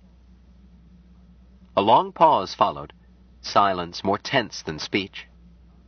At last Mike said doubtfully to Jill, You speak rightly? You will see. Jill got up suddenly and sat down on Ben's other side, put her arms around him. Ben, kiss me and stop worrying. She did not wait, but kissed him. Ben did stop worrying, was lulled into a sensuous glow that left no room for misgivings. Then Mike tightened the arm he still had around Ben's waist and said softly, We grok closer. Now, Jill? Now, right here at once. Oh, share water, my darlings. Ben turned his head and was snatched out of euphoria by utter surprise. Somehow the man from Mars had rid himself of every stitch of clothing. Chapter 33. Well, said Jubal. Did you accept the invitation? Huh? I got out of there fast, grabbed my clothes, ignored the sign, jumped into the bounce tube with my arms full. You did? I think if I were Jill, I would be offended. Caxton turned red. I had to leave, Jubal. Then what? Why, I put on my clothes, found I'd forgotten my bag, and didn't go back. In fact, I left so fast I darn near killed myself. You know how the ordinary bounce tube? I do not. Uh-huh. Well, if you don't dial it to lift, you sink slowly like cold molasses. But I didn't sink, I fell. 6 stories. When I was about to splash, something caught me. Not a safety net, some sort of field. Scared me silly on top of everything else. Put not your faith in gadgets. I'll stick to stairs, and when unavoidable, elevators. Well, the bugs aren't out of that gadget. Duke is safety inspector, but whatever Mike says is gospel to Duke. Mike's got him hypnotized. Hell, he's got 'em all hypnotized. When the crash comes, it'll be worse than any faulty bounce tube. Jubal, what can we do? I'm worried sick. Harshaw jutted out his lips. What aspects did you find disquieting? Huh? All of it. So, you gave me to think that you enjoyed your visit, up to the point where you behaved like a scared rabbit. So I did. Mike had me hypnotized, too. Caxton looked puzzled. I might not have snapped out of it if it hadn't been for that odd thing at the last. Jubal, Mike was sitting by me, his arm around me. He couldn't possibly have taken his clothes off. Jubal shrugged. You were busy. Probably wouldn't have noticed an earthquake. Oh, piffle, I don't close my eyes like a schoolgirl. How did he do it? I can't see its relevancy. Or are you suggesting that Mike's nudity shocked you? I was shocked, all right.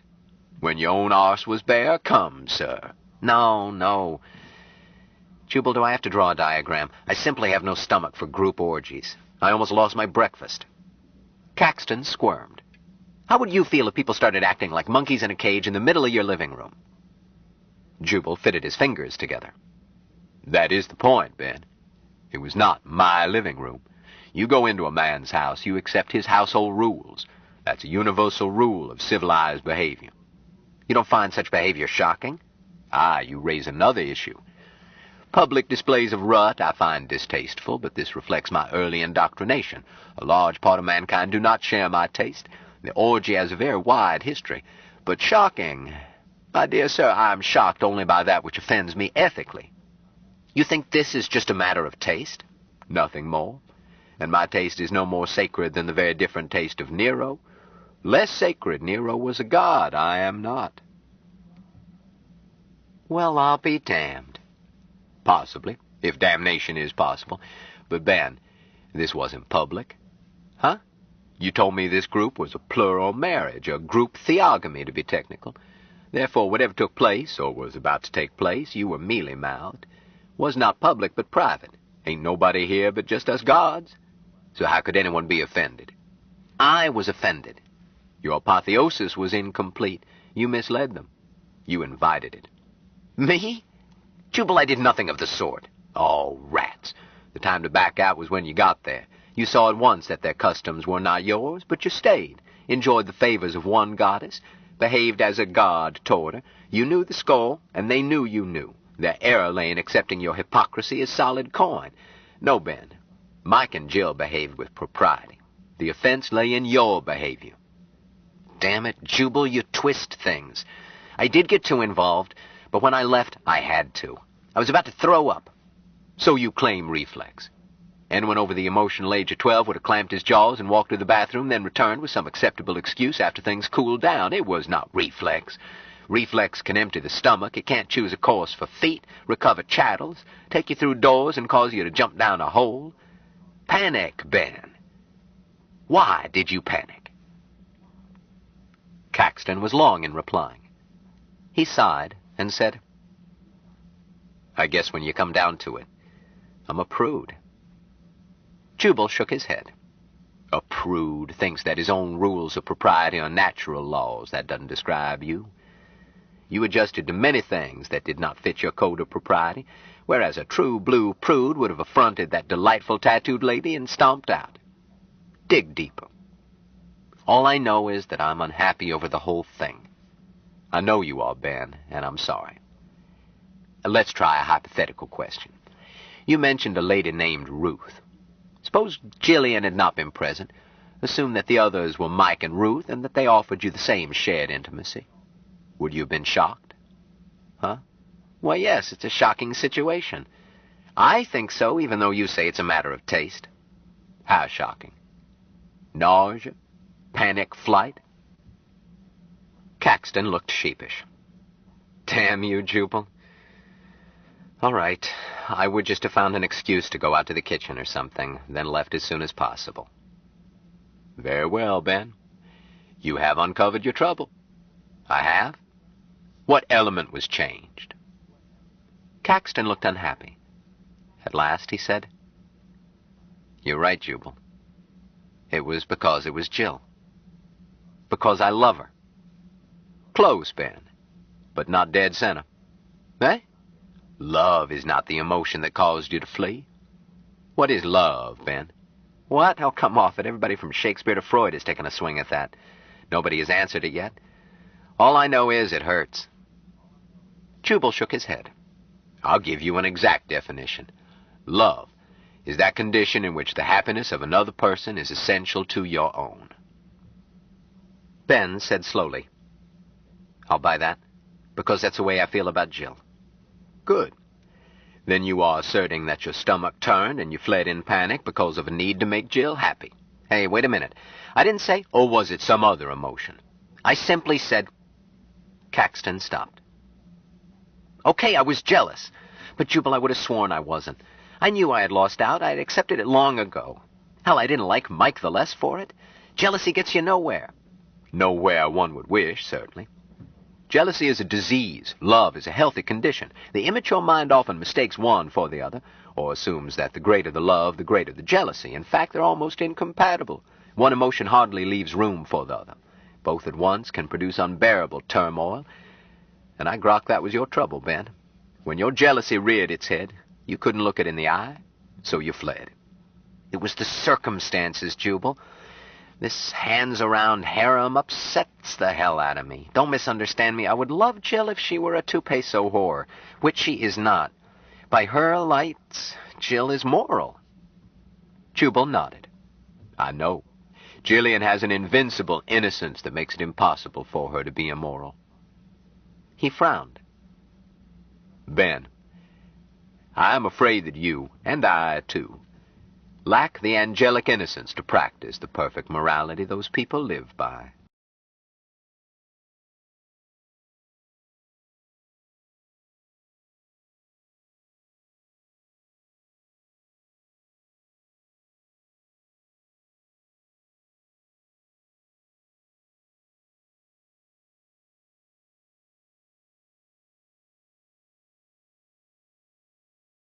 Stranger in a Strange Land by Robert A. Heinlein continued. Cassette 10, Side 2.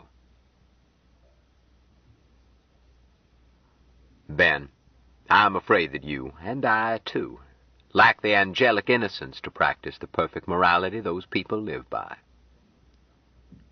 Ben looked startled. You think that sort of thing is moral? I meant that Jill doesn't know she is doing wrong. Mike's got her hornswoggled. And Mike doesn't know it's wrong either. He's the man from Mars. He didn't get a fair start. Jubal frowned. Yes, I think what those people, the entire nest, not just our kids, are doing is moral. I haven't examined details, but yes, all of it. Bacchanalia, unashamed swapping, communal living, an anarchistic code, everything. Jubal, you astound me. If you feel that way, why don't you join them? They want you. They'll hold a jubilee. Dawn is waiting to kiss your feet and serve you. I wasn't exaggerating. Jubal sighed. No. 50 years ago, but now, Ben, my brother, the capacity for such innocence is no longer in me. I've been too long wedded to my own brand of evil and hopelessness to be cleansed in their water of life and become innocent again. If I ever was. Mike thinks you have this innocence. He doesn't call it that. In full measure now. Dawn told me, speaking ex officio. Then I would not disillusion him. Mike sees his own reflection. I am by profession a mirror. Jubal, you're chicken. Precisely, sir.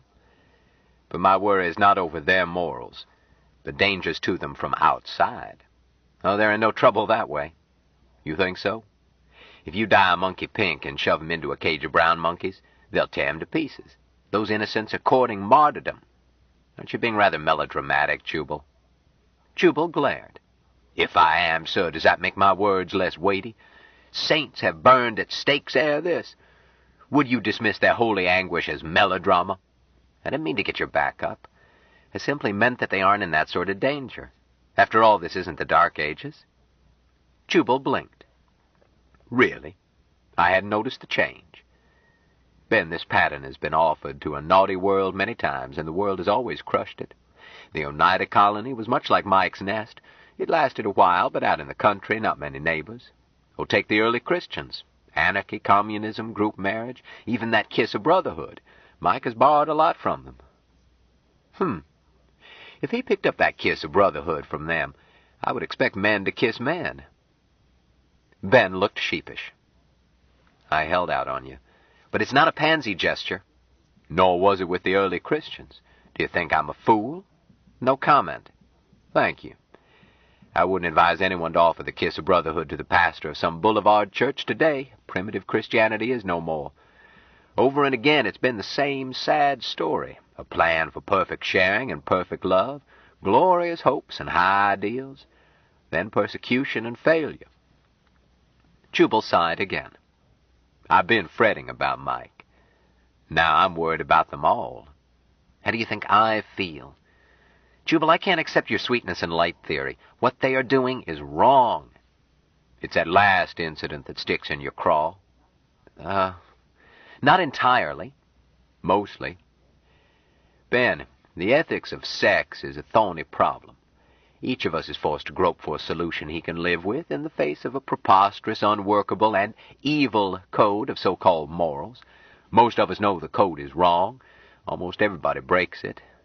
But we pay Danegeld by feeling guilty and giving lip service. Willy-nilly, the code rides us, dead and stinking, an albatross around the neck. You too, Ben. You fancy yourself a free soul and break that evil code. But faced with a problem in sexual ethics new to you, you tested it against the same Judeo-Christian code. So automatically your stomach did flip-flops, and you think that proves you're right and they're wrong. Faugh! I'd as lief use trial by ordeal. All your stomach can reflect is prejudice trained into you before you acquired reason. What about your stomach? Mine is stupid, too, but I don't let it rule my brain. I see the beauty of Mike's attempt to devise an ideal ethic, and applaud his recognition that such must start by junking the present sexual code and starting fresh. Most philosophers haven't the courage for this. They swallow the basics of the present code, monogamy, family pattern, continence, body taboos, conventional restrictions on intercourse, and so forth, then fiddle with details. Even such piffle as discussing whether the female breast is an obscene sight. But mostly they debate how we can be made to obey this code, ignoring the evidence that most tragedies they see around them are rooted in the code itself, rather than in failure to abide by it.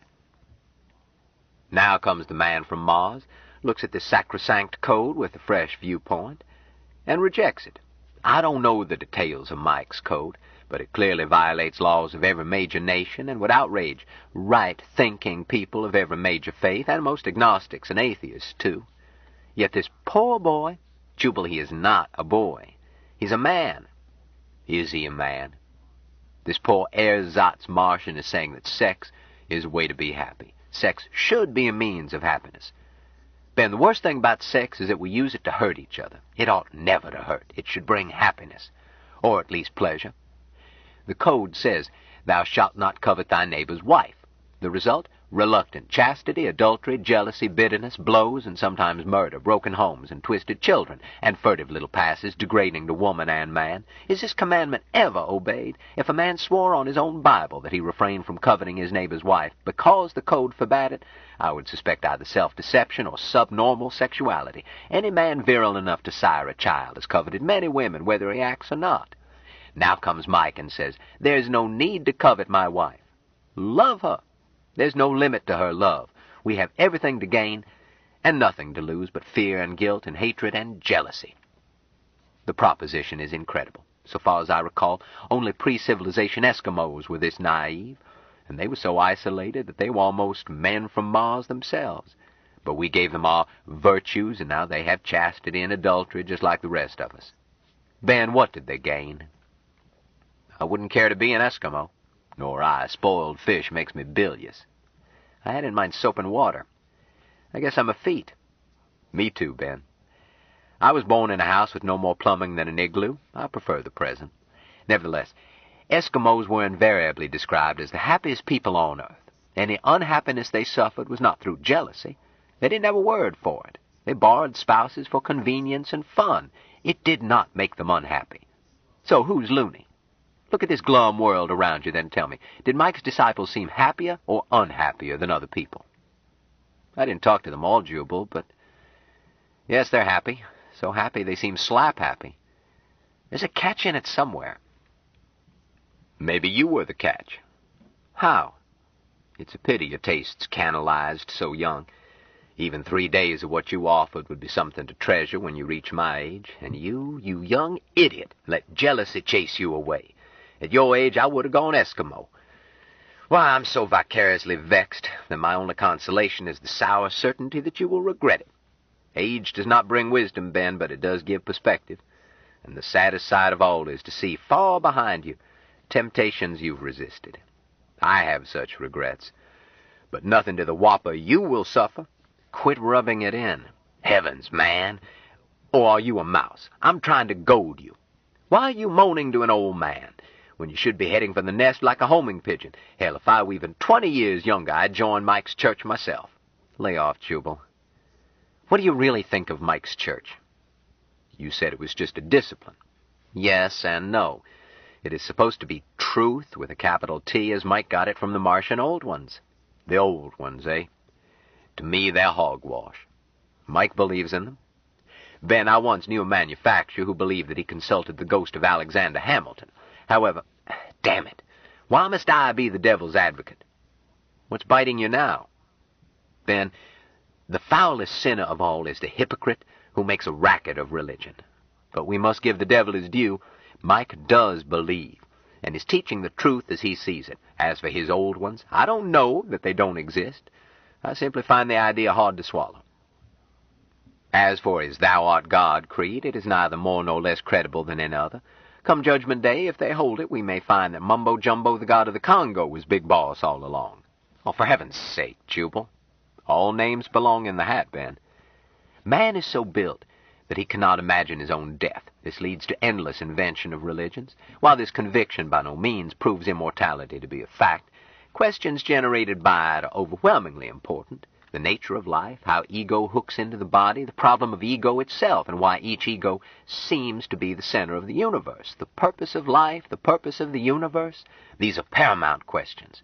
Ben, they can never be trivial. Science hasn't solved them. And who am I to sneer at religions for trying, no matter how unconvincingly to me? Old Mumbo Jumbo may eat me yet. I can't rule him out because he owns no fancy cathedrals, nor can I rule out one God-struck boy leading a sex cult in an upholstered attic. He might be the Messiah. The only religious opinion I feel sure of is this: self-awareness is not just a bunch of amino acids bumping together. Phew, Jubal, you should have been a preacher. Missed it by luck. If Mike can show us a better way to run this fouled-up planet, his sex life needs no vindication. Geniuses are justifiably contemptuous of lesser opinion, and always indifferent to sexual customs of the tribe. They make their own rules. Mike is a genius, so he ignores Mrs. Grundy and diddles to suit himself. But from a theological standpoint, Mike's sexual behavior is as orthodox as Santa Claus. He preaches that all living creatures are collectively God, which makes Mike and his disciples the only self-aware gods on this planet, which rates him union card by all the rules for godding. Those rules always permit God's sexual freedom, limited only by their own judgment. You want proof? Leda and the swan, Europa and the bull, Osiris, Isis, and Horus. The incredible incests of the Norse gods? I won't cite Eastern religions. Their gods do things that a mink breeder wouldn't tolerate. But look at the relations of the Trinity in one, of the most widely respected Western religion. The only way that religion's precepts can be reconciled with the inner relations of what purports to be a monotheos is by concluding that breeding rules for deity are not the rules for mortals. But most people never think about it. They seal it off and mark it holy, do not disturb. One must allow Mike any dispensation granted other gods. One god alone splits into at least two parts and breeds. Not just Jehovah, they all do it. A group of gods will breed like rabbits, and with as little regard for human proprieties. Once Mike entered the godding business, orgies were as predictable as sunrise. So forget the standards of podunk and judge them by Olympian morals. Jubal glowered. Ben, to understand this, You must start by conceding their sincerity. Oh, I do. It's just that... Do you? You start by assuming that they must be wrong, judging them by that very code you reject. Try logic instead. Ben, this growing closer by sexual union, this plurality into unity, logically has no place for monogamy. Since shared by all sexual congress is basic to this creed, a fact that your account makes crystal clear, why expect it to be hidden? One hides what one is ashamed of. But they are not ashamed. They glory in it. To duck behind closed doors would be a sop to the very code they have rejected. Or it would shout aloud that you were an outsider who should never have been admitted in the first place. Maybe I shouldn't have been. Obviously you shouldn't have been. Mike clearly had misgivings. But Jillian insisted. Eh? That only makes it worse. How? She wanted you to be one of them in all fullness, as Mike would say. She loves you, and is not jealous of you. But you are jealous of her, and while you claim to love her, your behavior doesn't show it. Damn it, I do love her.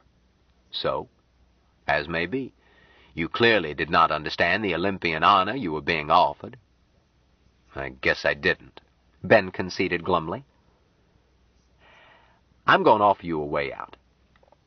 You wondered how Mike got rid of his clothes. I'll tell you. How? A miracle. Oh, for God's sake. Could be. $1,000 says it was a miracle. Go ask Mike. Get him to show you. Then send me the money. Hell, Jubal, I don't want to take your money. You won't. Bet. Jubal, you go see what the score is. I can't go back. They'll take you back with open arms and never ask why you left. 1,000 on that prediction, too. Ben, you were there less than 24 hours. Did you give them the careful investigation that you give something smelly in public life before you blasted? But did you? No. But, oh, for God's sake, Ben, you claim to love Jill. Yet you won't give her the fair shake you give a crooked politician. Not a tenth the effort she made to help you when you were in trouble. Where would you be if she had made so feeble a try? Roasting in hell, most likely. You're bitching about friendly fornication. Do you know what I'm worried about? What? Christ was crucified for preaching without a police permit. Sweat over that instead. Caxton chewed a thumb and said nothing. Then stood up suddenly. I'm on my way. After lunch. Now. 24 hours later, Ben wired Jubal $2,000. When, after a week, Jubal received no other message, he sent a stat, care of Ben's office. What the hell are you doing? The answer was somewhat delayed. Studying Martian. Aqua fraternally yours, Ben.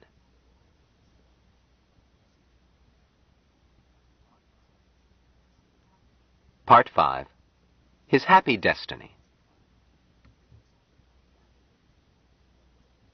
Chapter 34.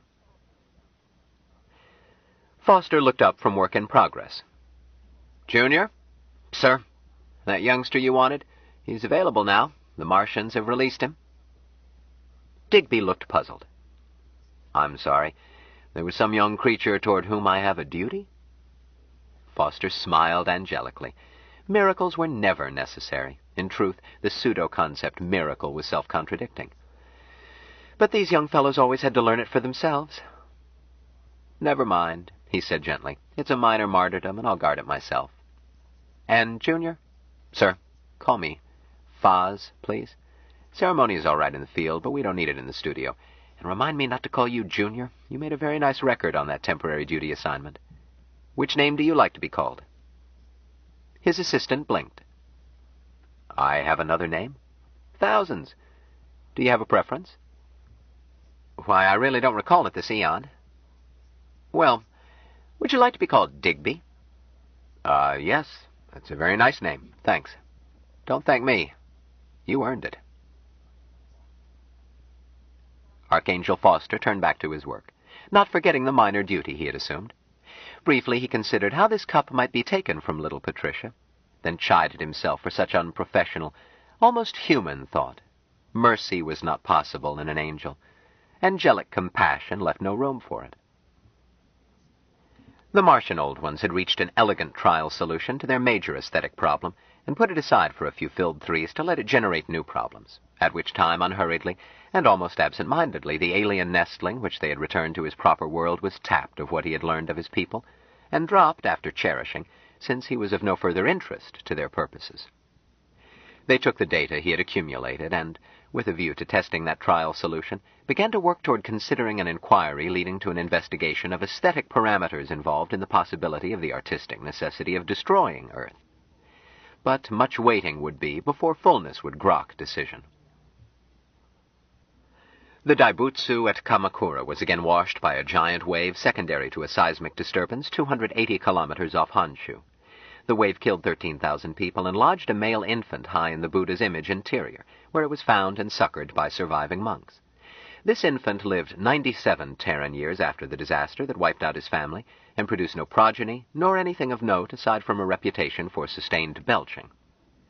Cynthia Duchess entered a nunnery with all benefits of modern publicity, and left without fanfare 3 days later. Ex-Secretary General Douglas suffered a stroke which impaired the use of his left hand, but not his ability to conserve assets entrusted to him. Lunar Enterprises Limited published a prospectus on a bond issue for the wholly owned subsidiary Ares Chandler Corporation. The Lyle Drive exploratory vessel Mary Jane Smith landed on Pluto. Fraser, Colorado, reported the coldest February of its recorded history. Bishop Oxtongue at the new Grand Avenue Temple preached on the text, Matthew 24:24, For there shall arise false Christs and false prophets, and shall show great signs and wonders, insomuch that, if it were possible, they shall deceive the very elect.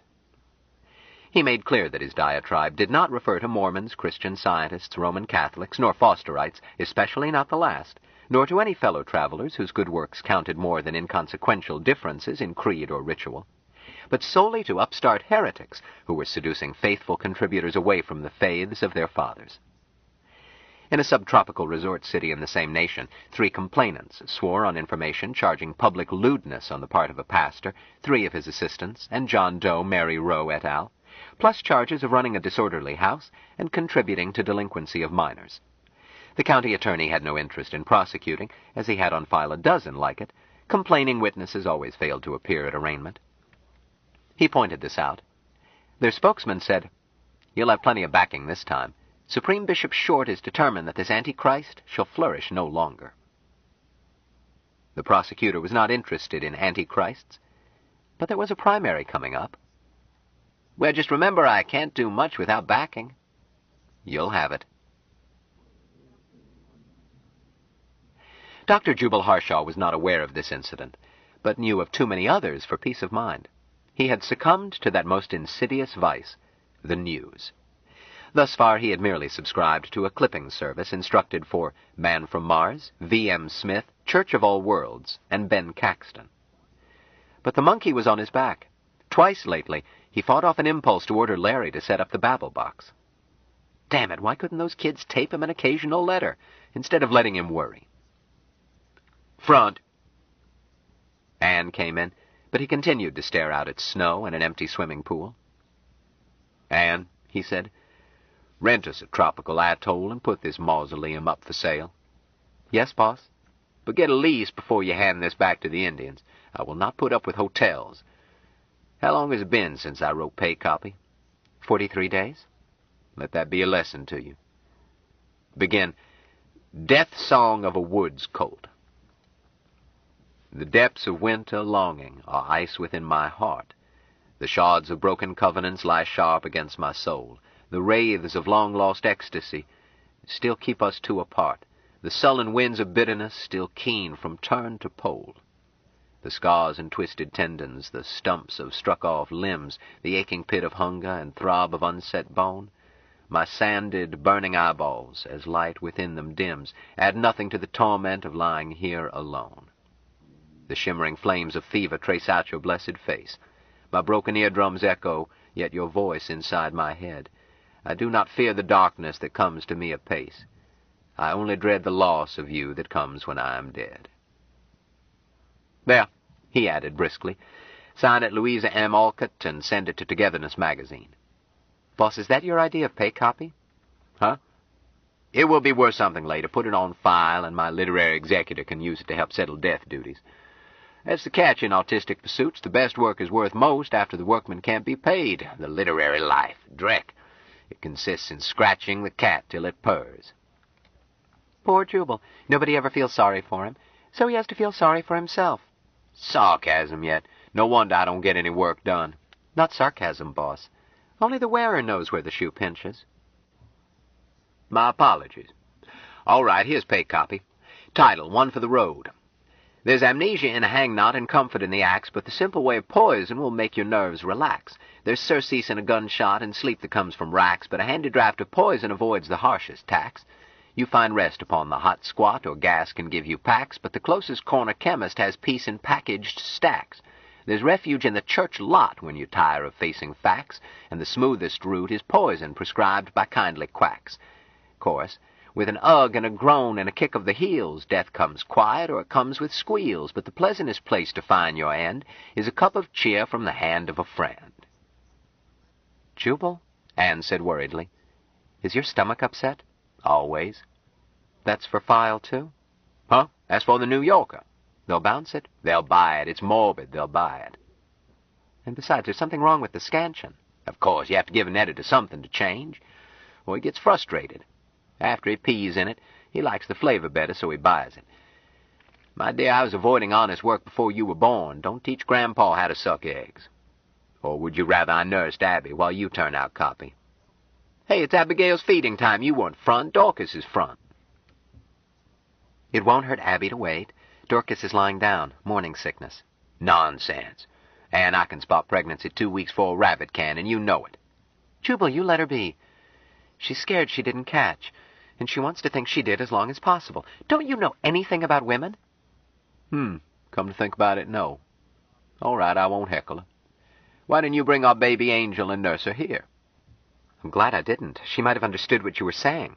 So I corrupt babies, do I? She's too young to see the marshmallow syrup underneath, boss. But you don't do any work if I bring her. You just play with her. Can you think of a better way of enriching empty hours?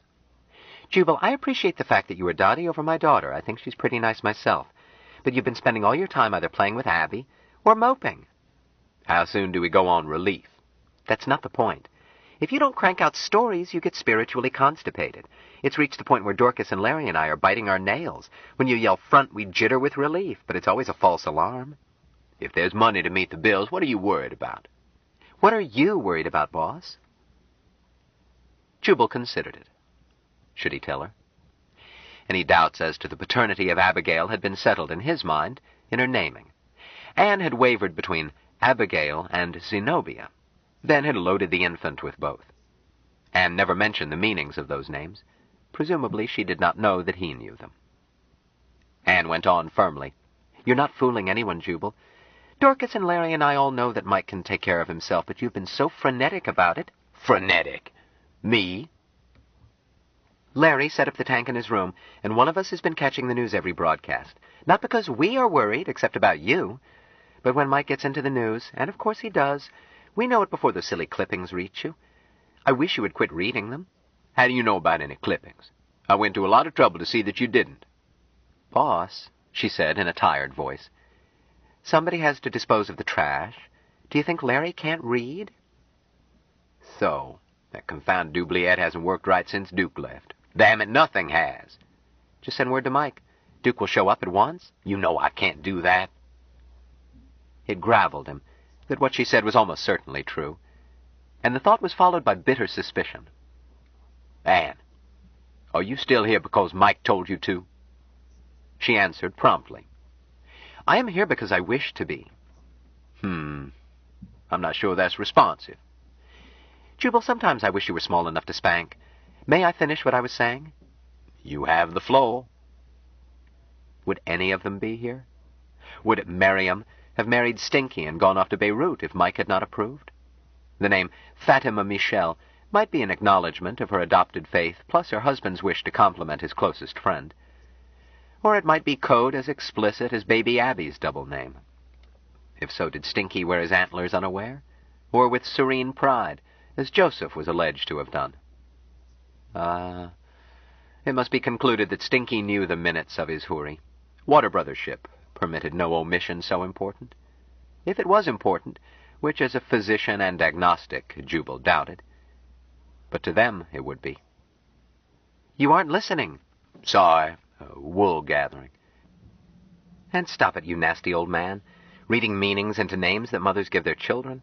Next you'll be taking up numerology, then astrology, then spiritualism, until senility has progressed so far that all there is left is custodial treatment for a hulk too dim-witted to discorporate in dignity. Go to locked drawer 9 in the clinic, code Lethe, and use 2 grains, although 1 is more than enough. There's no need for those clippings because we checked the news about Mike. And Ben has given us a water promise to let us know any private news we need at once. But Jubal, Mike can't be hurt. If you would visit the nest as we 3 have, you would know this. I have never been invited. We didn't have invitations either. Nobody has to have an invitation to his own home. You're making excuses, Jubal. Ben urged you to, and both Dawn and Duke sent word. Mike hasn't invited me. Boss, that nest belongs to me and to you quite as much as it does to Mike. Mike is first among equals, as you are here. Is this Abby's home? Happens, he answered. That title vests in her, with lifetime tenancy for me. Jubal had changed his will, knowing that Mike's will made it unnecessary to provide for any water brother of Mike's, but not being sure of the water status of this nestling, save that she was unusually wet, he had made redispositions in her favor, and in favor of descendants of certain others. I hadn't intended to tell you, but there's no harm in your knowing. Jubal, you've made me cry, and you've almost made me forget what I was saying, and I must say it. Mike would never hurry you, you know that. I grok he is waiting for fullness, and I grok you are too. I grok you speak rightly. All right. I think you are especially glum today because Mike has been arrested again. But that's happened many... Arrested? I hadn't heard about this. He added, Damn it, girl. Jubal. Ben hasn't called. That's all we need to know. You know how many times Mike has been arrested. In the army, as a carney, other places, 6 times as a preacher. He never hurts anybody. He lets them do it. They can never convict him, and he gets out as soon as he wishes. What is it this time? Oh, the usual nonsense. Public lewdness, statutory rape, conspiracy to defraud, keeping a disorderly house, contributing to the delinquency of minors, conspiracy to evade truancy laws. Huh? Their license to operate a parochial school was canceled. The kids didn't go back to public school. No matter, Jubal. None of it matters. The one thing they are technically guilty of can't be proved. Jubal, if you had seen the nest, you would know that even the FDS couldn't sneak a spy eye into it. So relax. After a lot of publicity, charges will be dropped, and crowds will be bigger than ever. Man, does Mike rig these persecutions himself? She looked startled. Why, I never considered the possibility, Jubal. Mike can't lie, you know. Does it involve lying? Suppose he planted true rumors, but ones that can't be proved in court. Do you think Michael would do that? I don't know. I do know that the slickest way to lie is to tell the right amount of truth, then shut up. It wouldn't be the first time the persecution has been courted for its headline value. All right, I'll forget it, unless it turns out he can't handle it. Are you still front? If you can refrain from chucking Abby under the chin and saying coochie-coo and similar uncommercial noises, I'll fetch her. Otherwise, I'd better tell Dorcas to get up. Bring in Abby. I'm going to make an honest effort to make commercial noises. A brand new plot, known as Boy Meets Girl. Say, that's a good one, boss. I wonder why nobody thought of it before. Half a sec. She hurried out. Jubal did restrain himself. Less than 1 minute of uncommercial activity. Just enough to invoke Abigail's heavenly smile. Then Anne settled back and let the infant nurse. Title, he began. Girls are like boys, only more so. Begin. Henry M. Havisham IV had been carefully reared. He believed that there were only 2 kinds of girls, those in his presence and those who were not. He vastly preferred the latter sort, especially when they stayed that way. Paragraph. He had not been introduced to the young lady who fell into his lap, and he did not consider a common disaster as equivalent to a formal intro. What the hell do you want? Boss, said Larry. Get out, close the door, and... Boss, Mike's church is burned down. They made a disorderly route for Larry's room. Jubal a half-length behind Larry at the turn, Anne with 11 pounds up, closing rapidly. Dorcas trailed. through being late out the gate. The racket wakened her. Midnight last night, you were viewing what was the main entrance of the cult's temple, as it appeared immediately after the explosion. This is your neighborly newsman for New World Networks with your mid-morning roundup. Stay switched to this pitch for dirt that's alert. And now a moment for your sponsor. The scene shimmered out. Anne Meade close shot of a lovely housewife replaced with Dolly in.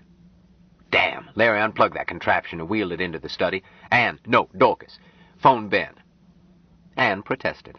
You know the temple never had a telephone. How can she? Then have somebody chase over and... No, the temple wouldn't have anybody. Call the police chief there. No, the district attorney. The last you heard, Mike was in jail? That's right. I hope he still is. And the others, too. So do I. Dorcas, take Abby. I'll do it. As they returned to the study, the phone was signaling, demanding hush and scramble. Jubal cursed and set the combo, intending to blast whoever it was off the frequency. It was Ben Caxton. Hi, Jubal. Ben, what the hell's the situation? I see you've had the news. That's why I called. Everything is under control. What about the fire? Anybody hurt? No damage. Mike says to tell you, no damage. I just saw a shot of it. It looked like a total. Oh, that. Ben shrugged. Jubal, please listen. I've got other calls to make. You aren't the only person who needs reassurance. But Mike said to call you first. Very well, sir. Nobody hurt? Nobody even scorched. Oh, a couple of million in property damage. The place was choked with experiences. Mike planned to abandon it soon. Yes, it was fireproof. But anything will burn with enough gasoline and dynamite. Incendiary job, huh? Please, Jubal. They had arrested 8 of us. All they could catch of the Ninth Circle. John Doe warrants, mostly. Mike had us bailed out in a couple of hours, except himself. He's in the hoosegow. I'll be right there. Take it easy. Mike says for you to come if you want to, but there's no need for it. I agree. The fire was set last night while the temple was empty. Everything canceled because of the arrests. Empty, that is, except for the nest.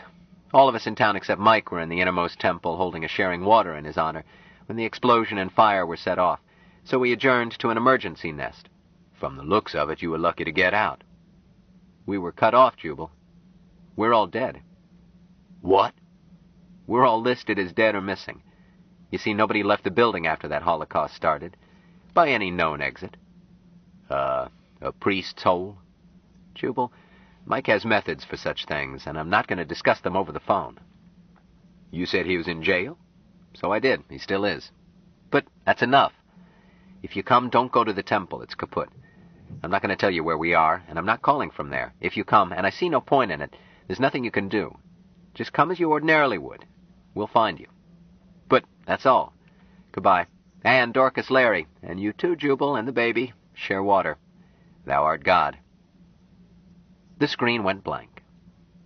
Jubal swore. I knew it. That's what comes of mucking around with religion. Dorcas, get me a taxi, and... No, finish feeding your child. Larry, pack me a bag, and I'll want most of the iron money, and Larry can go tomorrow and replenish the supply. Boss, protested Larry, we're all going. Certainly we are, Anne agreed crisply. Pipe down, Anne. Close your mouth, Dorcas. This is not a time when women have the vote. That city is the firing line, and anything can happen. Larry, you stay here and protect 2 women and a baby. Forget about going to the bank. You won't need cash, because none of you is to stir off the place until I'm back. Somebody's playing rough, and there's enough hookup between this house and that church that they might play rough here, too. Larry, floodlights all night. Heat up the fence. Don't hesitate to shoot. And don't be slow about getting everybody into the vault if necessary. Put Abby's crib there at once. Now get with it. I gotta change clothes. 30 minutes later, Jubal was alone in his suite. Larry called up. Boss, taxi landing. Be right down, he called back. Then turned to look at the fallen caryatid. His eyes were filled with tears. He said softly, You tried, didn't you, youngster? But that stone was always too heavy. Too heavy for anyone. Gently he touched a hand of the crumpled figure, turned, and left. Chapter 35. The taxi did what Jubal expected of machinery, developed trouble, and homed for maintenance. Jubal wound up in New York, farther from his goal than ever. He found that he could make better time by commercial schedule than by any available charter. He arrived hours late, having spent the time cooped up with strangers and watching stereo. He saw an insert of Supreme Bishop Short proclaiming a holy war against the Antichrist, i.e. Mike, and he saw many shots of an utterly ruined building. He failed to see how any had escaped alive. Augustus Greaves viewed with alarm everything about it, but pointed out that in every spite-fence quarrel, one neighbor supplies the incitements, and in his weasel-worded opinion the so-called man from Mars was at fault.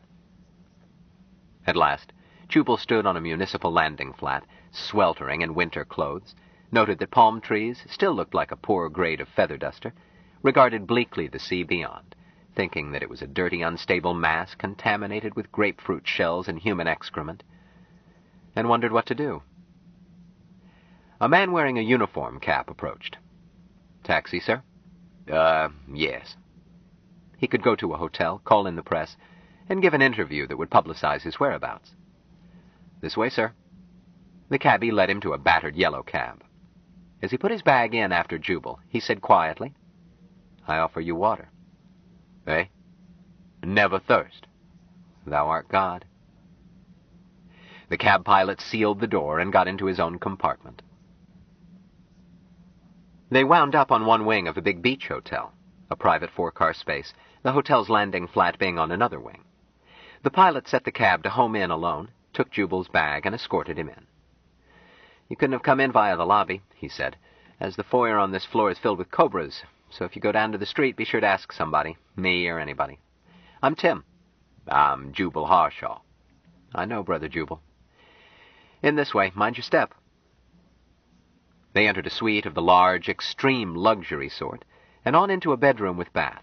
Tim said, "This is yours," put Jubal's bag down, and left. On a table, Jubal found water, glasses, ice cubes, and brandy, his preferred brand. He mixed himself a quick one, sipped it, and sighed, took off his winter jacket.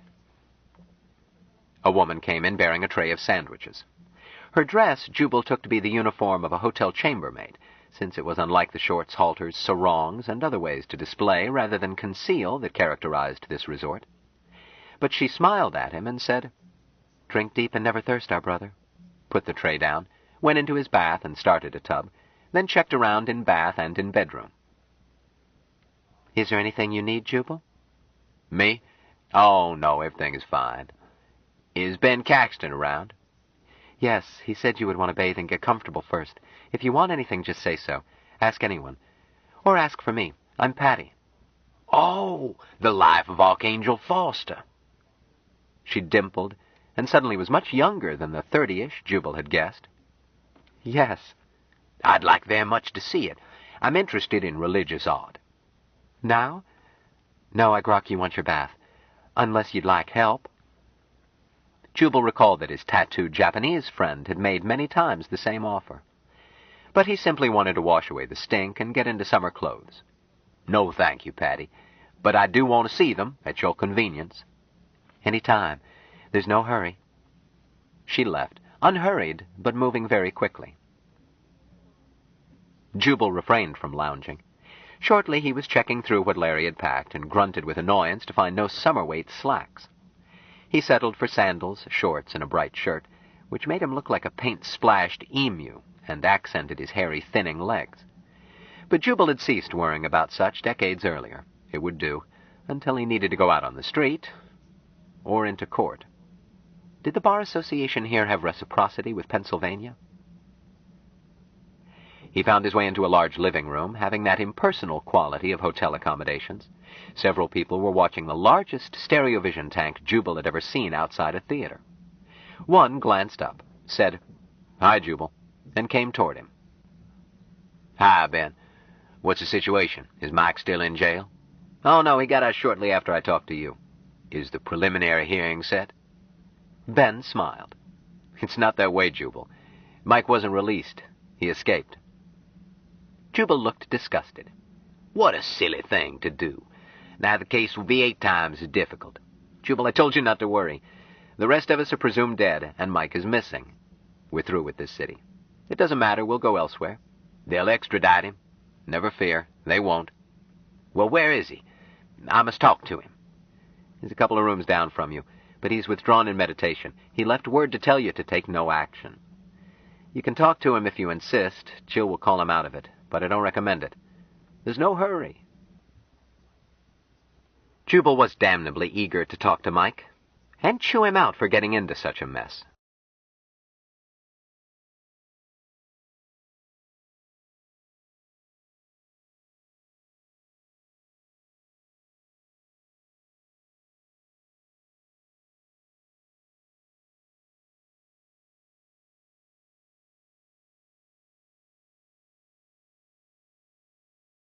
Stranger in a Strange Land by Robert A. Heinlein continued. Cassette 11, Side 1. Jubal was damnably eager to talk to Mike, and chew him out for getting into such a mess. But disturbing Mike while in a trance was worse than disturbing Jubal himself when dictating a story. The boy always came out of self-hypnosis when he had grokked the fullness, whatever that was, or if he hadn't, then he needed to go back into it. As pointless as disturbing a hibernating bear. All right, but I want to see him when he wakes up. You will. Now relax and get the trip out of your system. Then urged him toward the group around the tank. Anne looked up. Hello, boss. She moved over. Sit down. Jubal joined her. May I ask what the devil you are doing here? The same thing you're doing. Nothing. Jubal, please don't get heavy-handed. We belong here as much as you do, but you were too upset to argue with, so relax and watch what they're saying about us. The sheriff has announced that he's going to run all us whores out of town. She smiled. I've never been run out of town before. Does a whore get ridden on a rail, or will I have to walk? I don't think there's protocol. You all came? Yes, but don't fret. Larry and I made an arrangement with the McClintock boys a year ago, just in case. They know how the furnace works and where switches are and things. It's all right. I'm beginning to think I'm just a boarder there. You expect us to run it without bothering you. But it's a shame you didn't let us all travel together. We got here hours ago. You must have had trouble. I did. And once I get home, I don't intend to set foot off the place again in my life. And I'm going to yank out the telephone and take a sledgehammer to the babble box. Yes, boss. This time I mean it. He glanced at the giant babble box. Do those commercials go on forever? Where's my goddaughter? Don't tell me you left her with McClintock's idiot sons. Of course not. She's here. She even has her own nursemaid, thank God. I want to see her. Patty will show her to you. I'm bored with her. She was a little beast all the way down. Patty, dear, Jubal wants to see Abby. The tattooed woman checked an unhurried dash through the room. Certainly, Jubal, I'm not busy. Down this way. I've got the kids in my room, she explained, while Jubal strove to keep up, so that Honeybun can watch them. Jubal was mildly startled to see what Patricia meant. The boa was arranged on a bed in squared-off loops that formed a nest. A twin nest, as one bite of the snake had been pulled across to bisect the square, making two crib-sized pockets, each padded with a baby blanket, and each containing a baby. The Ophidian nursemaid raised her head inquiringly as they came in. Patty stroked it and said, It's all right, dear. Father Jubal wants to see them. Pet her a little and let her grok you, so she will know you next time. Jubal coochie-cooed at his favorite girlfriend when she gurgled at him and kicked, then petted the snake. It was the handsomest specimen of boidae he had ever seen. Longer, he estimated, than any other boa constrictor in captivity. Its crossbars, sharply marked, and brighter colors of the tail, quite showy.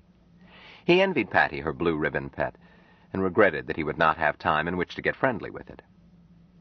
The snake rubbed her head against his hand like a cat. Patty picked up Abby, said, Honey Bun, why didn't you tell me? She tells me at once if one of them gets tangled up or needs help, since she can't do much except nudge them back if they try to crawl out. But she just can't grok that a wet baby ought to be changed. Honey Bun doesn't see anything wrong about that.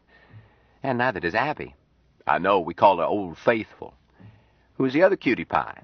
That's Fatima Michelle. I thought you knew. Are they here? I thought they were in Beirut. Why, they did come from one of those foreign parts. Miriam told me, but it wouldn't mean anything to me. I've never been anywhere. I grok all places are alike. Just people. There. Do you want to hold Abigail while I check Fatima? Jubal did, and assured her that she was the most beautiful girl in the world. Then assured Fatima of the same thing. He was sincere each time, and the girls believed him. Jubal had said the same thing on countless occasions, starting in the Harding administration, had always meant it, and had always been believed. Regretfully he left, after petting Honey Bun and telling her the same thing. They ran into Fatima's mother. Boss, honey. She kissed him and patted his tummy. I see they've kept you fed. Some. I've been smooching with your daughter. She's an angel, Miriam. Pretty good baby, huh? We're going to sell her down to Rio. I thought the market was better in Yemen. Stinky says not. Got to sell her to make room. She put his hand on her belly. Feel? Stinky and I are making a boy. Got no time for daughters. Miriam, Patricia said chidingly. That's no way to talk. Sorry, Patty. I won't talk that way about your baby. Aunt Patty is a lady, and Grox I'm not. I'll grok you on too, you little hellion. But if Fatima is for sale, I'll give you twice your best commercial offer. Take it up with Aunt Patty. I'm merely allowed to see her occasionally.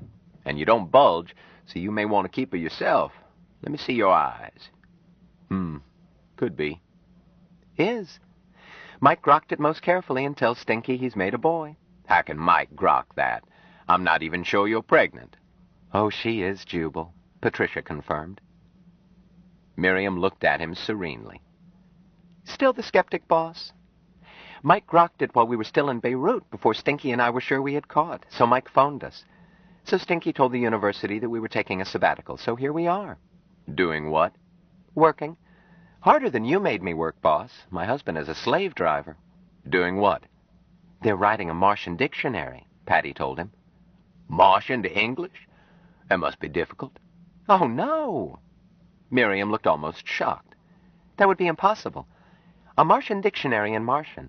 There's never been one. Martians don't need such things. My part is just clerical. I type what they do. Mike and Stinky, mostly Stinky, worked out a phonetic script for Martian, 81 characters. So we had an IBM typer worked over, using both upper and lower case. Boss, darling, I'm ruined as a secretary.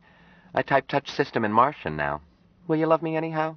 When you shout front and I'm not good for anything, I can still cook. And I'm told I have other talents. I'll dictate in Martian. You will when Mike and Stinky get through with you. I grok. Hey, Patty? You speak rightly, my brother.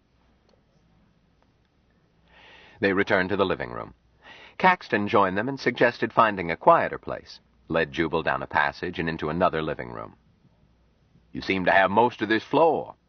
All of it, agreed Ben. 4 suites, the secretarial, the presidential, the royal, and owner's cabin, opened into one and not accessible other than by our own landing flat, except through a foyer that is not very safe. You were warned about that? Yes. We don't need much room right now, but we may. People are trickling in. Ben, how can you hide so openly? The hotel staff will give you away. The staff doesn't come up here. You see, Mike owns this hotel. So much the worse, I would think. Not unless our doughty police officer has Mr. Douglas on his payroll. Mike has it through about 4 links of dummies, and Douglas doesn't snoop into why Mike orders a thing. Douglas doesn't hate me since Oz Kilgallen took over my column, I think, but he doesn't want to surrender control. The owner of record is one of our clandestine ninth circlers. So the owner takes this floor for the season, and the manager doesn't ask why. He likes his job. It's a good hideout. Till Mike groks where we will go. Sounds like Mike had anticipated a need. I'm sure he did. 2 weeks ago, Mike cleared out the nestling's nest, except Miriam and her baby. Miriam is needed. Mike sent parents with children to other cities, places he means to open temples, I think. And when the time came, there were about a dozen of us to move. No sweat. But you barely got out with your lives.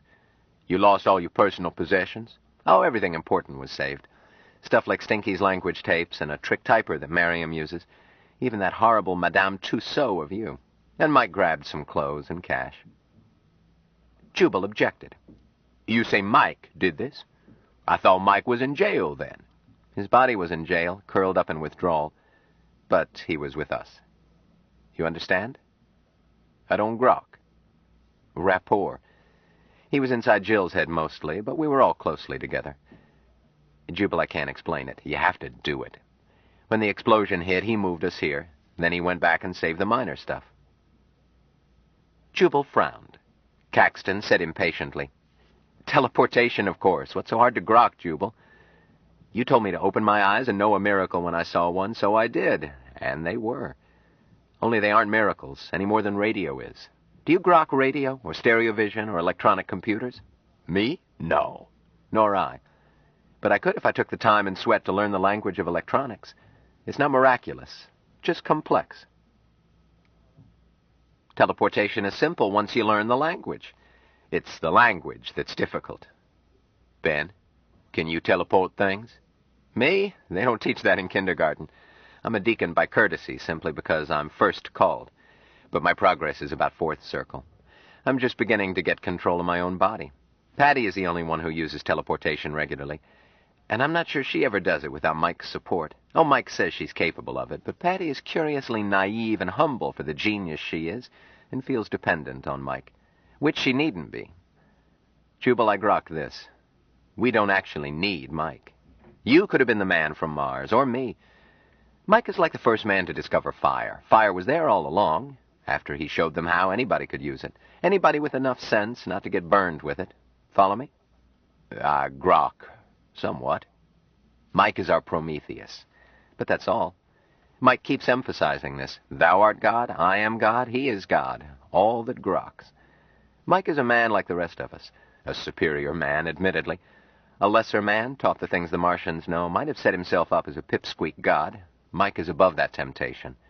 Prometheus, but that's all. Jubal said slowly, Prometheus paid a high price for bringing fire to mankind. Don't think that Mike doesn't. He pays with 24 hours of work each day, 7 days a week, trying to teach us how to play with matches without getting burned. Jill and Patty lowered the boom on him, made him take 1 night a week off long before I joined. Caxton smiled. But you can't stop Mike. This burg is loaded with gambling joints, mostly crooked since it's against the law here. So Mike spent his night off bucking crooked games and winning. They tried to mug him, they tried to kill him, they tried knockout drops and muscle boys. He simply ran up a reputation as the luckiest man in town, which brought more people into the temple. So they tried to keep him out. A mistake. Cold decks froze solid, wheels wouldn't spin, dice rolled nothing but boxcars. At last they put up with him, requesting him to move on after he had won a few grand. Mike would do so if asked politely. Caxton added, So there's one more power block against us. Not just the Fosterites and other churches, but now the Syndicate and the City Machine. I think that job on the temple was done by professionals. I doubt if the Fosterite goon squads touched it. While they talked, people came in, went out, formed groups. Jubal found in them a most unusual feeling, an unhurried relaxation. There was also dynamic tension. No one seemed excited, never in a hurry, yet everything they did seemed purposeful, even gestures as apparently unpremeditated as encountering one another and marking it with a kiss or a greeting. It felt to Jubal as if each move had been planned by a choreographer. The quiet and the increasing tension, or expectancy, he decided, these people were not tense in any morbid fashion, reminded Jubal of something. Surgery? With a master at work. No noise, no lost motions. Then he remembered.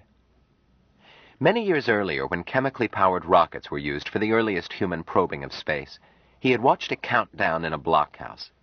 He recalled the same low voices, the relaxed, very diverse but coordinated actions, the same rising, exultant expectancy.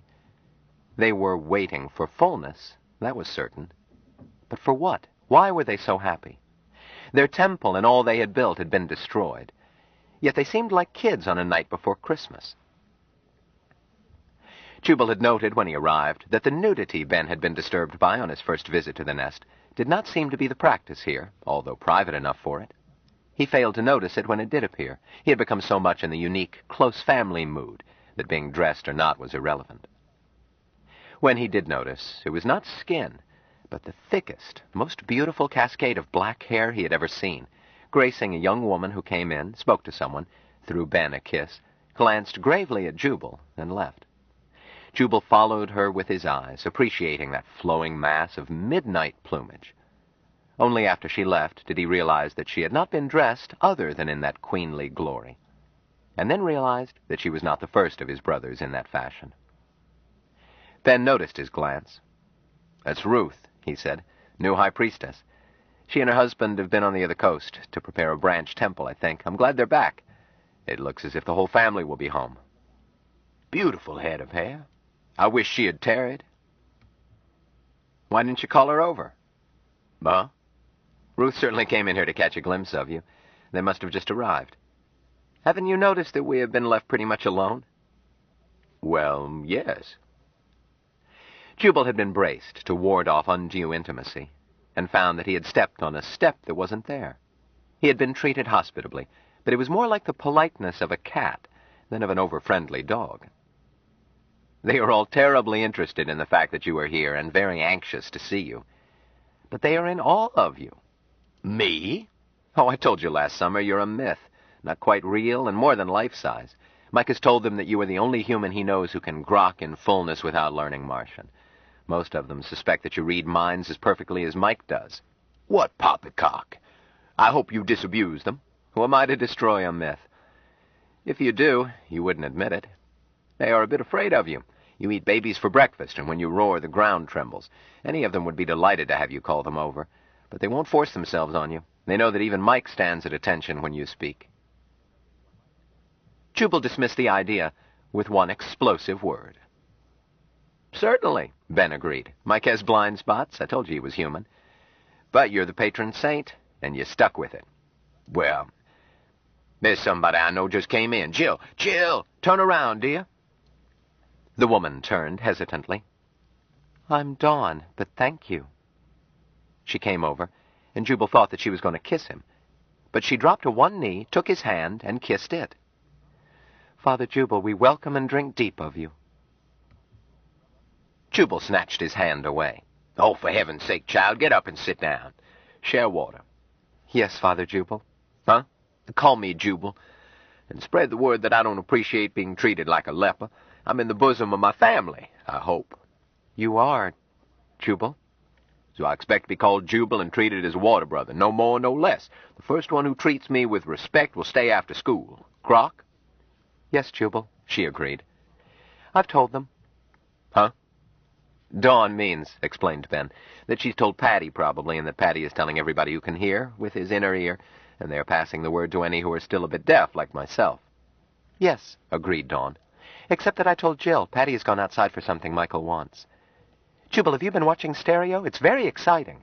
No. You mean the jailbreak, Dawn? Yes, Ben. We hadn't discussed that. Jubal, Mike didn't merely crash out and come home. He gave them miracles to chew on. He threw away every bar and door in the county jail as he left, did the same at the state prison near here, and disarmed all police, partly to keep them busy, and partly because Mike purely despises locking a man up for any reason. He groks it great wrongness. That fits, Jubal agreed. Mike is gentle. It would hurt him to have anybody locked up. I agree. Ben shook his head. Mike isn't gentle, Jubal. Killing a man wouldn't worry him, but he's the ultimate anarchist. Locking a man up is a wrongness. Freedom of self and utter personal responsibility for self. Thou art God. Wherein lies the conflict, sir? Killing a man may be necessary, but confining him is an offense against his integrity and your own.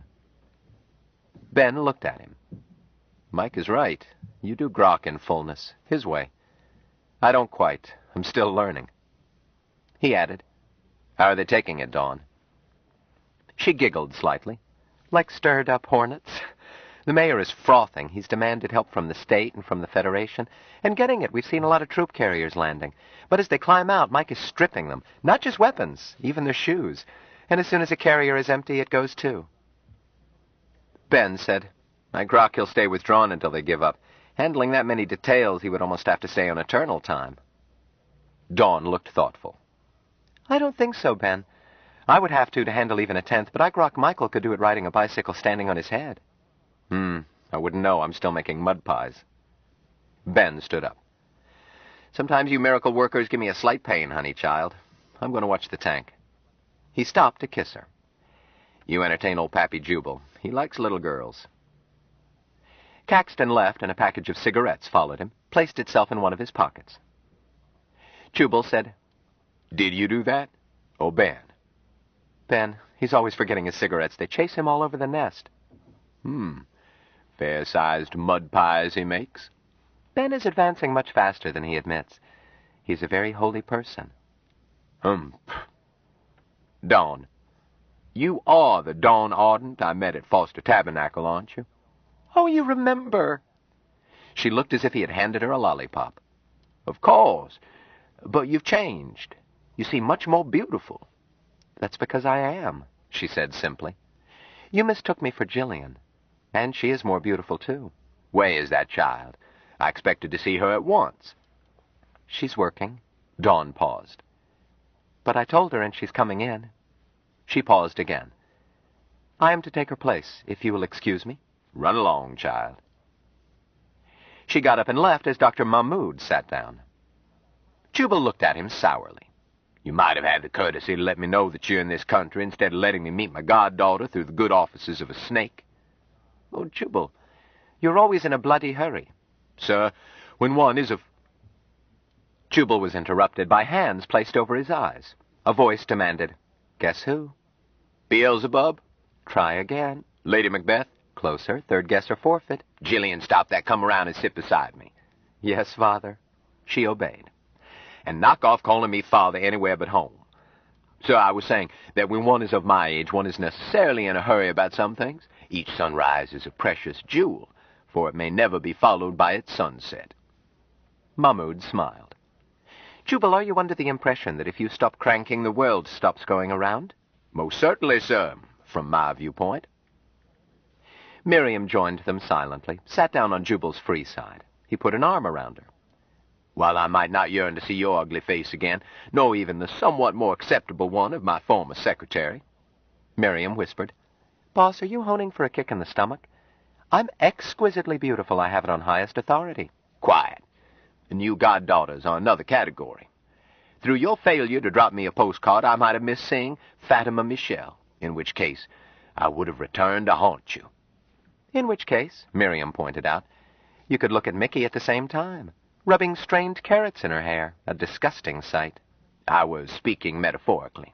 I wasn't. She's a sloppy trencherman. Why? Asked Jill quietly. Were you speaking metaphorically, boss? Eh? A ghost is a concept I feel no need for, other than as a figure of speech. It's more than that, insisted Jill. As may be. I prefer to meet baby girls in the flesh, including my own. Dr. Mahmoud said, But that is what I was saying, Jubal. You aren't about to die. Mike has grokked you. He says you have many years ahead. Jubal shook his head. I said a limit of 3 figures years ago. Which 3 figures, boss? Miriam inquired innocently. The 3 Methuselah used? He shook her shoulders. Don't be obscene. Stinky says women should be obscene but not heard. Your husband speaks rightly. The day my clock first shows 3 figures, I discorporate, whether Martian style or my own crude methods. You can't take that away from me. Going to the showers is the best part of the game. I grok you speak rightly, Jubal, Jill said slowly. About its being the best part of the game. But don't count on it any time soon. Your fullness is not yet. Allie cast your horoscope just last week. A horoscope? Oh, my God. Who is Allie? How dare she? Show her to me. Swelp me, I'll turn her into the Better Business Bureau. I'm afraid you can't, Jubal, Mahmoud put in, as she is working on our dictionary. As to who she is, she's Madame Alexandra Vassant. Jubal looked delighted. Becky? Is she in this nut house, too? Yes, Becky. We call her Allie because we've got another Becky. Don't scoff at her horoscopes, Jubal. She has the sight. Oh, balderdash, Stinky. Astrology is nonsense, and you know it. Oh, certainly. Even Allie knows it. And most astrologers are clumsy frauds. Nevertheless, Allie practices it even more assiduously than she used to, using Martian arithmetic and Martian astronomy, much fuller than ours. It's a device for grokking. It could be a pool of water or a crystal ball or the entrails of a chicken. The means do not matter. Mike has advised her to go on using the symbols she is used to.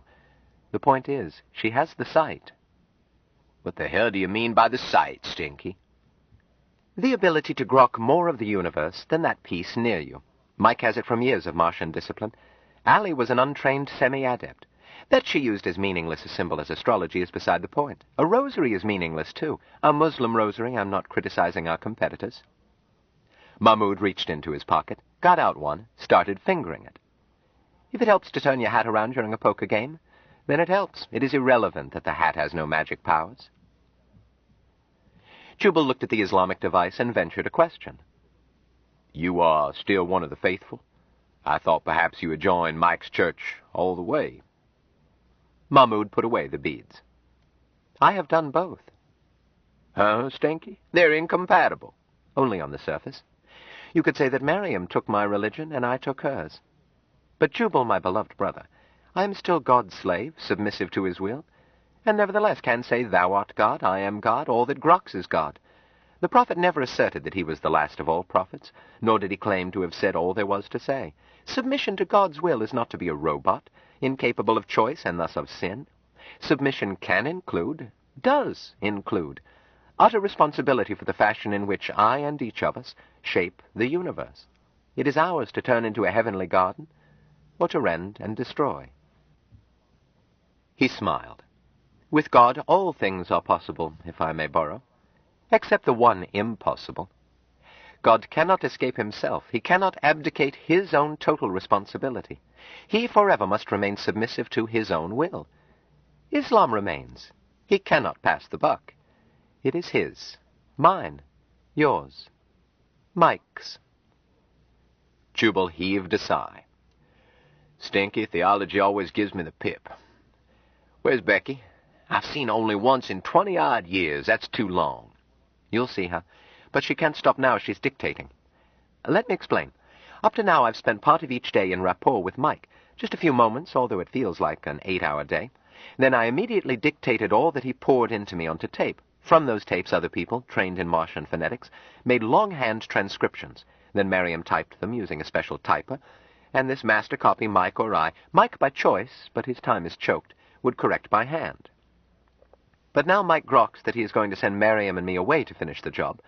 Or more correctly, he is grokked that we will grok such a necessity, so Mike is getting months and years of tape completed, in order that I can take it away and break it into phonetics. Besides that, we have stacks of Mike's lectures, in Martian, that need to be transcribed when the dictionary is finished. I am forced to assume that Miriam and I will be leaving soon, because, busy as Mike is, he's changed the method. There are 8 bedrooms here equipped with tape recorders. Those who can do it, Patty, Jill, myself, Miriam, your friend Allie, some others, take turns in those rooms. Mike puts us into trance, pours language, definitions, idioms, concepts, into us for moments that feel like hours. Then we dictate at once what he has poured into us while it's fresh. But it can't be just anybody. It requires a sharp accent and the ability to join trance rapport and then spill out the results. Sam, for example, has everything but the accent. He manages, God knows how, to speak Martian with a Bronx accent. Can't use him. It would cause endless errata. That is what Allie is doing, dictating. She's in the semi-trance needed for total recall, and if you interrupt her, she'll lose what she hasn't recorded. I grok, Jubal agreed. Although the picture of Becky Vesey as a Martian adept shakes me a little. Still, she was one of the best mentalists in show business. She could give a cold reading that would scare Mark out of his shoes. Stinky, if you are going away for peace and quiet while you unwind this, why don't you come home? Plenty of room in the new wing. Perhaps we shall. Waiting is. Sweetheart, Miriam said earnestly, that's a solution I would love, if Mike pushes us out of the nest. If we grok to leave the nest, you mean? Same thing. You speak rightly, my dearest. But when do we eat around here? I feel a most un-Martian urgency. The service was better in the nest. You can't expect Patty to work on your dratted old dictionary, see to it that everyone is comfortable, run errands for Mike, and still have food on the table the instant you get hungry, my love. Jubal, Stinky will never achieve priesthood. He's a slave to his stomach. Well, so am I. You girls might give Patty a hand, her husband added. That's a crude hint. You know we do all she'll let us, and Tony will hardly allow anyone in his kitchen. She stood up. Come on, Jubal, let's see what's cooking. Tony will be flattered if you visit his kitchen. Jubal went with her, met Tony, who scowled until he saw who was with Miriam, then was beamingly proud to show off his workshop, accompanied by invective at the scoundrels who had destroyed his kitchen and the nest. In the meantime, a spoon, unassisted, continued to keel a pot of spaghetti sauce. Shortly thereafter, Jubal refused to sit at the head of a long table, grabbed a place elsewhere. Patty sat at one end. The head chair remained vacant, except for a feeling which Jubal suppressed, that the man from Mars was sitting there, and that everyone but himself could see him. Across the table was Dr. Nelson. Jubal discovered that he would have been surprised only if Dr. Nelson had not been present. He nodded and said, Hi, Sven. Hi, Doc. Share water? Never thirst. What are you, staff physician? Nelson shook his head. Medical student. So, learning anything? I've learned that medicine isn't necessary. If you'd asked me, I could have told you. Seen Van? He ought to be in late tonight or early tomorrow. His ship grounded today. Does he always come here? Inquired Jubal. He's an extension student. Can't spend much time here. It'd be good to see him. I haven't laid eyes on him for a year. Jubal picked up a conversation with the man on his right while Nelson talked with Dorcas on his right.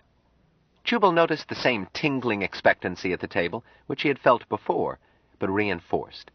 There was nothing he could put his finger on. A quiet family dinner in relaxed intimacy. Once a glass of water was passed all around the table. When it reached Jubal, he took a sip and passed it to the girl on his left, round-eyed and too awed to make chit-chat with him, and said, "I offer you water." She managed to answer, "I thank you for water, Jubal." That was all he got out of her. When the glass completed the circuit, reaching the vacant chair at the head of the table, there was a half-inch of water in it. It raised itself, poured, and water disappeared. The tumbler placed itself on the cloth. Jubal decided that he had taken part in a sharing water of the innermost temple, probably in his honor, although it was not like the bacchanalian revels he had thought accompanied such welcome. Was it because they were in strange surroundings? Or had he read into unexplicit reports what his own id wanted to find? Or had they toned it down out of deference to him? That seemed a likely theory, and it vexed him. He told himself that he was glad to be spared the need to refuse an invitation that he did not want, and would not have relished at any age, his tastes being what they were. But just the same, damn it. Don't anybody mention ice skating. Grandma is too old and frail, and it wouldn't be polite. Hilda, you suggest dominoes, and we'll all chime in. Grandma likes dominoes. We'll go skating some other time, okay, kids? Jubal resented the idea. He would almost prefer to go skating anyhow, even at the cost of a broken hip. He put it out of his mind, and with the help of the man on his right. His name, Jubal learned, was Sam. This setback is only apparent, Sam assured him. The egg was ready to hatch, and now we'll spread out. Of course, we'll go on having trouble because no society will allow its basic concepts to be challenged with impunity, and we are challenging everything from the sanctity of property to the sanctity of marriage. Property, too? Property the way it is today. So far, Michael has merely antagonized a few crooked gamblers. But what happens when there are thousands, tens of thousands, hundreds of thousands, and more of people who can't be stopped by bank vaults and have only self-discipline to restrain them from taking anything they want? To be sure, that discipline is stronger than any legal restraint, but no banker can grok that until he himself travels the thorny road to discipline. And he'll no longer be a banker.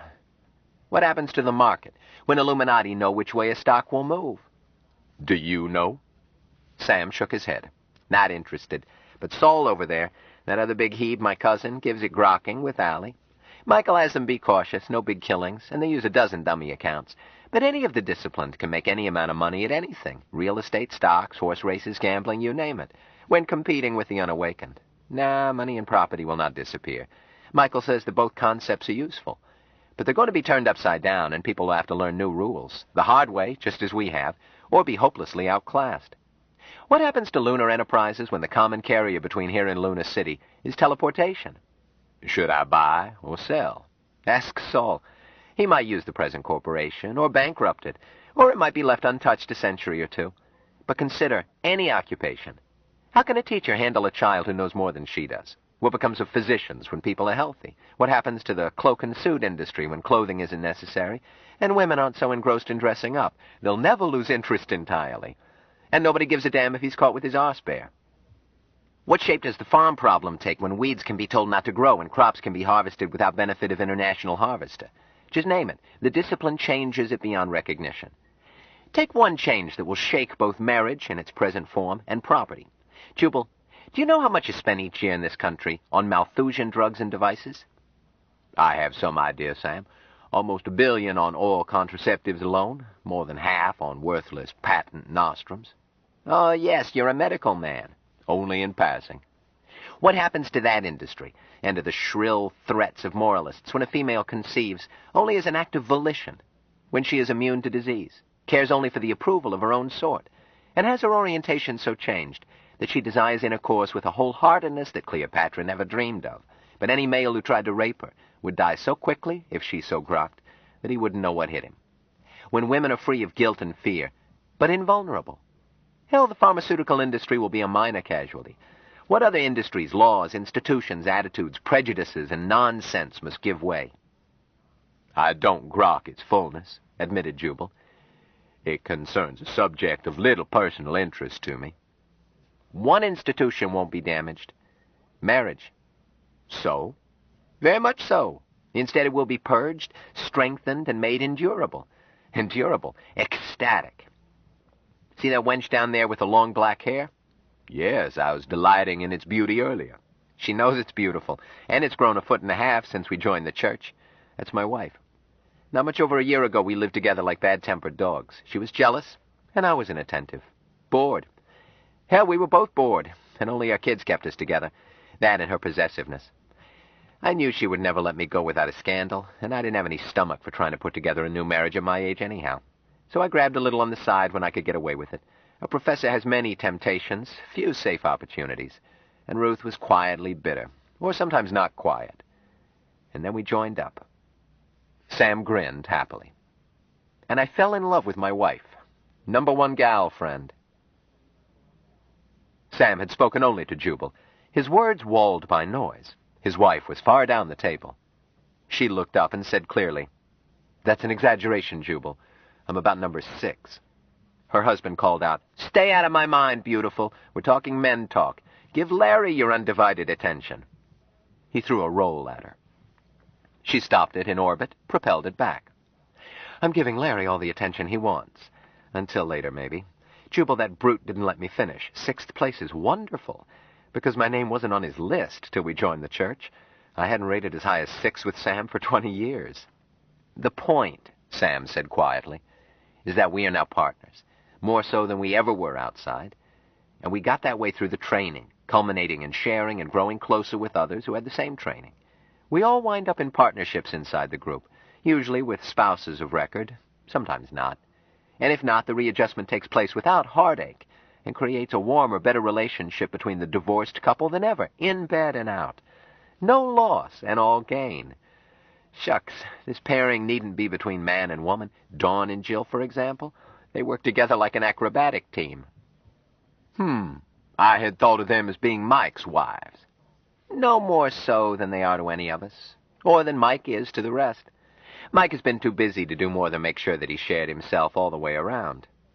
Sam added, "If anybody is Mike's wife, it's Patty, although she keeps so busy that the relation is more spiritual than physical. Both Mike and Patty are shortchanged when it comes to mauling the mattress." Patty was farther away than Ruth. She looked up and said, "Sam, dear, I don't feel shortchanged." "Huh?" Sam announced bitterly. "The only thing wrong with this church is that a man has absolutely no privacy." This brought on him a barrage from Distaff Brothers. He tossed it all back without lifting a hand, until a plateful of spaghetti caught him full in the face, thrown, Jubal noticed, by Dorcas. For a moment, Sam looked like a crash victim. Then his face was clean, and even sauce that spattered on Jubal's shirt was gone. "Don't give her any more, Tony. She wasted it. Let her go hungry." "Plenty in the kitchen," Tony answered. "Sam, you look good in spaghetti. Pretty good sauce, huh?"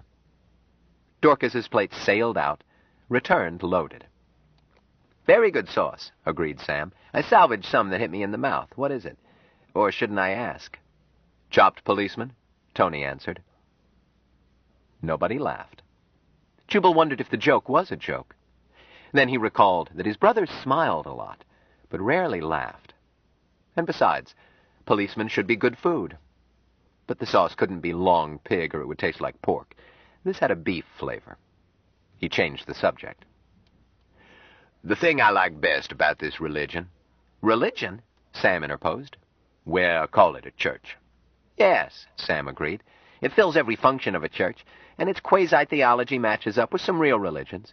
I jumped in because I used to be a stalwart atheist, and now I'm a high priest and don't know what I am." "I understood you to say you were Jewish." "From a long line of rabbis. So I wound up atheist. Now look at me.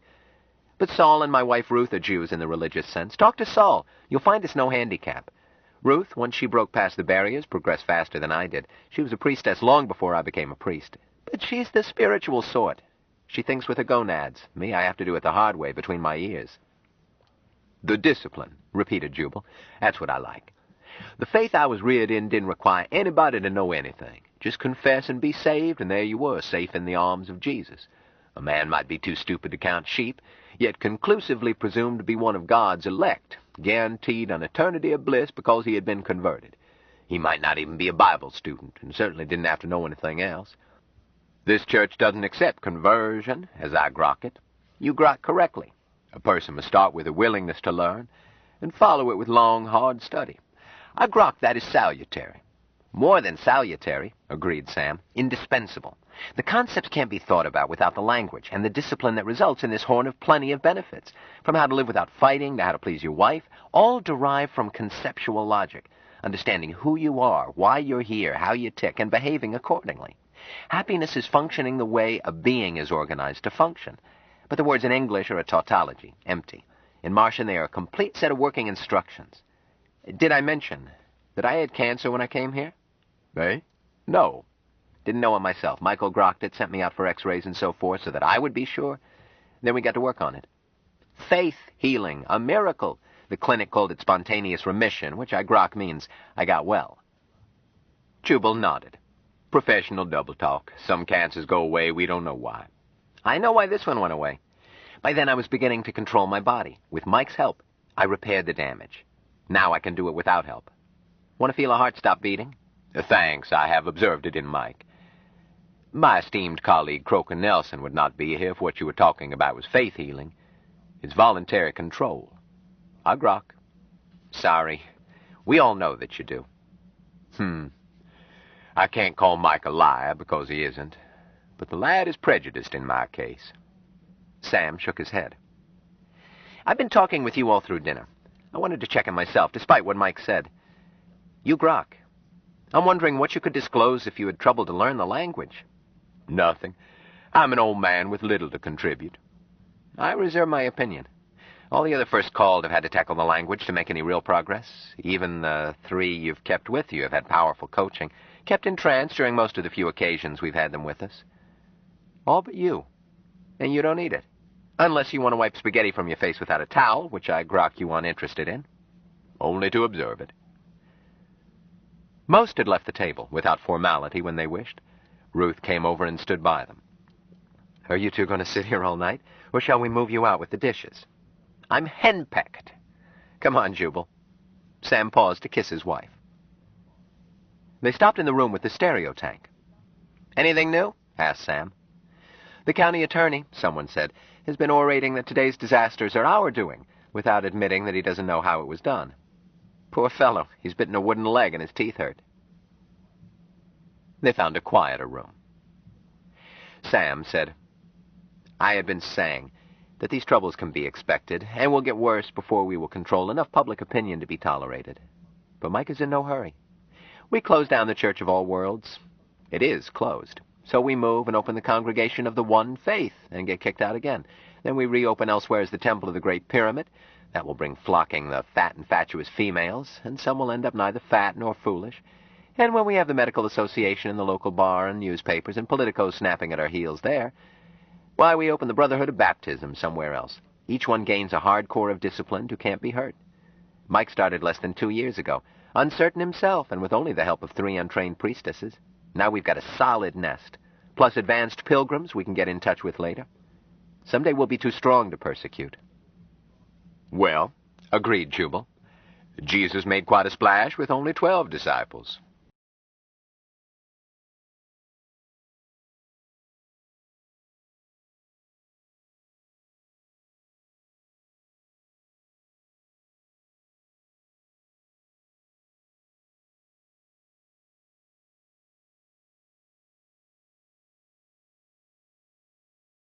Stranger in a Strange Land by Robert A. Heinlein continued. Cassette 11, Side 2.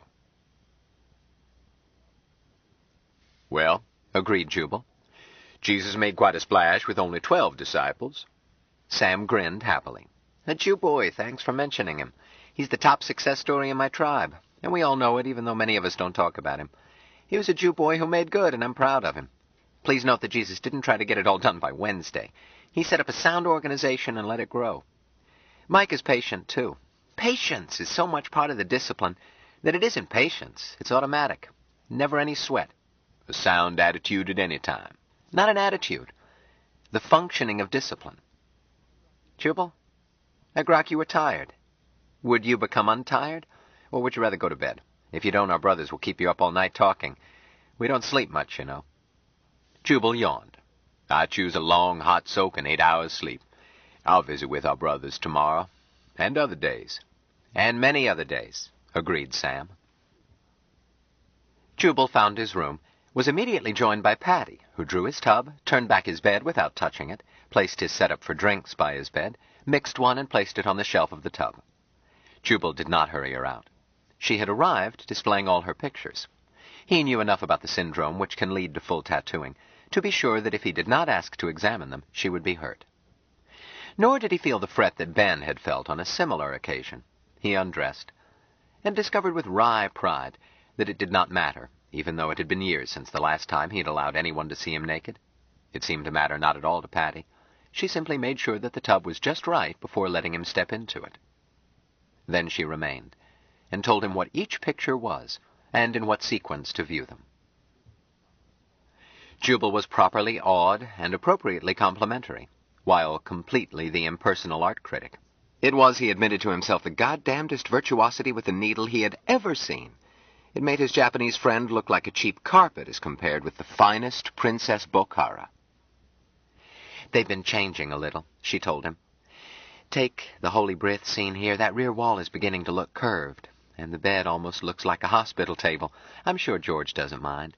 There hadn't been a needle touched to me since he went to heaven, and if miraculous changes take place, I'm sure he has a finger in it. Jubal decided that Patty was dotty, but nice. He preferred people who were a little dotty. The salt of the earth bored him. Not too dotty, he amended. Patty had whisked his discarded clothes into his wardrobe without coming near them. She was probably a clear proof that one didn't have to be sane, whatever that was, to benefit by this discipline. The boy apparently could teach anyone. He sensed when she was ready to leave, and suggested it by asking her to kiss his goddaughters good night. He had forgotten. I was tired, Patty. She nodded. And I'm called for dictionary work. She leaned over and kissed him, warmly but quickly. I'll take that one to our babies. And a pat for Honey Bun. Yes, of course. She groks you, Jubal. She knows you like snakes. Good. Share water, brother. Thou art God, Jubal. Jubal settled back in the tub, was surprised to find that he was not tired, and his bones no longer ached. Patty was a tonic, happiness on the hoof. He wished that he had no doubts, then admitted that he didn't want to be anything but himself, old and cranky and self-indulgent. Finally, he soaped and showered, and decided to shave so that he wouldn't have to before breakfast. Presently, he bolted the door, turned out the overhead light, and got into bed. He looked around for something to read, found nothing to his annoyance, being addicted to this vice above all else. He sipped part of a drink instead and turned out the bedlight. His chat with Patty seemed to have wakened and rested him. He was still awake when Dawn came in. He called out, Who's there? It's Dawn, Jubal. It can't be Dawn yet. It was only... Oh. Yes, Jubal. Me. Damn it, I thought I bolted that door. Child marched straight out of... Hey! Get out of this bed, get! Yes, Jubal. But I want to tell you something first. Huh? I have loved you a long time. Almost as long as Jill has. Why, the very... Quit talking nonsense and shake your little fanny out the door. I will, Jubal, she said humbly. But please listen to something first. Something about women. Not now. Tell me in the morning.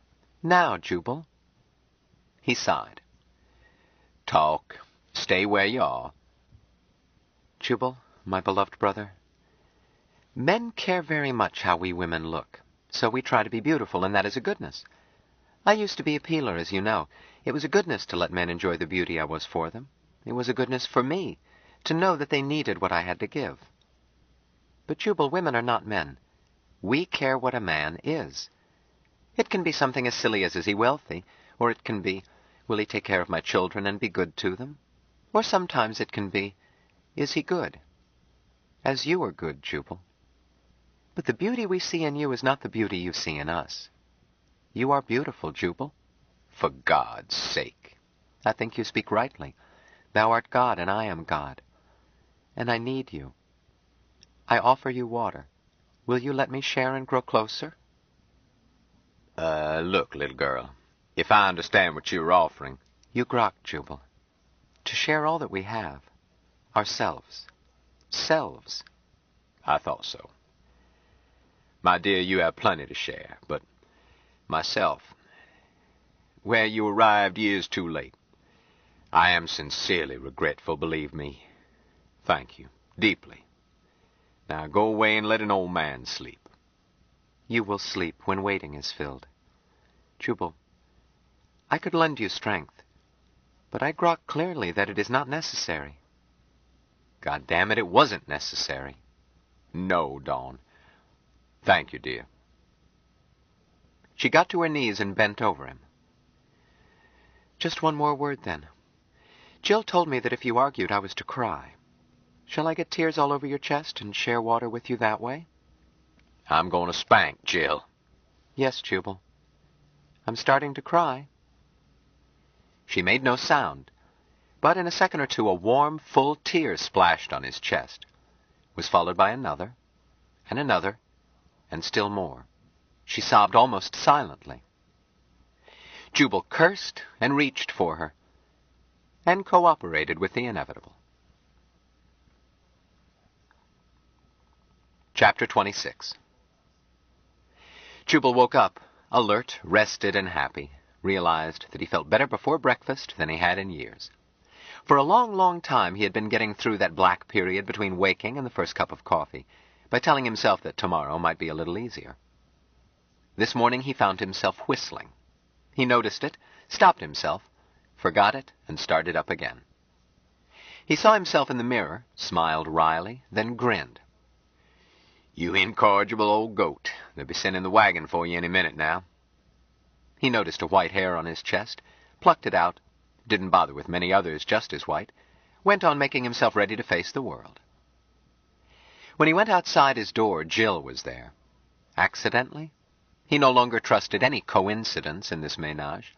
It was as organized as a computer. She came straight into his arms. Jubal, oh, we love you so. Thou art God. He returned her kiss as warmly as it was given, grokking that it would be hypocritical not to, and discovered that kissing Jill differed from kissing Dawn, only in some fashion unmistakable, but beyond definition. Presently he held her away from him. You baby Messalina, you framed me. Jubal, darling, you were wonderful. How the hell did you know I was able? She gave back a gaze of clear-eyed innocence. Why, Jubal, I've been certain ever since Mike was asleep. In trance. He could see around him quite a distance, and sometimes he would look in on you, a question to ask or something, to see if you were asleep. But I slept alone. Always. Yes, dear, that wasn't what I meant. I always had to explain things that he didn't understand. Pooh. He decided not to pursue it. Just the same. You shouldn't have framed me. I grok you don't mean that in your heart, Jubal.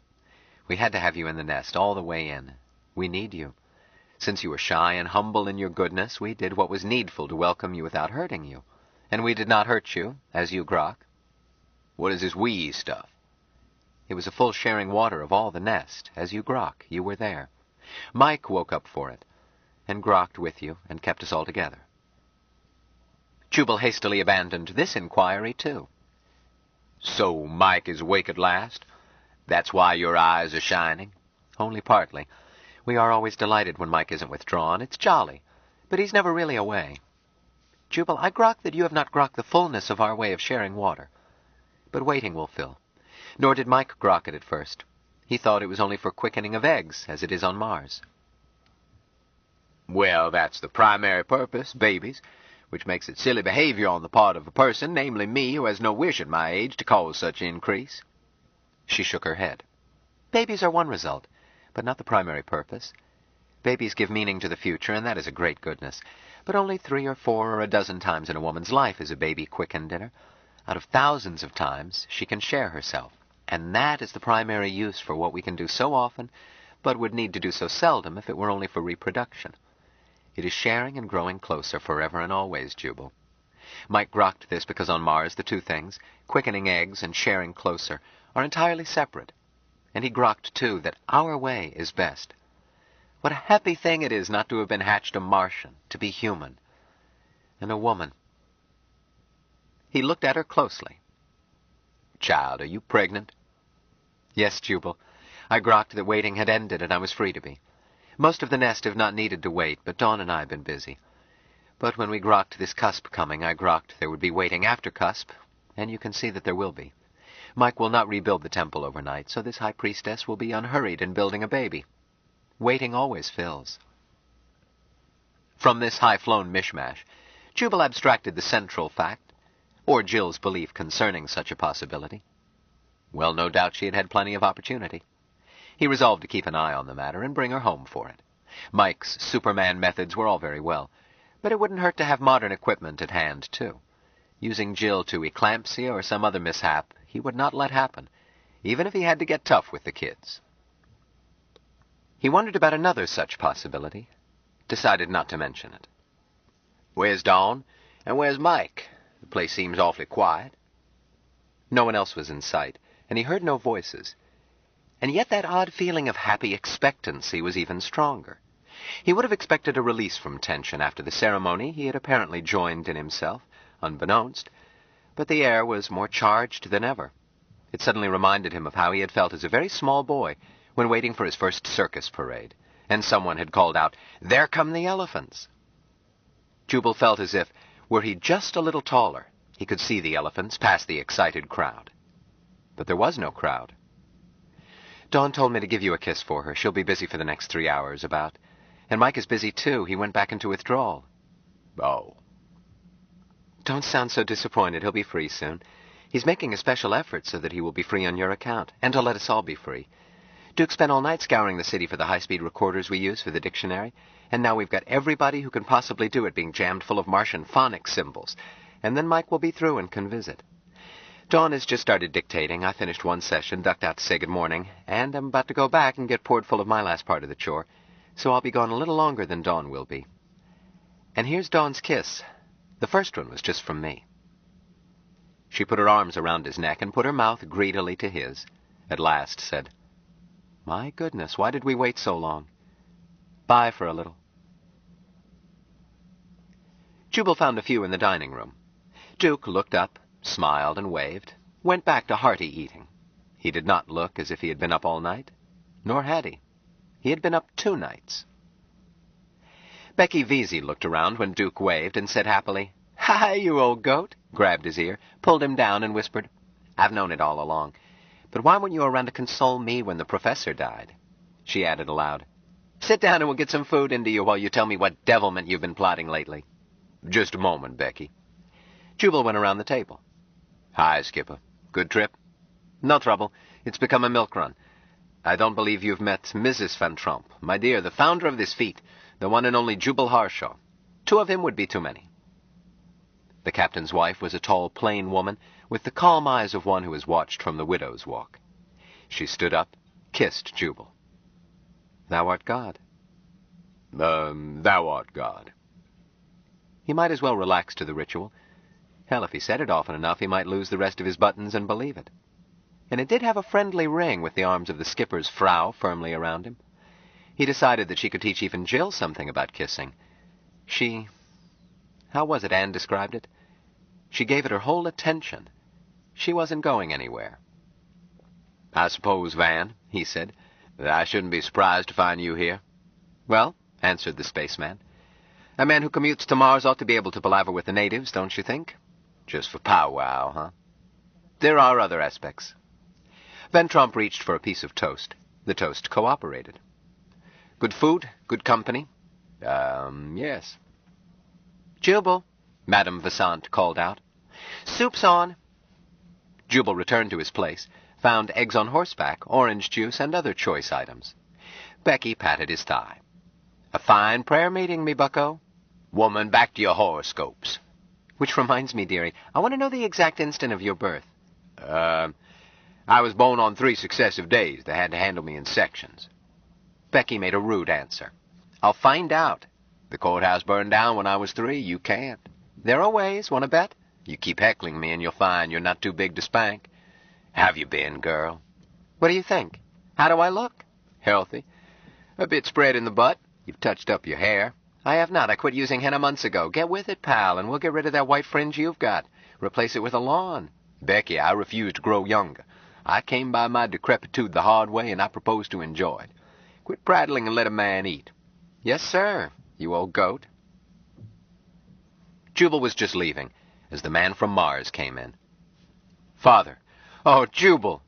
Mike hugged and kissed him. Jubal gently unwound him. Be your age, son. Sit down and enjoy your breakfast. I'll sit with you. I didn't come here for breakfast. I came looking for you. We'll find a place and talk. All right. They went to an unoccupied living room, Mike pulling Jubal by the hand like an excited small boy welcoming his favorite grandparent. Mike picked a big chair for Jubal and sprawled on a couch near him. They were on the side of the wing having the private landing flat, high French windows open to it. Jubal got up to shift his chair so that he would not be facing the light. He was mildly annoyed to find that the chair shifted itself. Remote control over objects was a labor saver, and probably a money saver, certainly on laundry. His spaghetti-splashed shirt had been so fresh that he had put it on again, and obviously to be preferred to the blind balkiness of mechanical gadgets. Nevertheless, Jubal was not used to telecontrol done without wires or waves. It startled him the way horseless carriages had disturbed decent, respectable horses about the time Jubal was born. Duke came in and served brandy. Mike said, "Thanks, Cannibal. Are you the new butler?" "Somebody has to do it, monster. You've got every brain in the place slaving away over a hot microphone." "Well, they'll be through in a couple of hours, and you can revert to your usual lecherous sloth." "The job is done, Cannibal. Pow. 30. Ended."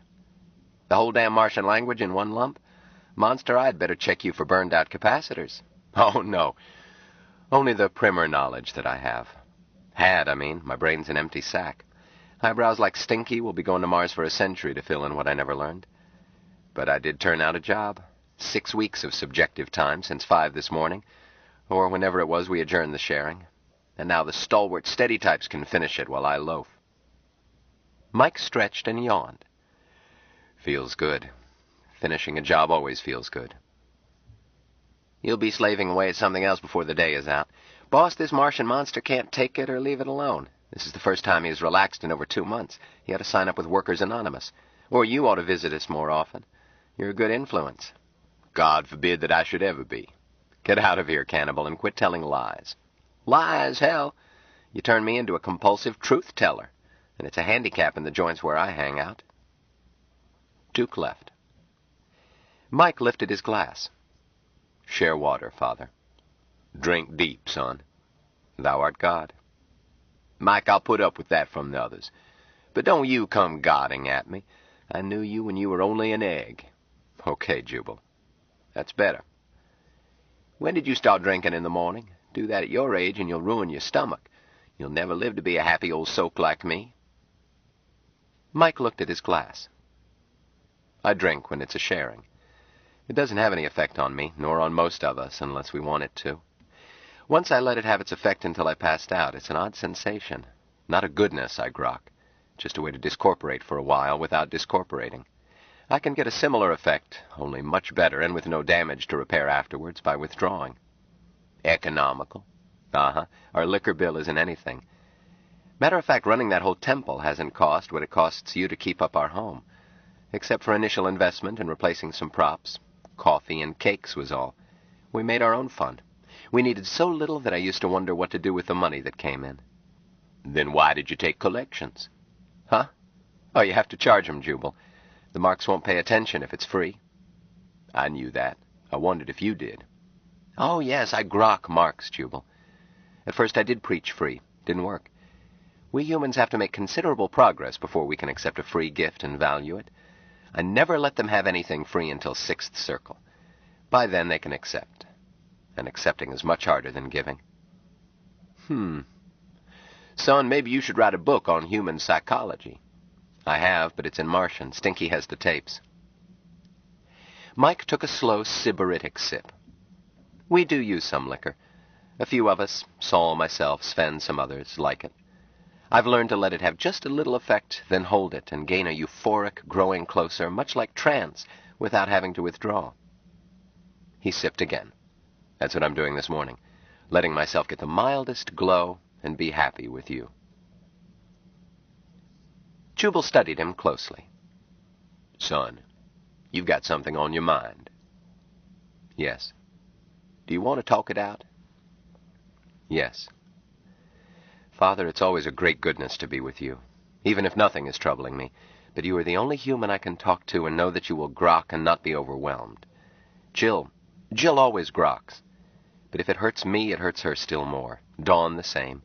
Patty can always take my hurt away, but she does it by keeping it herself. They are too easily hurt for me to share in full with them anything I can't grok and cherish before I share it. Mike looked very thoughtful. Confession is needful. Catholics know that. They have a corps of strong men to take it. Fosterites have group confession and pass it around and thin it out. I need to introduce confession in the early purging. Oh, we have it, but spontaneously after the pilgrim no longer needs it. We need strong men for that. Sin is rarely concerned with the real wrongness, but sin is what the sinner groks as sin, and when you grok with him, it can hurt. I know. Mike went on earnestly. Goodness is not enough. Goodness is never enough. That was one of my first mistakes, because among Martians, goodness and wisdom are identical. But not with us. Take Jill. Her goodness was perfect when I met her. Nevertheless, she was all mixed up inside, and I almost destroyed her, and myself too, for I was just as mixed up, before we got squared away. Her endless patience, not common on this planet, was all that saved us, while I was learning to be human, and she was learning what I knew. But goodness alone is never enough. A hard, cold wisdom is required for goodness to accomplish good. Goodness without wisdom always accomplishes evil.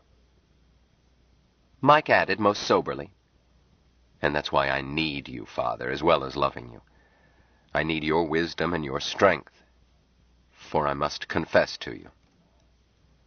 Jubal squirmed. Oh, for Pete's sake, Mike, don't make a production out of it. Just tell me what's eating you. We'll find a way out. Yes, Father. But Mike did not go on. Finally, Jubal said, Do you feel busted up by the destruction of your temple? I wouldn't blame you. But you aren't broke. You can build again. Oh, no, that doesn't matter at all. Eh? That temple was a diary with its pages filled. Time for a new one rather than write over filled pages. Fire can't destroy the experiences. And from a standpoint of practical politics, being chased out in so spectacular a fashion will help in the long run. Churches thrive on martyrdom and persecution. It's their best advertising. In fact, Jubal, the last couple of days have been an enjoyable break in a busy routine. No harm done. His expression changed. Father, lately I learned that I was a spy. What do you mean, son? For the old ones. They sent me here to spy on our people. Jubal thought about it. Finally, he said, Mike, I know you are brilliant. You possess powers that I don't have and have never seen before. But a man can be a genius and still have delusions. I know. Let me explain, and you decide whether or not I'm crazy. You know how the surveillance satellites used by the security forces operate? No. I don't mean details that would interest Duke. I mean the general scheme. They orbit around the globe, picking up data and storing it. At a particular point, the sky eye is keyed, and it pours out all that it has seen. That is what they did with me. You know that we of the Nest use what is called telepathy. I've been forced to believe it. We do. But this conversation is private. And besides, no one would attempt to read you. I'm not sure we could. Even last night, the link was through Dawn's mind, not yours. Well, that is some comfort. I am only an egg in this art. The old ones are masters. They linked with me, but left me on my own, ignored me, then triggered me, and all I had seen and heard and done and felt and grokked poured out and into their records. I don't mean that they wiped my mind of it. They simply played the tape, so to speak, made a copy. But the triggering I could feel, and it was over before I could stop it. Then they cut off the linkage. I couldn't even protest. Well, it seems to me that they used you shabbily. not by their standards. Nor would I have objected. I would have been happy to volunteer, had I known it before I left Mars, but they didn't want me to know. They wanted me to grok without interference. I was going to add, Jubal said, that if you are free of this damnable invasion of your privacy now, then what harm has been done? It seems to me that you could have had a Martian at your elbow all these past 2.5 years, with no harm other than attracting stares. Mike looked very sober. Jubal listened to his story. Listen all the way through. Mike told him of the destruction of the missing 5th planet of Sol, whose ruins are asteroids. Well, Jubal? It reminds me of the myths about the flood. No, Jubal. The flood you aren't sure about. Are you sure about the destruction of Pompeii and Herculaneum? Oh, yes. Those are established facts. Jubal, the destruction of the 5th planet by the Old Ones is as certain as that eruption of Vesuvius, and is recorded in much greater detail. No myth. Fact. Stipulated. Do I understand that you fear that the Old Ones of Mars will give this planet the same treatment? Will you forgive me if I say that is hard for me to swallow? Well, Jubal, it wouldn't take the Old Ones to do it. It merely takes knowledge of physics, how matter is put together, and the same control you have seen me use time and again, simply necessary first to grok what you want to manipulate. I can do it right now. Say, a piece near the core of Earth, about 100 miles in diameter, much bigger than necessary, but we want to make this fast and painless, if only to please Jill. Feel out its size and place. Grok carefully how it is put together. His face lost all expression, and his eyeballs started to turn up. Hey, broke in Harshaw, stop it. I don't know whether you can or not, but I don't want you to try. The face of the man from Mars became normal. Why, I would never do it. For me, it would be a wrongness. I am human. But not for them? Oh, no. The Old Ones might grok it as beauty. I don't know. Oh, I have the discipline to do it, but not the volition. Jill could do it. That is, she could contemplate the exact method, but she could never will to do it. She is human, too. This is her planet. The essence of the discipline is, first, self-awareness, and then self-control. By the time a human is able to destroy this planet by this method, instead of by clumsy things like cobalt bombs, it is not possible, I grok fully, for him to entertain the volition. He would discorporate, and that would end any threat. Our Old Ones don't hang around the way they do on Mars. Son, as long as we're checking you for bats in your belfry, clear up something else. You've always spoken of these Old Ones, as casually as I speak of the neighbor's dog, but I find ghosts hard to swallow. What does an Old One look like? Why, just like any other Martian. Then how do you know it's not just an adult Martian? Does he walk through walls or such? Any Martian can do that. I did yesterday. Shimmers? Or anything? No. You see, hear, feel them. Everything. It's like an image in a stereo tank, only perfect, and put right into your mind. But, look, Jubal, the whole thing would be a silly question on Mars, but I realize it isn't here. If you were present at the discorporation, death of a friend, then helped eat his body, and then you saw his ghost, talked with it, touched it, anything, would you then believe in ghosts? Well, either that or I'd slip my leash. All right, here it could be hallucination. If I grok correctly that we don't hang around when we discorporate, but in the case of Mars, there is either an entire planet all run by mass hallucination, or the straightforward explanation is correct, the one I was taught, and all my experience led me to believe. Because on Mars, ghosts are the most powerful and most numerous part of the population. The ones still alive, the corporate ones, are hewers of wood and drawers of water, servants to the Old Ones. Jubal nodded. Okay. I'll never boggle at slicing with Occam's razor. While it runs contrary to my experience, mine is limited to this planet, provincial. All right, son. You're scared they might destroy us? Mike shook his head. Not especially. I think, this is not a grokking, but a guess, that they might do one of two things. Either destroy us, or attempt to conquer us culturally, make us over into their own image. But you're not fretted about us being blown up? That's a pretty detached viewpoint. No. Oh, they might decide to. You see, by their standards, we are diseased and crippled. The things we do to each other, the way we fail to understand each other, our almost complete failure to grok with one another, our wars and diseases and famines and cruelties, these will be insanity to them. I know. So I think they will decide on a mercy killing, but that's a guess. I'm not an old one. But Jubal, if they decide to, it will be... Mike thought a long time. A minimum of 500 years. More likely 5,000 before anything would be done. That's a long time for a jury to be out. Jubal, the greatest difference between the two races is that Martians never hurry, and humans always do. They would much rather think about it an extra century or half-dozen to be sure that they grok all the fullness. In that case, son, don't worry about it. If in another 500 or 1,000 years the human race can't handle its neighbors, you and I can't help it. However, I suspect that they will be able to. So I grok, but not in fullness. I said I wasn't worried about that. The other possibility troubled me more, that they might move in and try to make us over. Jubal, they can't. An attempt to make us behave like Martians would kill us, as certainly, but not painlessly. It would be a great wrongness. Jubal took time to answer. But, son, isn't that what you have been trying to do? Mike looked unhappy. It was what I started out to do. It is not what I'm trying to do now. Father, I know that you were disappointed in me when I started this. Your business, son. Yes, self. I must grok each cusp myself alone. And so must you. And so must each self. Thou art God. I don't accept the nomination. You can't refuse it. Thou art God, and I am God, and all that groks is God. And I am all that I have ever been or seen or felt or experienced. I am all that I grok.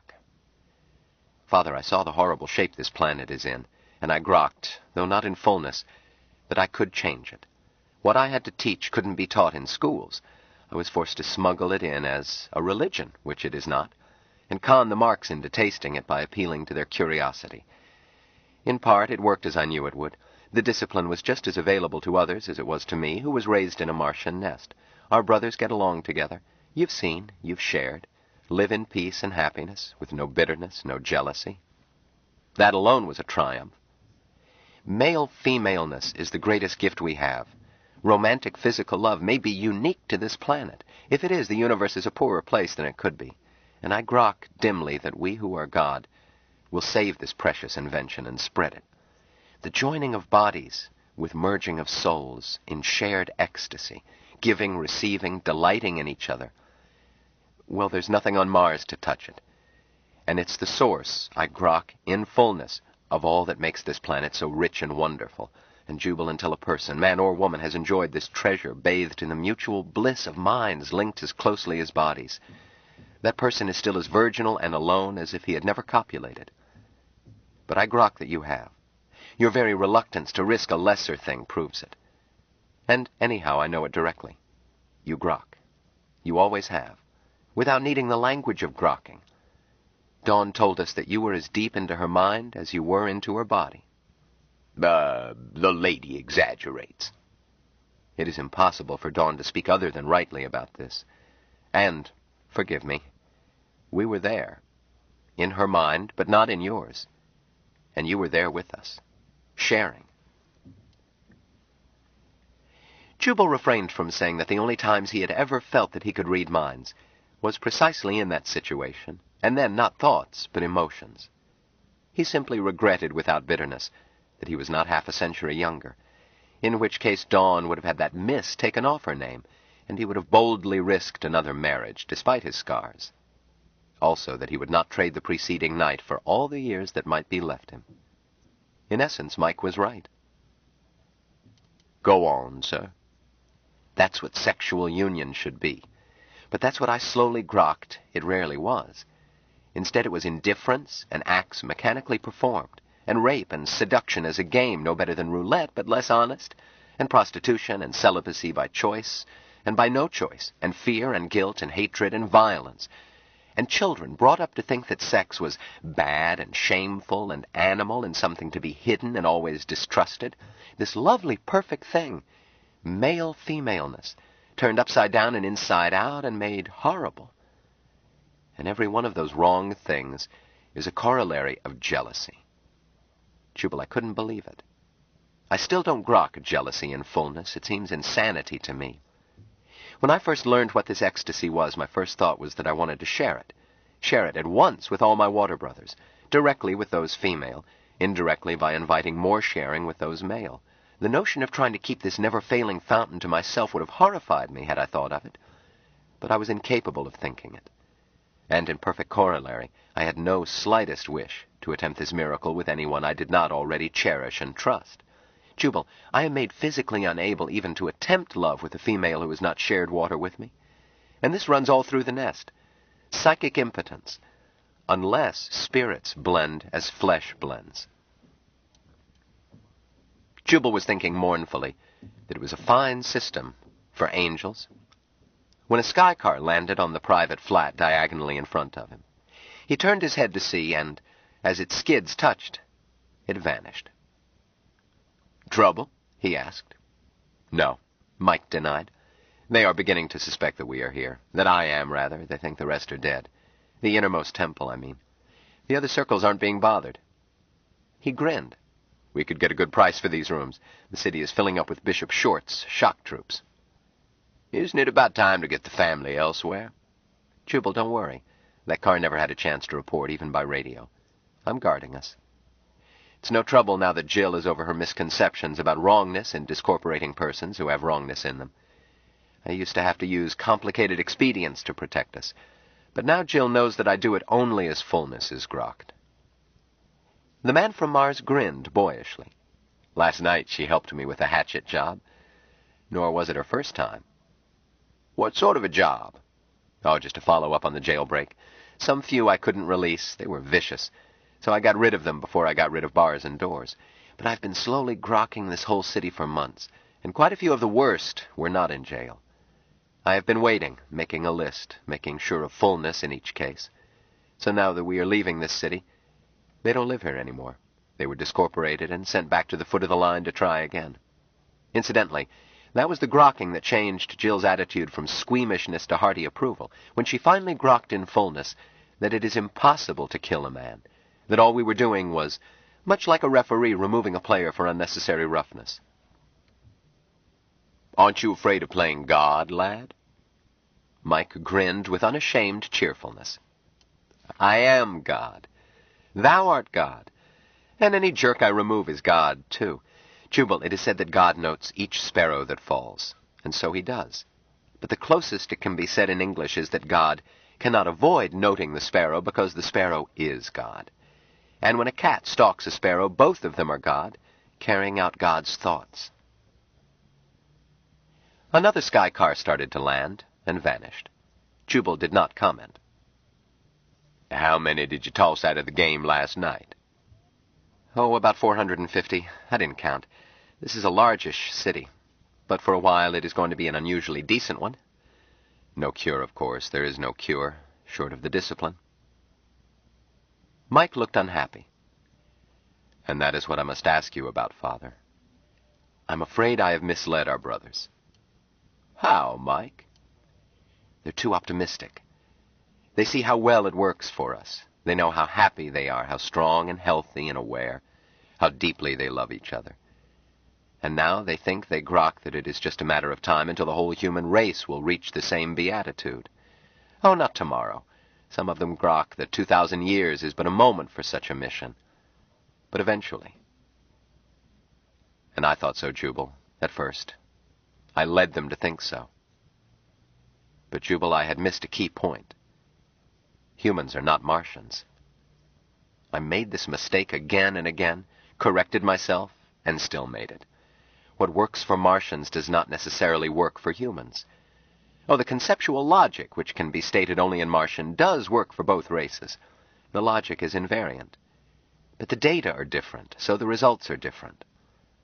I couldn't see why. When people were hungry, some of them didn't volunteer to be butchered so that the rest could eat.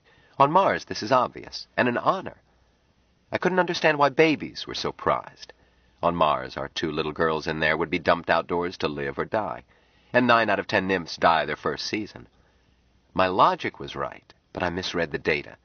Here, babies do not compete, but adults do. On Mars, adults never compete. They've been weeded out as babies, but one way or another, competing and weeding takes place, or a race goes downhill. But whether or not I was wrong in trying to take the competition out at both ends, I have lately begun to grok that the human race won't let me, no matter what. Duke stuck his head into the room. "Mike, have you been watching outside? There's a crowd gathering around the hotel." "I know," agreed Mike. "Tell the others that waiting is not filled." He went on to Jubal. "Thou art God." It's not a message of cheer and hope, Jubal. It's a defiance and an unafraid, unabashed assumption of personal responsibility. He looked sad, but I rarely put it over.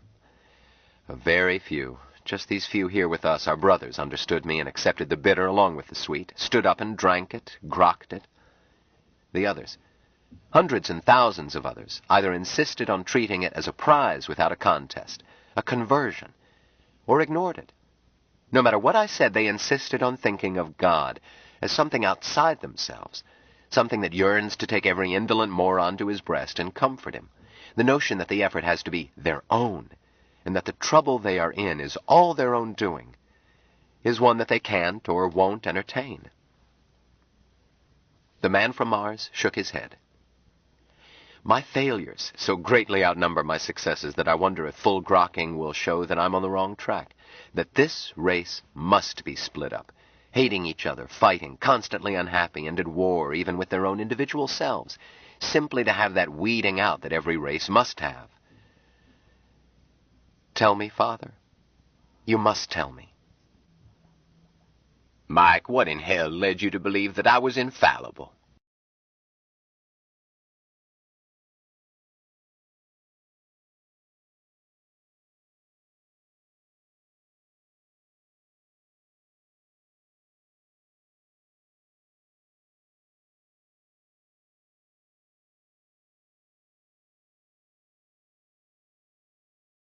Stranger in a Strange Land by Robert A. Heinlein, concluded.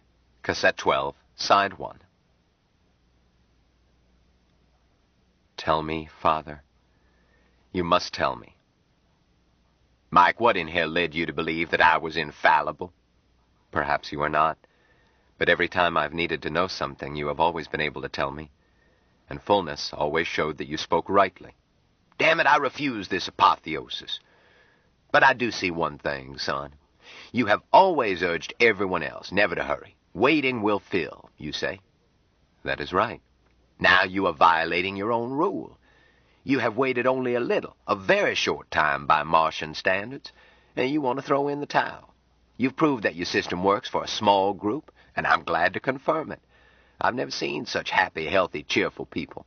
That ought to be enough for the short time you've put in. Come back when you have 1,000 times this number, all working and happy and unjealous, and we'll talk it over again. Fair enough? You speak rightly, Father. I ain't through. You've been fretting that since you failed to hook 99 out of 100, the race couldn't get along without its present evils. Had to have them for weeding out, but damn it, lad, you've been doing the weeding. Or rather, the failures have been doing it by not listening to you. Had you planned to eliminate money and property? Oh, no. Inside the nest, we don't need it, but nor does any healthy family. But outside, you need it in dealing with other people. Sam tells me that our brothers, instead of getting unworldly, are slicker with money than ever. Right? Oh, yes. Money-making is a simple trick once you grok. You've just added a new beatitude. Blessed is the rich in spirit, for he shall make dough. How do all people stack up in other fields? Better or worse than average? Oh, better, of course. You see, Jubal, it's not a faith. The discipline is simply a method of efficient functioning in anything. You've answered yourself, son. If all you say is true, and I'm not judging, I'm asking, you're answering, then competition, far from being eliminated, is rougher than ever. If 1/10 of 1% of the population is capable of getting the news, then all you have to do is show them. And in a matter of some generations, the stupid ones will die out, and those with your discipline will inherit the earth. Whenever that is, in 1,000 years or 10,000, we'll be soon enough to worry about some new hurdle to make them jump higher. But don't get faint-hearted because only a handful have turned into angels overnight. I never expected any to manage it. I thought you were making a damn fool of yourself by pretending to be a preacher. Mike sighed and smiled. I was beginning to be afraid I was, worrying that I had let my brothers down. I still wish you had called it cosmic halitosis or some such, but the name doesn't matter. If you've got the truth, you can demonstrate it. Talking doesn't prove it. Show people. Mike did not answer. His eyelids drooped. He held perfectly still. His face was without expression. Jubal stirred restlessly, afraid that he had said too much, crowded the lad into a need to withdraw. Then Mike's eyes opened. He grinned merrily. "You've got me all squared away, Father. I'm ready to show them now. I grok the fullness." The man from Mars stood up. Waiting is ended.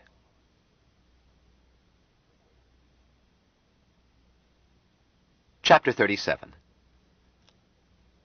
Jubal and the man from Mars strolled into the room with the big stereo tank. The entire nest was gathered, watching it. It showed a dense and turbulent crowd, somewhat restrained by policemen.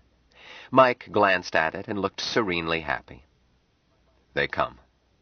Now is the fullness. The sense of ecstatic expectancy Jubal had felt growing ever since his arrival swelled greatly, but no one moved. "It's a mite big tip, sweetheart," Jill agreed. "And ready to turn," added Patty. "I'd better dress for it," Mike commented. "Have I got any clothes around this dump, Patty?" "Right away, Michael." Jubal said, "Son, that mob looks ugly to me. Are you sure this is the time to tackle them?" "Oh, sure," said Mike. "They've come to see me, so now I go down to meet them."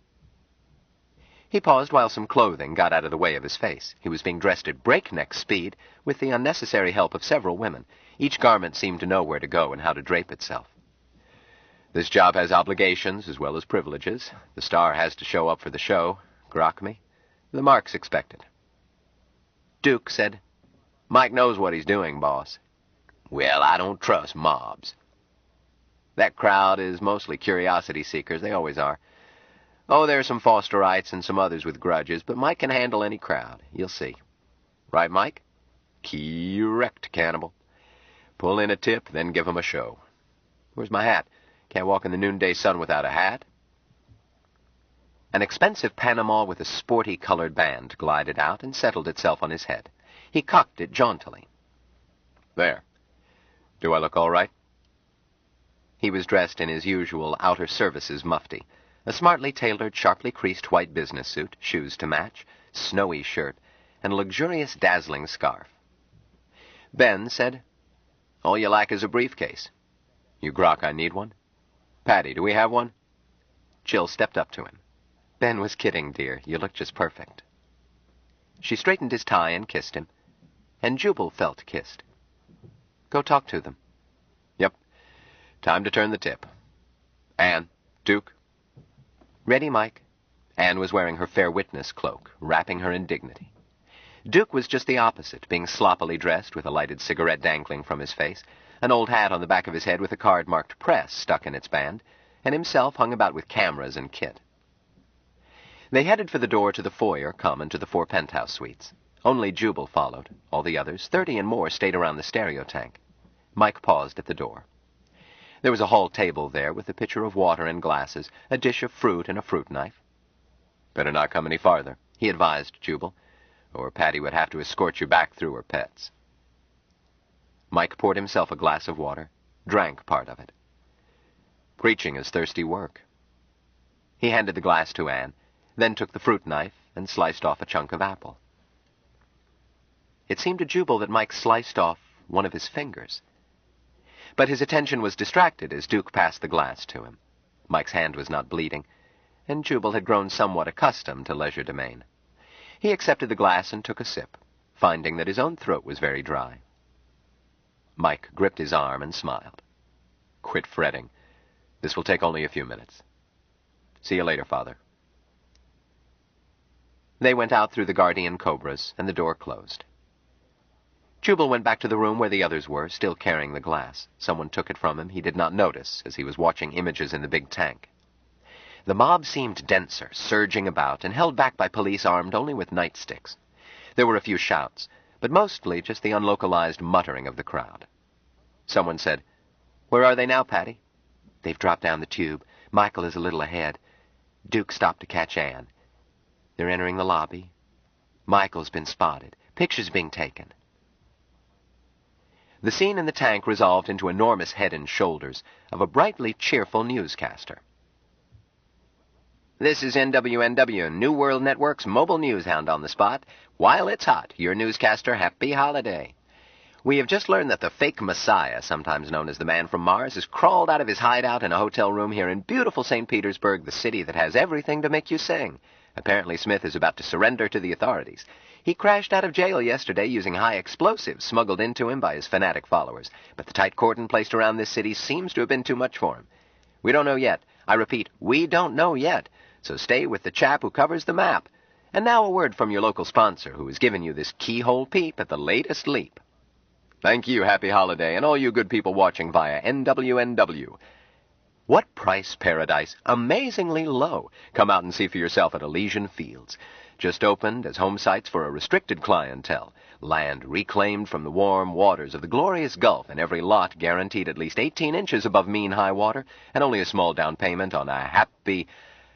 Later, friends. Phone Gulf 92828. And thank you, Jick Morris and the developers of Elysian Fields. I think we've got something, folks. Yes, sir, I think we do.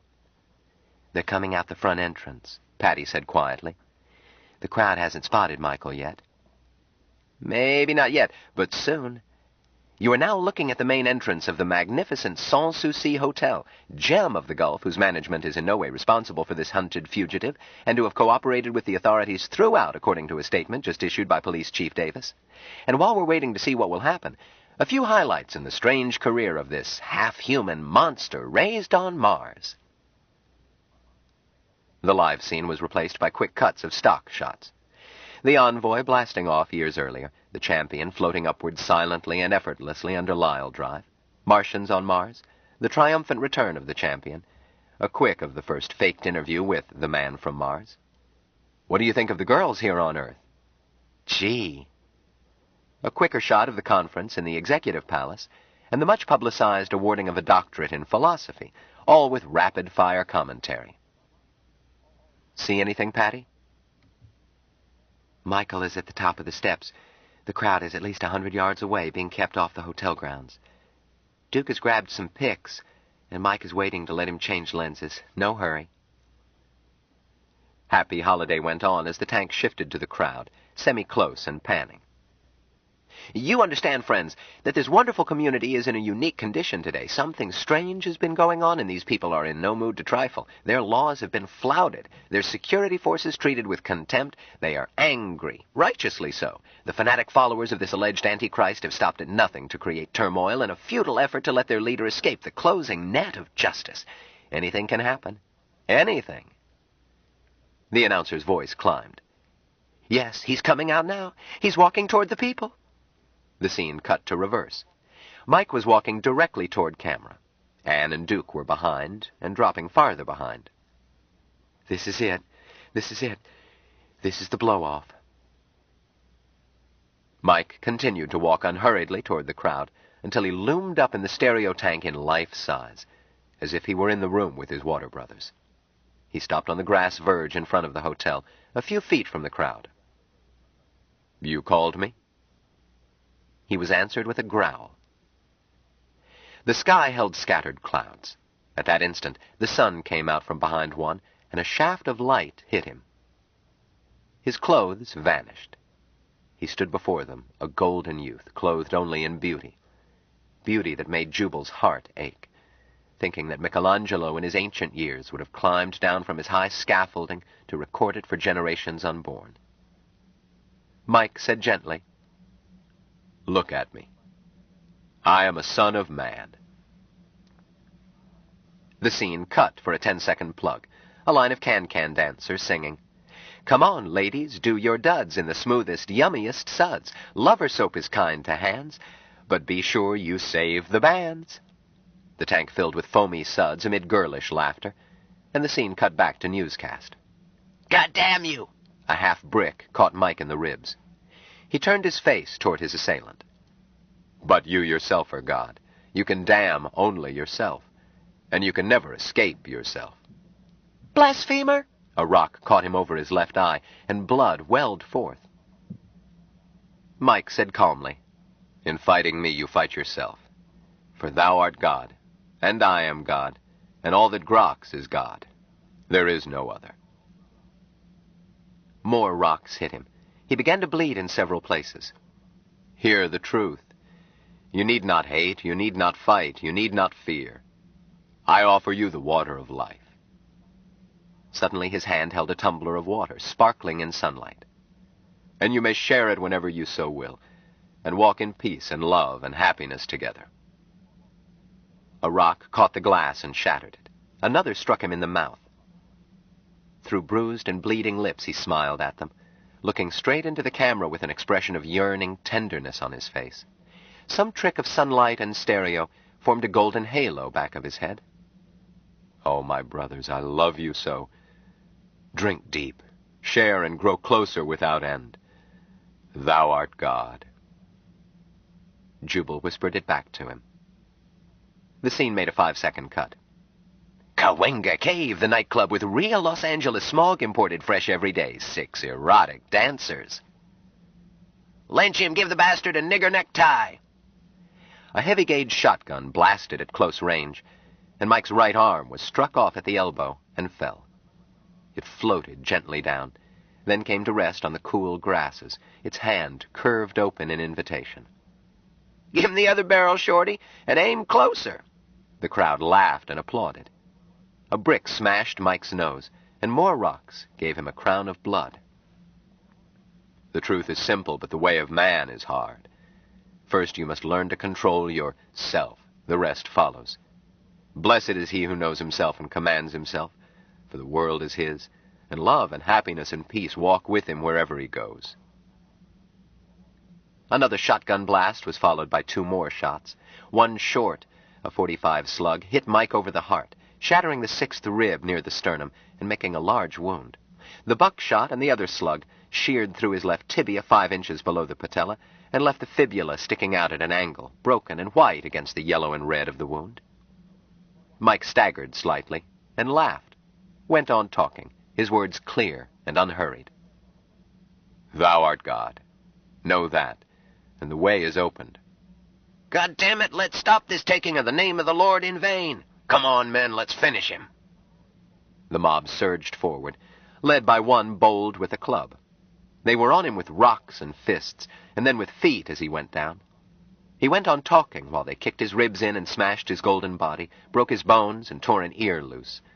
At last someone called out, Back away so we can get the gasoline on him. The mob opened up a little at that warning, and the camera zoomed to pick up his face and shoulders. The man from Mars smiled at his brothers, said once more, softly and clearly, I love you. An incautious grasshopper came whirring to a landing on the grass a few inches from his face. Mike turned his head, looked at it as it stared back at him. Thou art God, he said happily, and discorporated.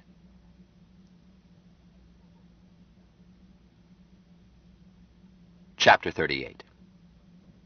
Flame and billowing smoke came up and filled the tank.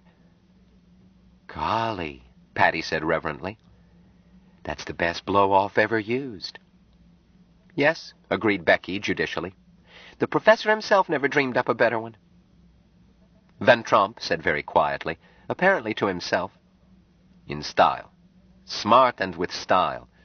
The lad finished in style. Jubal looked around at his brothers. Was he the only one who felt anything? Jill and Dawn were seated, each with an arm around the other, but they did that whenever they were together. Neither seemed disturbed. Even Dorcas was dry-eyed and calm. The inferno in the tank cut to smiling Happy Holiday, who said, And now, folks, a few moments for our friends at Elysian Fields who so graciously gave up their... Patty cut him off. Anne and Duke are on their way back up, she said. I'll let them to the foyer, and then we'll have lunch. She started to leave. Jubal stopped her. Patty, did you know what Mike was going to do? She seemed puzzled. Huh? Why, of course not, Jubal. It was necessary to wait for fullness. None of us knew. She turned and left. Jubal. Jill was looking at him. Jubal, our beloved father, please stop and grok the fullness. Mike is not dead. How can he be dead when no one can be killed? Nor can he ever be away from us who have already grokked him. Thou art God. Thou art God, he repeated dully. That's better. Come and sit with Dawn and me. In the middle. No. No, just let me be. He went blindly to his own room, let himself in and bolted the door after him, leaned heavily with both hands, gripping the foot of the bed. My son, oh, my son, would that I had died for thee. He had had so much to live for, and an old fool that he respected too much had to shoot off his yap and goad him into a needless, useless martyrdom. If Mike had given them something big, like stereo or bingo, but he gave them the truth, or a piece of the truth, and who is interested in truth? He laughed through his sobs. After a while he shut them off, both heartbroken sobs and bitter laugh, and pawed through his travel bag. He had what he wanted with him. He had kept a supply in his toilet kit ever since Joe Douglas's stroke had reminded him that all flesh is grass. Now his own stroke had come, and he couldn't take it. He prescribed 3 tablets to make it fast and certain, washed them down with water, and lay quickly on the bed. Shortly, the pain went away. From a great distance, the voice reached him. Jubal, I'm resting. Don't bother me. Jubal, please, Father. Yes, Mike. What is it? Wake up. Fullness is not yet. Here, let me help you. Jubal sighed. Okay, Mike. He let himself be helped and led into the bath, let his head be held while he threw up, accepted a glass of water and rinsed out his mouth. Okay now? Okay, son. Thanks. Then I've got some things to attend to. I love you, Father. Thou art God. I love you, Mike. Thou art God. Jubal puttered around a while longer, making himself presentable, changing clothes, taking one short brandy to kill the slightly bitter taste still in his stomach, then went out to join the others. Patty was alone in the room with the babble tank, and it was switched off. She looked up. Some lunch now, Jubal? Yes, thanks. She came up to him. That's good. I'm afraid most of them simply ate and scooted, but each of them left a kiss for you. And here it is, all in one package. She managed to deliver in full all the love placed in her proxy, cemented together with her own. Jubal found that it left him feeling strong, with her serene acceptance shared. No bitterness left. Come out into the kitchen, she said. Tony's gone, so most of the rest are there. Not that his growls ever really chased anybody out. She stopped and tried to stare down the back of her neck. Isn't that final scene changing a little? Sort of smoky, maybe? Jubal solemnly agreed that he thought it was. He couldn't see any change, but he was not going to argue with Patty's idiosyncrasy. She nodded. I expected it. I can see around me all right. Except myself, I still need a double mirror to see my back clearly. Mike says my sight will include that presently. No matter. In the kitchen, perhaps a dozen were lounging at a table and elsewhere. Duke was at the range, stirring a small saucepan. Hi, boss. I ordered a 20-place bus. That's the biggest that can land in our little landing flat. And we'll need one almost that big, what with the diaper set and Patty's pets. Okay? Certainly. Are they all coming home? If they ran out of bedrooms, the girls could make up dosses that would do in the living room and here and there. And this crowd would probably double up anyhow. Come to think of it, he might not be allowed to sleep solo himself. He made up his mind not to fight it. It was friendly to have a warm body on the other side of the bed, even if your intentions weren't active. By God, he had forgotten how friendly it was. Growing closer. Not everybody. Tim will pilot us, then turn in the bus and go to Texas for a while. The skipper and Beatrix and Sven, we're going to drop off in New Jersey. Sam looked up from the table. Ruth and I have got to get back to our kids, and Saul is coming with us. Can't you stop by home for a day or two first? Well, maybe. I'll talk it over with Ruth. Boss, put in Duke, how soon can we fill the swimming pool? Well, we never filled it earlier than April before, but with the new heaters, I suppose we could fill it any time. Jubal added, But we'll still have some nasty weather. Snow was still on the ground yesterday. Boss, let me clue you. This gang can walk through snow hip-deep on a tall giraffe and not notice it. And will, to swim. Besides that, there are cheaper ways of keeping that water from freezing than with those big oil heaters. Jubal? Yes, Ruth? We'll stop for a day, or maybe more. The kids don't miss me, and I'm not aching to take over being motherly without Patty to discipline them anyhow. Jubal, you've never really seen me until you've seen me with my hair floating around me in the water, looking like Mrs. Do-as-you-would-be-done-by. It's a date. Say, where's the squarehead and the Dutchman? Beatrix has never been home. They can't be in such a hurry. I'll tell 'em, boss. Patty, can your snake stand a clean, warm basement for a while, until we can do better? I don't mean Honey Bun, she's people. But I don't think the Cobra should have the run of the house. Of course, Jubal. Jubal looked around. Dawn, can you take shorthand? She doesn't need it, put in Anne, any more than I do. I should have known. Use a typewriter? I will learn if you wish it, Dawn answered. Consider yourself hired, until there's a vacancy for a high priestess somewhere. Jill, have we forgotten anybody?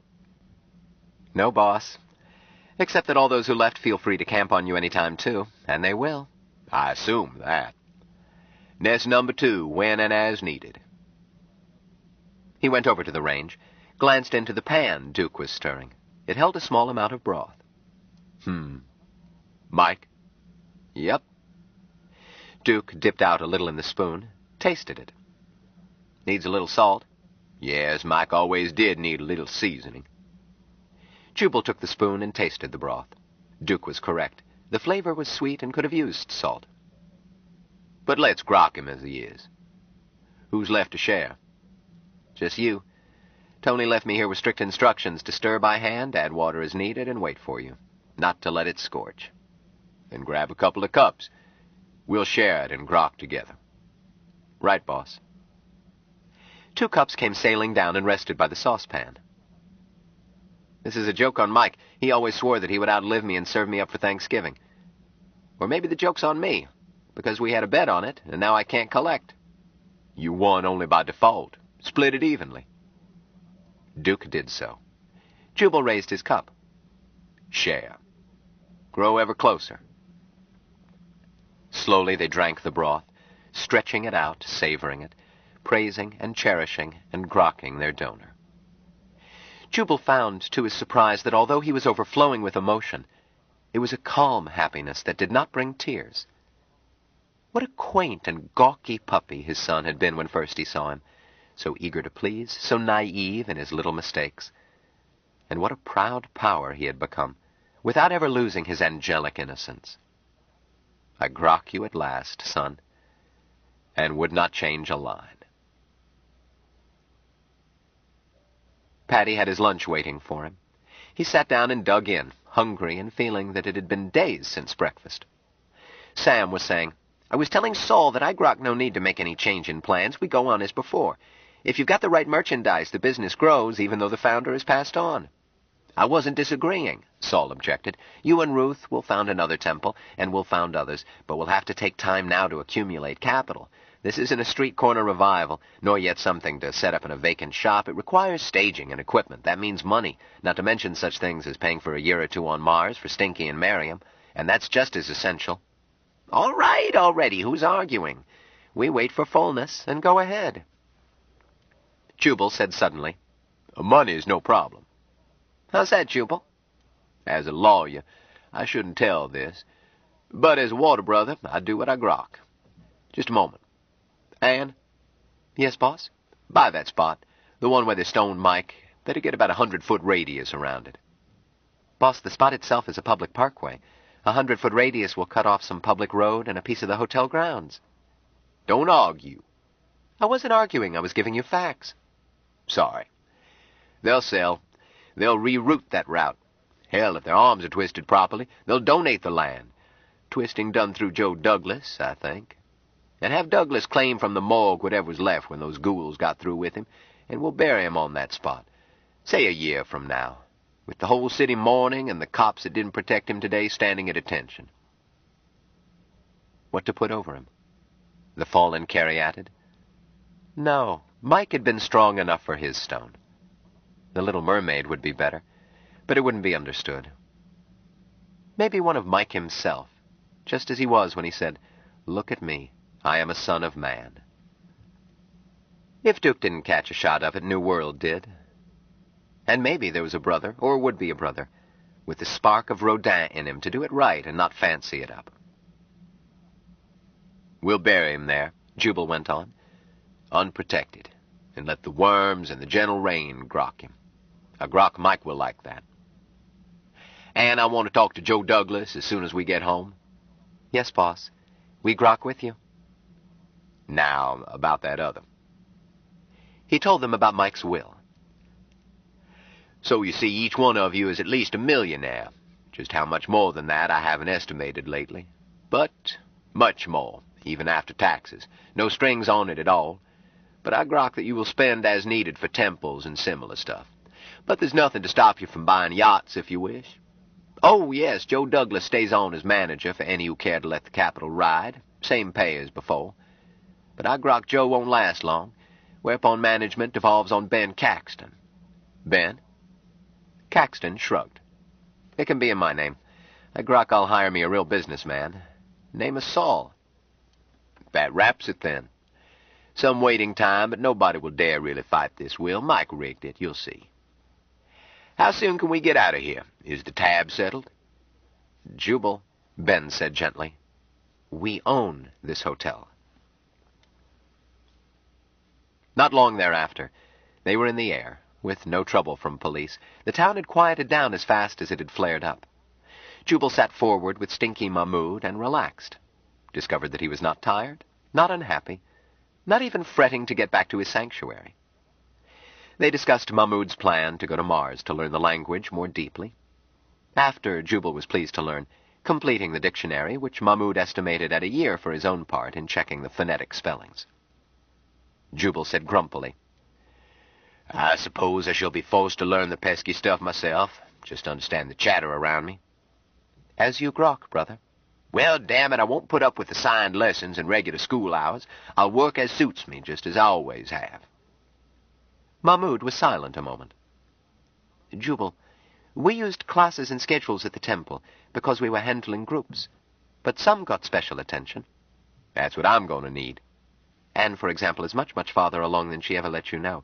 With her total recall memory, she learned Martian in nothing flat, hooked in rapport with Mike. Well, I don't have that sort of memory.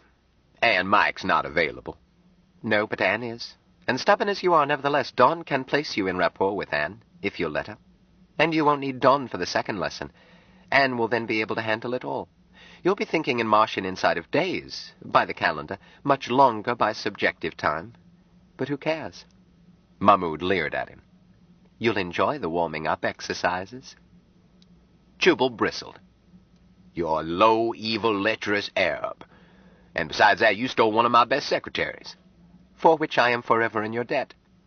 But you haven't lost her entirely. She'll give you lessons, too. She'll insist on it. Go away and find another seat. I want to think. Somewhat later, Jubal shouted, Front! Dorcas came forward and sat down beside him, steno gear ready.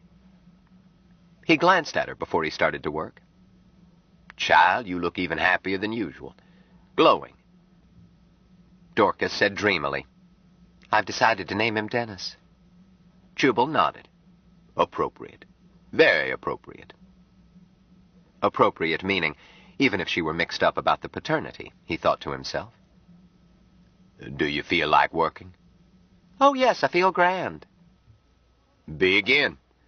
Stereo play, rough draft, working title, A Martian Named Smith. Open 'em, zoom in on Mars using stock of bones-tailed shots, unbroken sequence, then dissolving to miniature-matched set of actual landing place of Envoy. Spaceship in middle distance. Animated Martians, typical, with stock as available or rephotographed. Cut to close. Interior spaceship. Female patient, stretched on. Chapter 39. The last chapter. The verdict to be passed on the third planet around Sol was never in doubt. The old ones of the fourth planet were not omniscient, and in their way were as provincial as humans. Grokking by their own local values, even with the aid of vastly superior logic, they were certain in time to perceive an incurable wrongness in the busy, restless, quarrelsome beings of the third planet, a wrongness which would require weeding once it had been grokked and cherished and hated.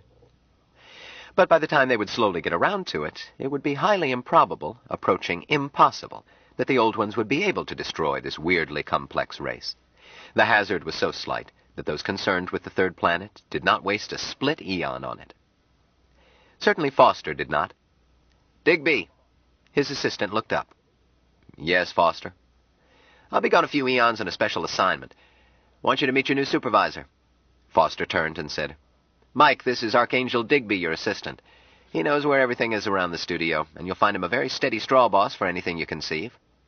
Oh, we'll get along, Archangel Michael assured him, and said to Digby, Haven't we met before? Digby answered, Not that I remember. Of course, out of so many when-wheres. He shrugged. No matter. Thou art God.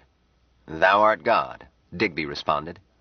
Foster said, Skip the formalities, please. I've left you a load of work, and you don't have all eternity to fiddle with it. Certainly thou art God, but who isn't? He left, and Mike pushed back his halo and got to work. He could see a lot of changes he wanted to make.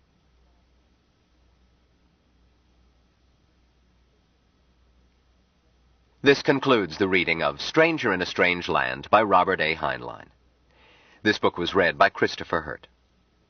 If you would like to obtain a mail-order catalog or additional information about our growing line of audiobooks, write Blackstone Audiobooks, P.O. Box 969, Ashland, Oregon, zip code 97520, or call 1-800-SAY-BOOK.